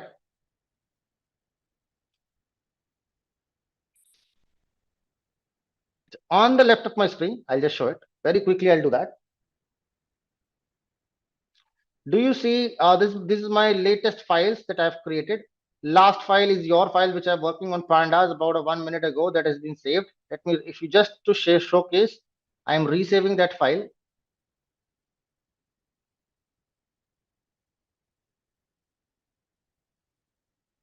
That should change in a short while. Let me refresh. So you can see that 6 seconds ago. So it was saved 6 seconds. So do I have any recent file, any notepad file in here? No. Great. I will just put a few messages above it. Let's say open. Let's name that as you, or let's say the question. Let's say I name that as today's date. Okay, so let's name that as date underscore 07 022026 dot txt. So I have opened up a text file, comma, in write mode. So I'm going to write down on this file. That is going to be W plus. Good. Great. And then I'll put a print Jitendra, or let's put up anything else. You might say that you might have pre-formulated that. So any string of your choice. So any string of choice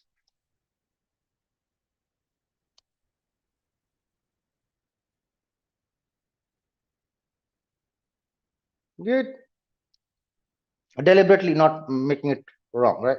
Any string of your choice, good. And comma, now I am redirecting my output. File is equal to, let me open that with a variable name, f is equal to this, good. So file is equal to f.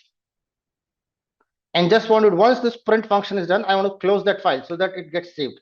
So f dot close. Keep an eye. I execute it. There is no output. The print function is not showing anything on the screen. Why? Because that thing has now been redirected to a file that should be here.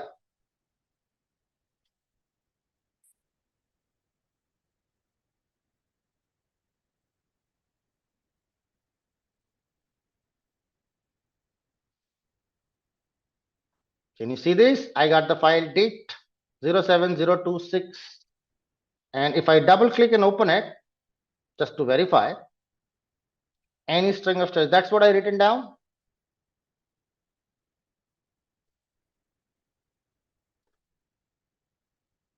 Now don't lose the context. Why did I come up to this point, right?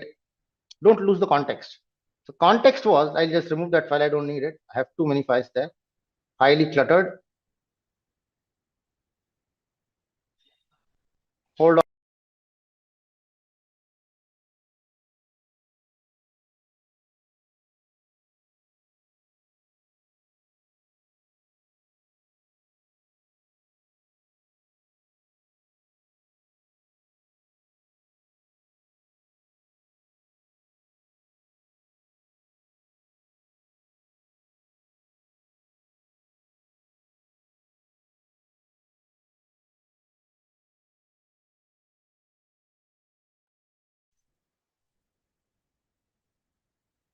All right, so let's come back to the point.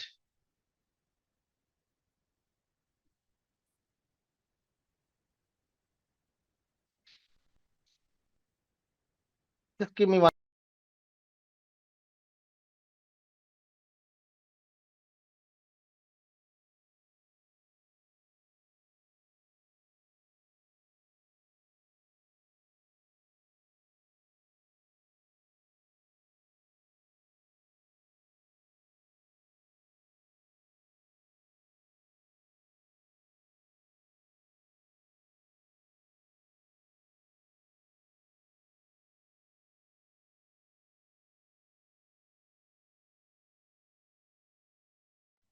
Okay, sorry for that interruption, team. My kid just arrived. She wanted my phone. She's just back from the school, so no problems. Thank you. So that was the objective. Now, getting back to the context, what I wanted to convey here is that if I use a print, right, that gives me a different answer. Let me just put that into a comment so that maybe you guys might want to use it later on. So if I use a print, that redirects my output to the output console, whichever output console that I'm putting up. But if I do not use print, the value that I see is actually the last known input. It's just showing me the last information that it remembers. So only the things that is there, right? So if I put up another string below it, let's say ABC, it is not going to show me Jitendra because that's not the last thing. Last thing in the memory event was ABC. So it is only showing me ABC there. Sensible? Thank you. So that is the difference. Now, when I do a print, now this is a very small data frame that we have, right? It's a very small data frame. So it's kind of okay, you can do it up here, no problems. But imagine terabytes of data. For example, consider a file, a data set that is of 1,000 rows, only 1,000 rows containing 3 columns. Let's say I have an employee, 1,000 employee data. Now, if I think of, let's say I'll redirect to a printer, I would redirect that to a printer. What is that going to do? It is going to print out the table, correct?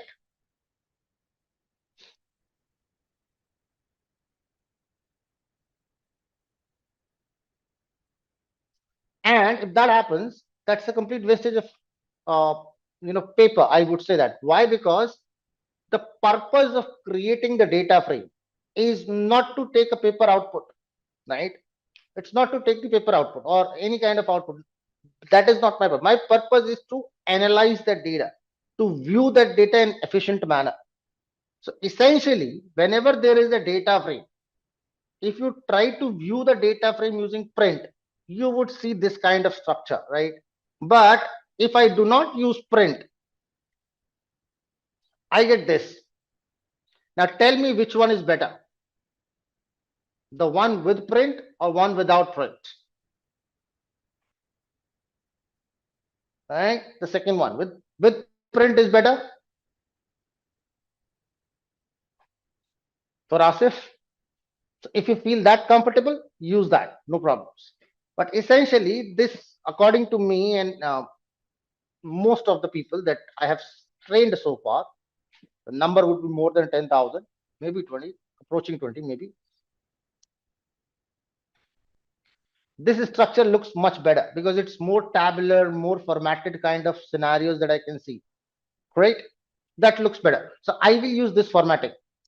So whenever now onwards, till now you would have noticed, if I have to do any printing or showcase any data, I have always used print, and I will continue doing that. Only with the data frame, I will not do it. Good.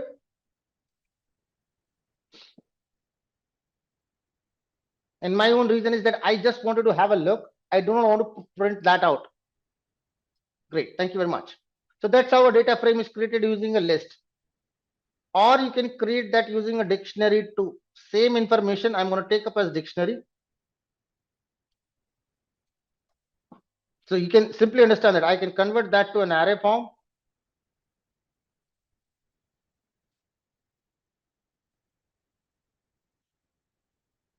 Let's say using array, I can make that as np.array of this data.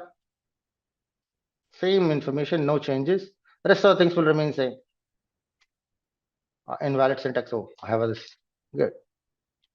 Let's say make it as df2, and I'll display df2 here as well. So just add that line too. So you can see the same information. Good. That's an array. So list and array wise, there is no difference. Let's go to the dictionary form.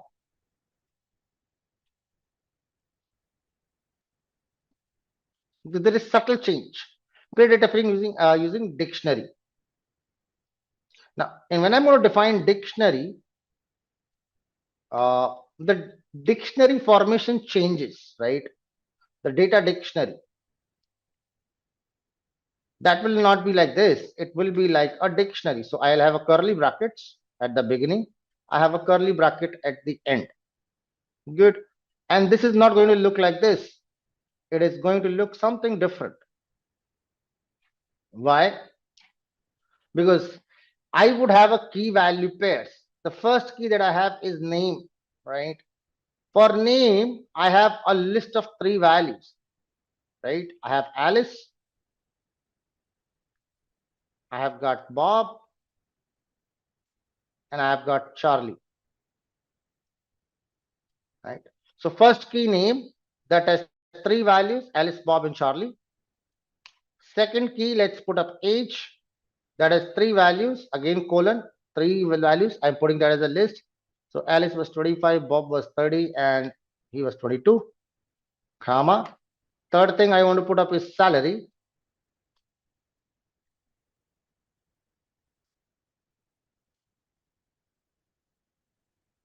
Colon. and let's say I had that 45,000 or whatever the number was, 50,000. So this is just random selection team. You can put up any value, 45,000. Good. Now I do not need these column names. Why? Because these column names are already captured in my dictionary indices or dictionary keys.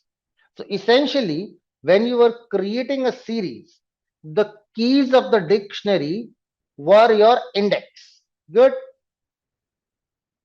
That were your indices. But when you create a data frame, the keys of the dictionary will become column labels. The keys of the dictionary will become the column labels. So I do not have to put up the columns. And I'm going to avoid index 2. I'll explain you why.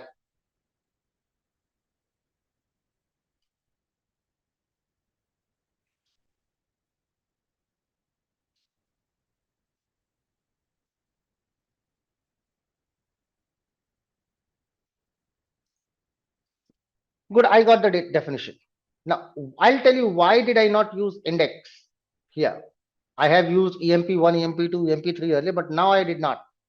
There is a reason behind it. The reason is this is again a small chunk of data, right?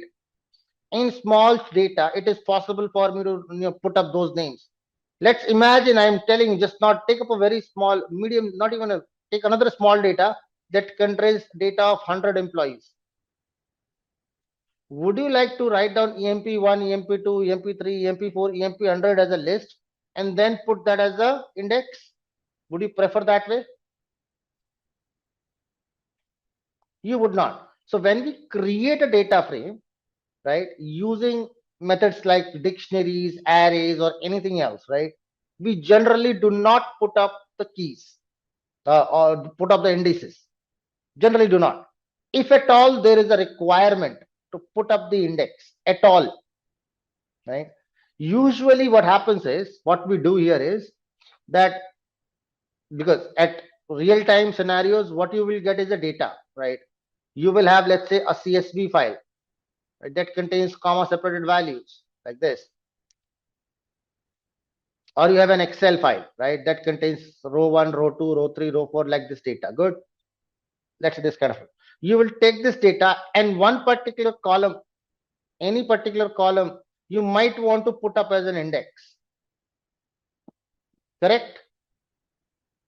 I'm still not saying that you will take that as an index, but you might want to. Suppose I have a column already present in my data. I have a particular series which is already present in my data, given data, which is talking about, let's say, employee number. I am not going to create that manually again. Rather, I would like to use that known number as an index if I want to. Sensible? So we have facility.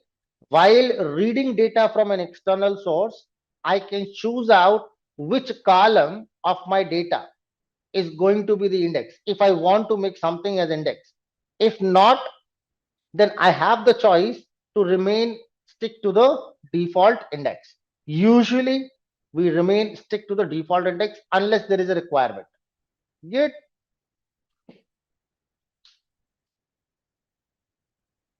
Let's keep up for the last topic for the day.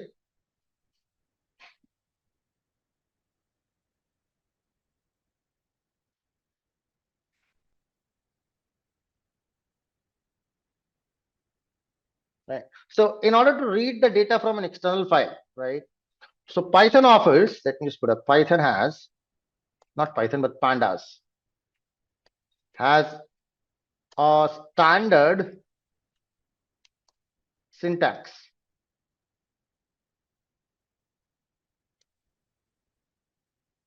to read any type of, many types of external files. I'll tell you the list, external files. And that generic syntax is, now understand it, it's generic one. So pandas dot the word read followed by an underscore. Then there is a file type based word followed by pair of round brackets, path to the file. So that is how you can read it up. That's the generic idea. Now, there is a very common question that people ask me. What is that path-based file, so on and so forth? So I'll talk about that. Just give me 1 second. Let me complete this piece of code.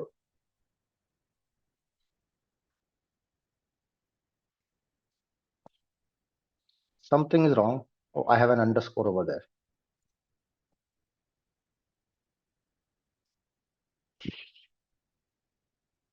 Hmm.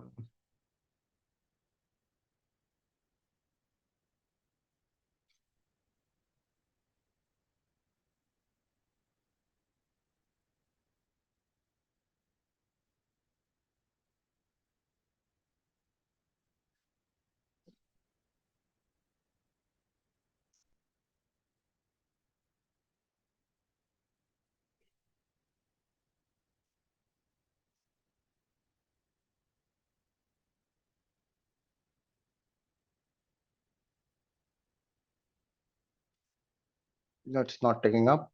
No problems. I'll put that as a raw text.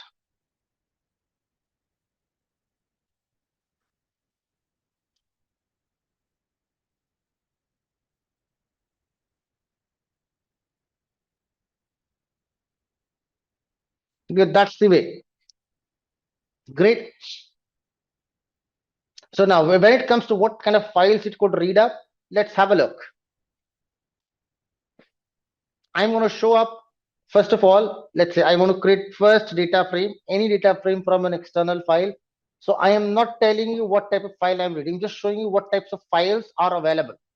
So pandas.read underscore, and I press the tab key on the keyboard. I press the tab key and you can see that I can read from a clipboard. Let me just redo this. Tab space. Okay. I can read it from a clipboard, CSV, Excel, a feather file, an FWF file, GBQ file, STF file, HTML, JSON, then ORC, Parkey, Pickle, SAS, SPSS, SQL, SQL query, SQL table, Stata table, and XML. These are the all possible files that can be read out in Pandas. Are we good? But what we want to read out is a CSV file. So I'm going to use CSV file, and I would have to put a path to the file. Good, here. So let's start up with first file. I'm going to send across a file to you guys into the chat.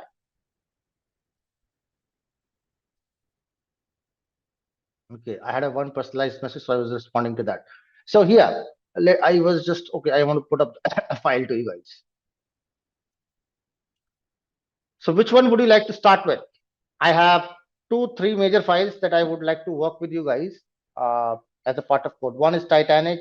There is a house pricing file, rather 2 different house pricing file, and then there are some more that is relevant to tips, and then there is a lot more files. But let's bring into the content from Titanic perspective. This file may not be available in your standard documentation, so please make sure you have it from here. I am sending a file by the name titanic.csv. Is that into the chat? So click on that folder icon onto the left side. You will have that on Colab environment somewhere bottom, right at the bottom you might have it. Click on that. You will find there is an up arrow, correct? You need to click on that up arrow. It opens up the file browser. From that file browser, find out where did you download that file.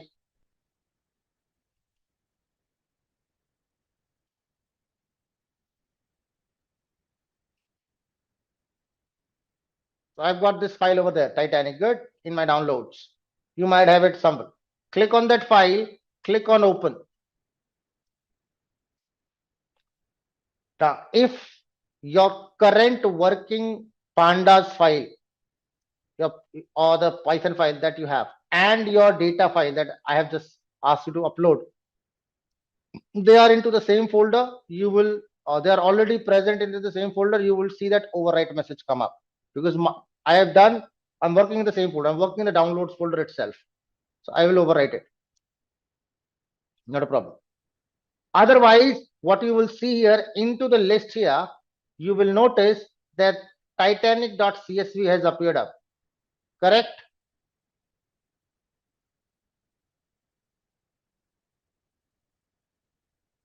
If you're not able to find it, just arrange your data on the modified date. So you will be able to see that. It will come up on the top. Or we'll go reach out of the order. Confirm, done.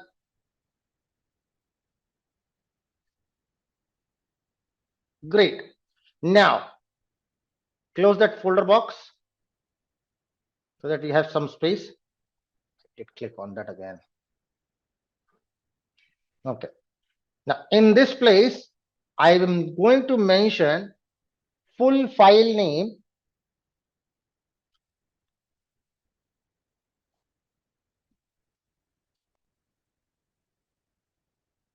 since I am reading CSV, so Titanic.csv file. Good.